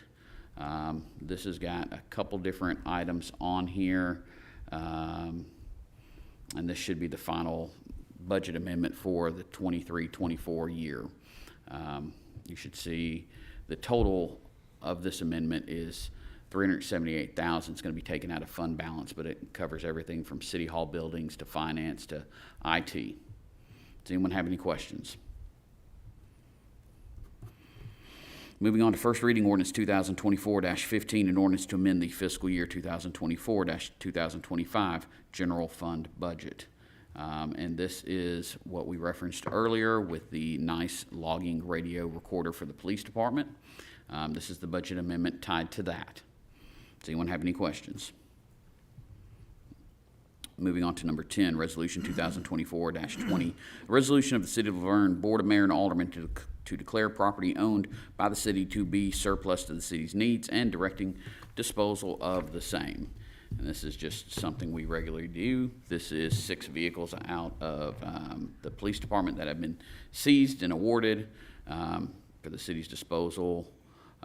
That and including a motorcycle. We've got some items for Parks and Rec, and then the water department's got a couple of items. Does anyone have any questions? Next, we have motion to approve an agreement with the Metropolitan Government of Nashville and Davidson County for sewage transportation and treatment. Several months back, Metro Nashville notified everyone who is basically using them for sewage, which is Brentwood, Belmead, Goodlettsville, Millersville, and the city of LaVergne, that they were going to go through and do a rate study. And they did it. They have listed everything in here. It's about a 5.88% increase on sewage rates. Not on water, just on sewage, to meet their rates for their increase. None of us like it, but sad thing is we have to send our sewage somewhere. And so you can read through and see all of the transportation rates, and then some of the tracking that they've asked as well that we don't have a problem with. Does anyone have any questions? So our sewer rates are gonna go up again? 5.88%, because Nashville is increasing the cost on all of these municipalities. So it looks like it's $1.53 per CCF. What is CCF? That's the current one. It will increase to $1.62. That's just our rate to Metro. If the board feels that we will need to increase our rates due to this increase, then you would need to, have another agenda item in the future to increase our rates. So this is just what we pay Metro to treat our sewer. And we'll have to look at the rate study that we just completed to see what was built into that, to see if there's going to be any difference that we'll need to account for. So, sorry, I spoke out of missed it. Madam. So this is just what the city is paying Metro, the taxpayers are not paying any extra, just this is what we're paying Currently. currently. But we have to maintain both for our water and sewer. It can't go into the red. I got you. So they have to maintain those utilities like a business per state law. So I'm sure Ms. Danielle, Ms. Phyllis can look at that and very quickly tell us how big of an impact it'll be. So no pressure, guys. And I think you'd question what's a CCF. It's 100 cubic feet. Yeah. Is what that is. Which is a lot. Okay, moving on to number 12, motion to approve a memorandum of understanding with Box 55 for rehabilitation services for the LaVergne Police and Fire. Chief Beasley, do you want to kick us off with this? Yes, sir. Please. How about it? Yes, sir. We'll bring you right up. Good evening, Mayor, Board. As you can see in the project, what we've requested is a memorandum of understanding with Box 55 for rehabilitation services for the police department, fire department. We previously had an agreement that we had for a number of years with Box 100, which dissolved last year, I believe, in 2023. Since that time, we've had a verbal agreement with Box 55 to provide mutual aid for us. We met with them, Chief Mays, his command staff, my command staff, talked about it, looked at the services that they provide, the timelines in which we could expect them to arrive on the scene during an incident. We also requested or talked about the ability to provide those services. And Metro Nashville is a significant sized department, similar to what I'm accustomed to in most of my career. It's not uncommon for them to have more than one working incident, and what would occur if they were involved with their two vehicles, committed to two different incidents, how would we receive services? They would either provide a light-duty vehicle, pickup truck, something in a personal vehicle that would provide those rehab services to us, and or they have an agreement with an additional box group. I think it's Box 85, is that correct? Williamson and Wilson County. Okay, so they have two mutual aid agreements with two other resources. So I feel like that they can provide services to us. It's a critical piece of our day-to-day operations. I mean, you know what the weather was today, and you know what the weather was last February and when it was snowing. The fire department has an NFPA standard. It says that we will provide rehab services for very specific incidents. Once we go through 2 bottles of air on our SCBAs, when we have hazardous material incidents, confined space, those are recommended to us by NFPA. So though it is not a law, it could be used against us in a court of law as a subject matter expert. So if we had a firefighter go down from heat exhaustion or overexertion and we did not provide those rehab services, it could be utilized against us. Police does not have such a standard that I'm aware of. However, they have the very same needs. The gear that they wear day to day on a patrol, on an incident on the interstate, a long stand, on a vehicle accident, a DUI check or something like that, where they're standing there and their gear is not conducive to their health for long periods of time. And we have to find some means to provide that to our fire and police officers. I don't consider this an option. It may be some other option than them, but rehab services are not an option in my viewpoint as a leader in this department to take care of my firefighters and Chief Mays. I don't want to speak for him, but I feel that he would say the same, that it's not an option to provide something. We've also started carrying coolers in the fire chief's vehicle, in the battalion chief's vehicle, which is still not adequate for our needs. So I would highly recommend that we consider this as a board of mayor and aldermen to provide these services through Box 55. It is the best resource that we can have within this agency without hiring somebody specifically as to provide that services day to day within the fire or police department, in my opinion. Okay. Chief Mace? No, I wholeheartedly agree. This is a project that was brought to my attention by Chief Beasley. He's spearheaded it, but as I've gone through the process and had the conversations with them, the need for this is great, and it's something that I take seriously, that we as leaders, we got to take care of our people, first and foremost. And this is one of the ways that we can do it, and I would give it my resounding support. And Chief, you got some representatives from the organization here? Yes, sir, we do. Okay, if you can bring them up, and I'm sure there's questions, so I'll open it up. If you could just introduce yourself to the board and the people watching at home. Absolutely. So good evening. My name is Rick Short. I'm the current president of the Box 55 Association. So Rick, I'll start out. First of all, thank you gentlemen for coming. We appreciate it. And I want to make it abundantly clear that I think that the rehab is 100% needs to happen. I think it's a great thing. And I've spoke with both chiefs. I've spoke with some other people in the fire and fire department. And again, I think it's very important that we have this. But as a board, and especially myself, I've got to make a vote on how to spend our tax dollars, $18,000 from our taxpayers.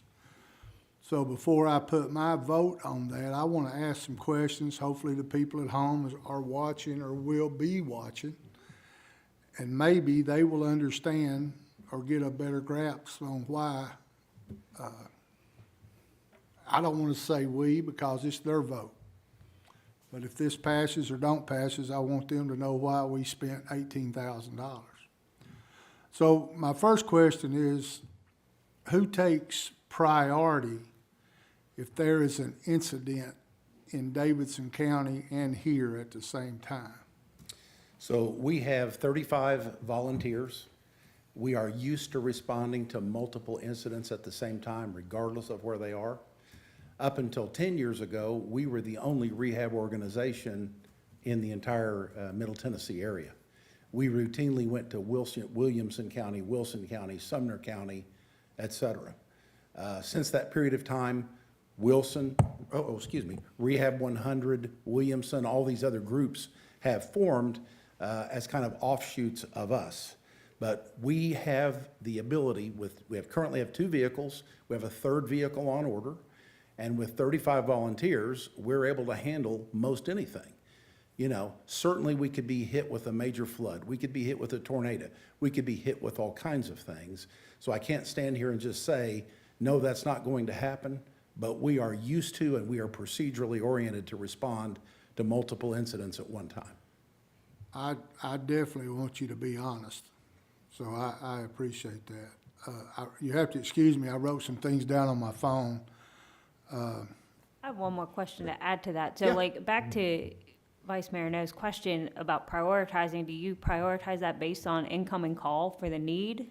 Well, it's just based on time. In other words, it's just Right. like the police department or the fire department. First call that comes in is the first thing that's going to respond. I mean, we Right. respond in real time on an emergency basis. yeah. The next call comes in, we either have the second truck, soon to be a third truck. And that would be whether it's Davidson County. Wouldn't or matter. Rutherford. Okay. It absolutely wouldn't matter. And right now, you know, I'll give you Hendersonville as an example. Even though Sumner County has its own rehab group, the fire chief in Hendersonville has a preference for us and frequently calls us. So if that call comes in next, that's where we're going. Thank you. Good, yes, good. I guess this would be for the fire chief and the police chief to ring in. How many incidents occurred last year that would require a rehab to be there to attend? I mean, you don't have to be exact, but just, because I was trying to figure up if it's, you know, if it's 10 Bruce, incidents. do you that's- have the month report in front of you from last year? It's not, it'll be in last year's, it'll be in next. The annual report. Should be in the last annual month's report. Yeah. Let me see if I can pull that up. I think that we had roughly 23 structure fires within the city, 19 to 23, something like that. Yeah, but would And- that be 23 structure fires that you would need rehab on? No, that's not necessarily the case. I would Right. say probably 12 that, and it's depending on temperatures and weather and how long we're on the incident. I mean, the first time that we worked with Box 55 was not even a response that we requested them. It was 8,000 gallons of gasoline on I-24. And Box 100 was out of service for the day. And Metro Nashville and I were working together in mutual aid. They called for Box 55 and responded, and they were there for hours on end. So I'm going to say that we might call for them 12 times, and then we would use them in training evolutions if we needed them. Same thing that police has done in the past for their training evolutions. So maybe, I know that the MOU said 2 to 3 times a month. It could be 6 times, and it could be 2. Right, and again, I just want to be Yeah. clear, I'm not trying to. Yes, sir. I just, the taxpayers watching at home want to be clear about their $18,000 that. I don't consider this a situation as we're paying per call. It's not as if we were paying for a service from a vendor that says, we're going No. to come to your facility and change your air filters once a month in your 19 buildings within the city. We're paying for a service that is as needed and as long as we need, when we need them.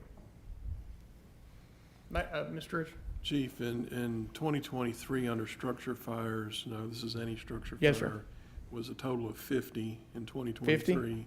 In 2022, it was 26. Okay. And again, I would say what we would need might be 12 to 14 times out of that time period. Okay, and Chief? I don't have any historical data prior to my arrival on September 6th, but You ain't been. since My bad, Chief. My bad, Chief, I shouldn't have put you on the spot. That's all right. So, But since my arrival, we had 0. there again, I'm just trying to. Well, hold on, Chief. We have had one. They were out, I believe, with the Drake shooting. Oh, that's correct, yes. I think everybody was out with them, so that was great. But like I said, I'm not trying to, you know. And Mr. Noah, we want to be perfectly transparent as well. So, I'm not gonna rehash 10 years ago. It is what it is, it's gone, it's over with. But I am going to say that, and I think the people that were here, I think Alderman Haas was on that team. Box 100 was phenomenal. Phenomenal for LaVergne, phenomenal for the community, but they're not around. They're over in doing Rutherford County now. They're still in existence, they're just not here. So to take this a step farther, they were so instrumental in our community as far as not just helping police and fire, but helping citizens, helping parks and rec. And I know Mr. McGowan back there, I'll tell you that and any of the police people, parking, 5K runs, the fall festival, things like that. Is any of that something that you guys are going to be able to help out with, or is it strictly going to be on a call-up basis? No, so when you have certain events, I'll use 4th of July, New Year's Eve, things like that, we are used to scheduled responses where we will be deployed based on police and fire chief's direction. We don't do parking, we don't do those kinds of things that Box 100 may have done, but we will be here to rehab, support, and feed police and fire, emergency management, those kinds of folks for those kinds of events. We have no issue whatsoever supporting, I'm gonna call it a reasonable number of community local events. And it's terrible when you can't even write yourself a note. It really is. Y'all can laugh, but I can't remember exactly how I worded it. But what about if one of our firefighters or policemen, for some obscure reason, were to get injured around one of your trucks or something? Who would that fall on? Well, I mean, we certainly carry appropriate liability insurance, just as the city does and all of that. I can't say what would come out in a court of law or an investigation. If you're saying, was it caused by us or just near our vehicle? Just, one of them stepped up on your vehicle and got a cup of water and fell down, who'd be responsible, Evan? The insurance companies would have to, talk that through and decide. But we carry very adequate liability insurance. We have policies and procedures not only for those first responders on scene, but for our own folks. Just a minute, introduce. Our vice president's here, our logistics officer is here, excuse me. Our treasurer is here, and our safety officer is here. So we also have a secretary who's involved as well. So we take the whole thing very seriously. We are all about training and safety and those kinds of things. I don't have any more questions, but I will say to this board that Thursday, when the time comes, I will be voting for them because I think it's instrumental. I think our police and fire need it. But I wanted to make sure that the folks at home understand why we're spending their money. Yes, but sir. I think it's a very big part of the rehab. So I'll be quiet now, Mayor. Mayor, if I could I would Yes. also like to, in our initial meeting with them, one of the things that we brought to this group was, we know that we've had members that were volunteers with Box 100, or even residents that may want to volunteer to work with Box 55. They're willing to do a recruitment effort for the city. I don't want to speak, Absolutely. and No, that's right. that was one of the things that we stipulated. We know that we had people with that group that was very instrumental, that is very plugged in within the city government, providing citizens, us, and PD, incredible services over the past 8 to 10 years when Box was serviceable. And I don't want to put words in his mouth, but he had agreed that he would be willing to do a recruitment. We do have one resident, this gentleman here lives right behind the Kroger, and he's a resident of the city of LaVergne, so. And I was an active member in both Box 100 as well as Box 55 at the same time as a dual member. I've seen that van sitting back there. Yes, sir. So, I Evan, remember that now. Yeah, and not picking on Chief Beasley's words, but I would say not only are we willing, we actually said we would want to recruit locally. Good.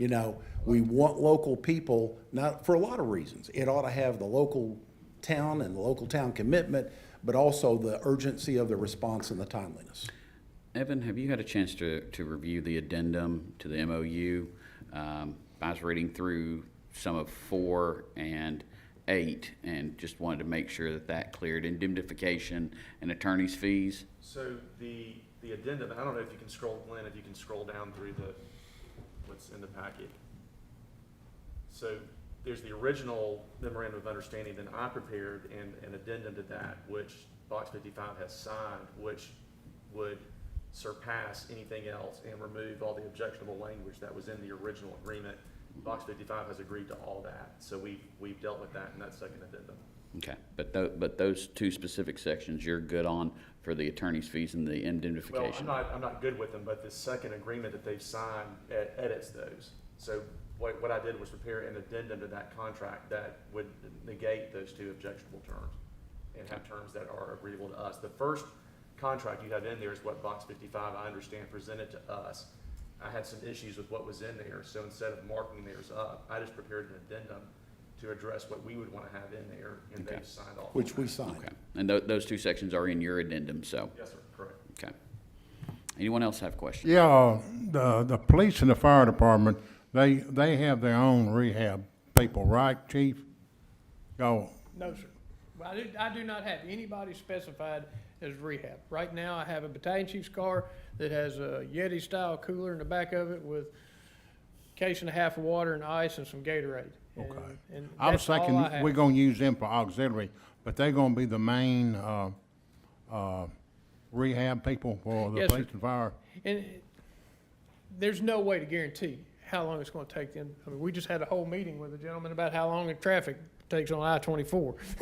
So, My second question is, why aren't we using Box 100? Box 100 dissolved in the city of LaVergne last year. Well, they're working for the county. They dissolved. We received an email from the president of that organization. I believe it was last October or September, late summer, early fall before the police incident, that they had dissolved. That was our first notification. They dissolved and no longer providing those services. Okay, I was thinking the Box 100 was working for the county. I cannot say they are or they're not. Okay. Yeah, Box 100 is working with the county. They, regardless of what happened, they're Yes, not sir. here. Mr. Short, one more question. Yes, sir. If this passes on Thursday night, when will you all start? Well, as Chief had said, we've come 2 times at his request on just a mutual aid basis, so that we weren't looking for compensation. That's not what that was about. So our services are available right this minute. If they have a need, or Chief Mays has a need, we can respond today. One more question. If Box 100 is working for the county, how come we're not using Box 100? I'm not saying not use Box 55 too, but if they're working for the county and I pay county taxes, how come Box 100 ain't coming and helping LaVergne? Because they're getting my county money. That previously had as much as a 20 and possibly even more that we were paying them previously for a contract with the city. It was $20,000 the last year. Is that accurate? And I believe it was as much as $25,000 at one point. Is that accurate? Yeah. The city was contracting with Box 100. We paid for them their last year of existence, and then we received a letter saying that they were dissolved. I understand that, but if my understanding is right, Box 100 is working for the county. If they're working for the county, everybody in Smyrna, LaVergne pays county taxes. So, why not we ain't using it? I didn't say that we don't need to use Box Yes, sir. 55. Anything that can help the police and fire for that little money, it should be a no-brainer. I don't know what their contract is with the It county. depends on whatever their scope is. Yeah, Whatever their I don't know scope if they're is. paying them or not. It's just the same as with Box 55. Whatever their scope of work is what their But scope if of work Box is. 100 is working for the county. I don't know that they are and- working for the and county. the people in Smyrna and LaVergne and Eagleville pays county taxes. It may You know, only be for the I just, unincorporated areas, I Yeah, don't know. it may be for the unincorporated areas. We don't know their scope of work. Yeah. So, It's my opinion. That was just a question I had. It's my opinion that Box 100 is not here willing to help us, but Box 55 has shown up twice offering their services. So I think it would be a wise choice to go with somebody that's here and ready to support us. Thank you. any other questions? Mr. Mayor, I just wanted to jump in on a comment that the Vice Mayor made. Probably goes without saying, but in your scenario of an employee getting hurt, if the employee is on the clock with us, our workers' compensation covers that without any question for the employee's sake. That's good. I just know how Bruce Richardson is, and I wanted to ask. criticizing me. You're talking about the guy who does axe throwing on ice? Axe throwing on an ice rink, We appreciate the way that Mr. Richardson is, otherwise I'd have hired 10 people to do this internally. Any other questions? So, if this passes Thursday night, we do have a fall festival coming up in September. Would your plan be to set up a recruiting tent or something at the fall festival to try and start recruiting? I mean, there would be no members at reason that why time? we wouldn't do that. Is that a one-day event or what kind of? It's Saturday. It's a Sure, no, Saturday absolutely. event. Absolutely. The other thing is, we use social media a lot. Mm-hmm. And so we would want to work out, again, with Chief Mays and Chief Beasley, exactly what that looks like. There are 2 or 3 names of individuals that frankly have been involved with Box 100 before, that on their recommendation, we will sit down with one-on-one proactively. We've got all kinds of ideas about how we would recruit. But that fall festival is absolutely something we can do. It's not a problem. I mean, that way you said social media, and social media is good, but, Yeah. I mean, social media is great. In fact, someone asked me today, what would you do if there wasn't social media? And I said, I'd probably be reading a whole lot more books. Yeah, on well, Facebook. but the social media doesn't take the place of face-to-face. Right, now, and there are people, I mean, and Vice Mayor No has said it before, there are people in the community that do not use social media, and they prefer the one-on-one to sit and talk with someone. Oh, absolutely. And the community is familiar with Box 100 and with what Box 100 Yep. did. Yep. And so, I'm just saying, having the one-on-one, having you out there. Absolutely. Your vehicle is awesome. Thank you. I mean, it's. And we would want to do that in such a way, in every way, verbally and demonstrably, that has nothing disparaging towards Box 100. Right. That's not even part of the equation. Right, I mean, in Box 100 isn't, but I'm just saying, having, the one-on-one Yeah. out there, and then, I know your logistics person was very, what he said as far as scheduling people, within the community. Yep. That have the vehicles to provide immediate support until one of your vehicles could get there. Correct. That impressed me. Yeah, and again, for clarity, we use a software program that's the same as the existing fire department software program in terms of response notification and so on. So it would be we'll still do some integration meetings and some planning, but the process is pretty straightforward about, how we would communicate. I have one final question. Yes, sir. Is your members volunteer or they're paid? So we are a 501c3 nonprofit. No one is on payroll for a penny. Okay. 100% of everything we do is a volunteer. You may or may not know, but this is our 72nd year of volunteer service. Our group began in 1952. All of our tax records, all of our everything is public information. Happy to provide that. So. Thank you. So I've got another question, Yep. like, if Chief Mays is having an applicant testing or whatever, and he would like someone out there from Box 55 to have water, Gatorade, snacks or whatever for Absolutely. the applicants, and there was a volunteer here in LaVergne, would you all reach out to that volunteer and say, can you come to this applicant testing and provide services? Well as enough people. It's anything We is- might need 2 or 3 people. Right. So absolutely. Okay, that's just one of the things that I know. And those are the that kinds of Box things we're used to doing, whether Okay. it's testing, Like recruiting the events. fire department's got training at the multipurpose building, and absolutely. they need someone out there because it's like an 8-hour training or whatever. Absolutely. Okay, I'm just trying to get to see what other scope or other Yeah, events no, that you all would support, besides just the calls. That's what I'm we trying to absolutely get would. out. Any of Okay. those things, our mission is always to rehab fire, police, emergency management. Parking and those things are very important, but that's not our mission, and that's not, it's just not what we do. Box 100 and others that do that, it's a wonderful thing. There's nothing wrong with that, but that's not what our mission is. That's not what our folks are set to do. Okay. I was just trying to see what else. But no, what those other trainings, opportunities. absolutely, Okay. trainings, recruitment activities, community days, different events, like again, New Year's Eve, 4th of July, whatever. Yeah, and I think the next thing after that would be National Night Out, which is Yep. with the police department. Yeah, Davidson I mean- County is actually tonight. Right. And I'm all for rehab. I mean, as I said in the last meeting, I was a member of Box 100. I was gonna say, I happen to have a Box 55 application with me if you. Not right now, I have to wait. All right. Any other questions? What's the appropriate way to address like the council members here? I've done it before, like talk to the mayor or talk to council members and smart people like I don't. So we have a public comment period that you can sign up for that happen in our meetings.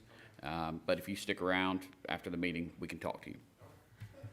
So, thank y'all for your time and the information in bringing the vehicle. And like I said, I'm all for Great. rehab to support our firefighters, EMS guys, and Great. anything else. And let me just clarify one other thing too that we didn't talk about. When someone applies with us, we have a vetting process. We have an interview process. There are background and, criminal history checks. There are things about that. We don't say yes to everybody just because they express an interest. We have to make sure that their motives are pure and they're not trying to, do silly things. And, our mission's very clear. We're after taking care of first responders. So thank you for your time. Hopefully we'll look forward to working very closely with all of you. Thank you, Mr. Thank Short. you. Thank you. Thank you, guys. Moving on to our appoint or remove board and committee members. First, we've got the Beautification and Arts Advisory Committee. We've still got one term vacant with the passing of Mr. Al Lane, and that is being advertised on Channel 3 and on social media. So if you would like to apply, please do so. And then we have an FYI for the board, which is Kathy Tyson had resigned from the Industrial Development Board, and we will begin advertising this position on social media and on Channel 3. I believe I saw the posting for that earlier today, so that will be put out there. Moving on to mayor and alderman comments. I have one question about that. How many people on the Industrial Development Board are also on our Planning Commission? You've got 4.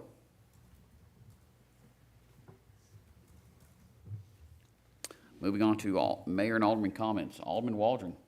Again, just make sure you check on the elderly people.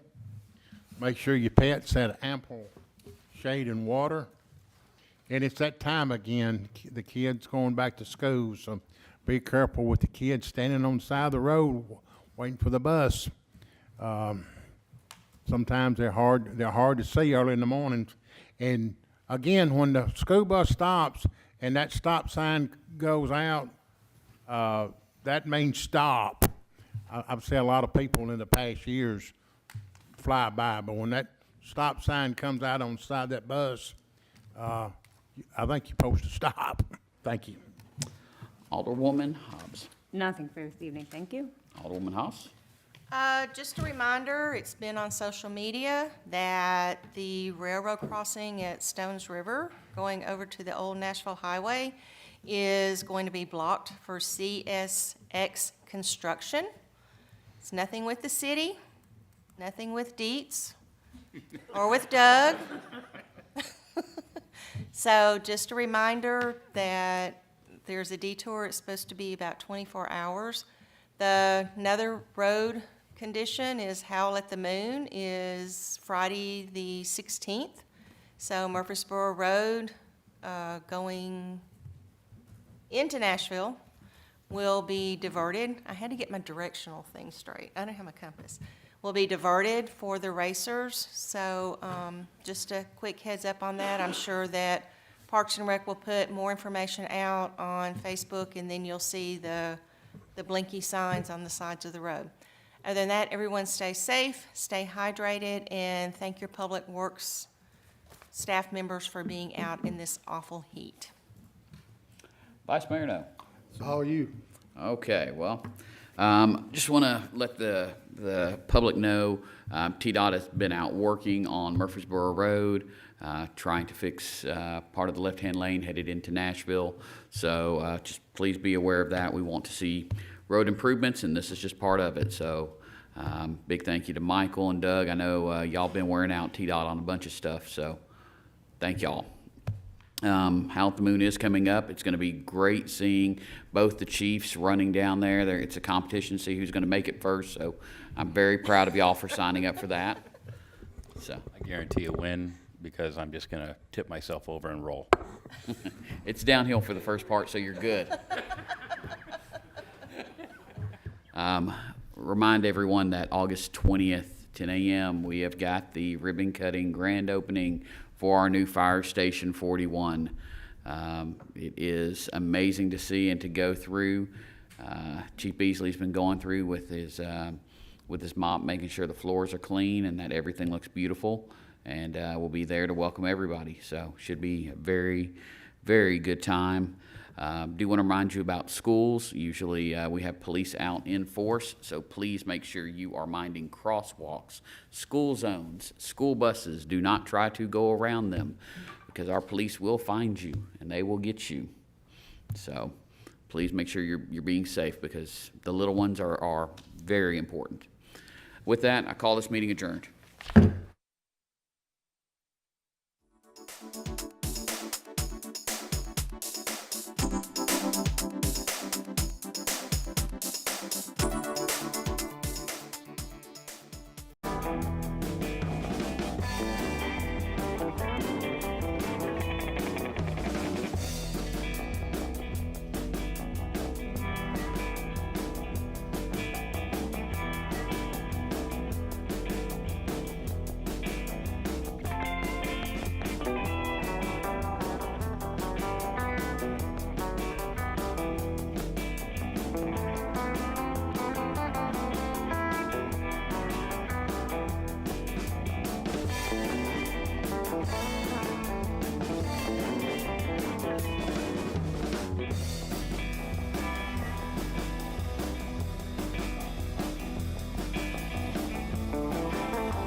like to call the public hearing to order and welcome everyone to the LaVergne Stormwater Appeals and Advisory Board, August 5th, 2024 at 6 p.m. meeting.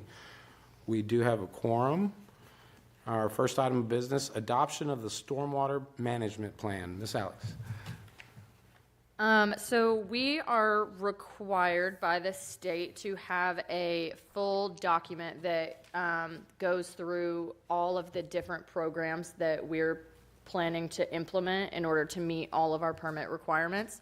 And I guess, should I go through the presentation for that now? I think we have a few items before we go to the actual presentation. Well, this is the public hearing part, so Okay. this is just to see if anybody has. Okay, so if anybody has any comments or anything on what that plan is going to look like based on what they've seen, I think that the document is included in your packet, then this is a good time to say that now. Do we have any questions or comments? No, not at all. Currently, so we will entertain a motion to adopt the stormwater plan, management plan? I'll make a motion. Well, no, yeah, and I guess that probably should have been listed differently, but this would just be a motion to close the public hearing. Yeah. Thank you, sir. So this is a motion to close. Make a motion to adopt that. Motion to close. Close the public hearing. Yeah. Ms. Skinner makes a motion to close. Do we have a second? Second. We have a second. All in favor say aye. Aye. All opposed? Motion passes. Meeting adjourned. Our apologies. That's a little, That's late. so we're going on. I would like to call the meeting to order and welcome everyone to the Stormwater Appeals and Advisory Board meeting of August 5th, 2024 at 6 p.m.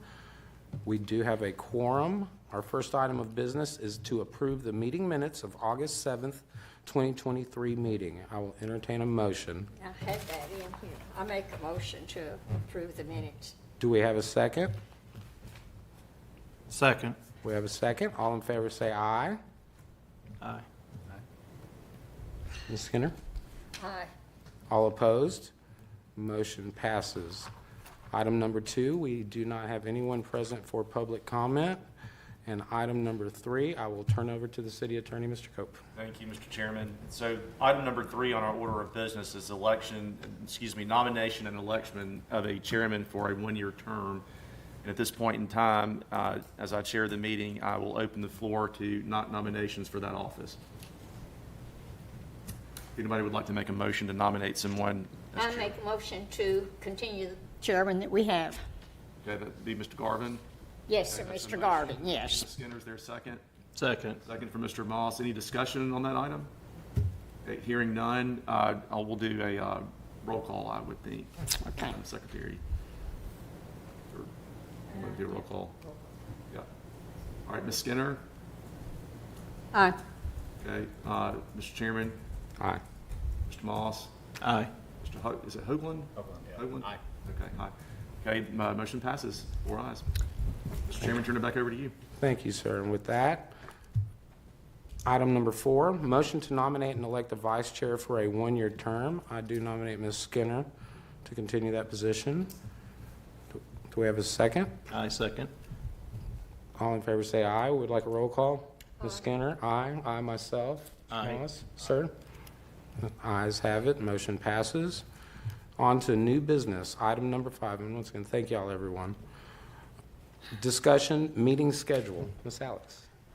Okay, so we typically, in the past for this board, have always met just once a year.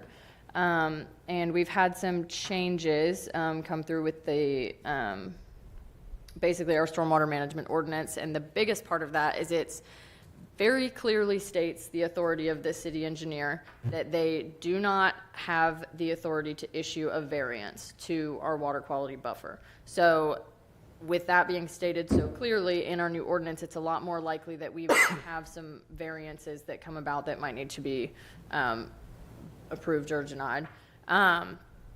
So that's one reason that we'd like to try and meet this board twice a year rather than just annually. And the other reason is really that the state permit has really tried to push us to be more involved publicly with our stormwater program.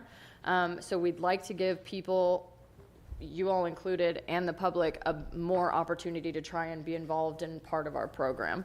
So those are the two big reasons. And I just like to see everybody's faces.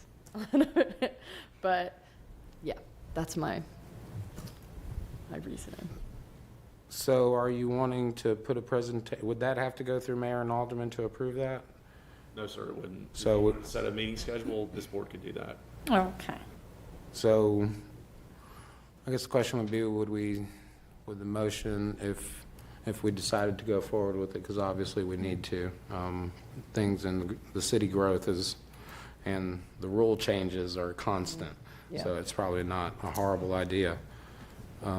Would the motion need to include, What you could do if, Mr. Chairman, if you want to accept the recommendation, you could ask staff to propose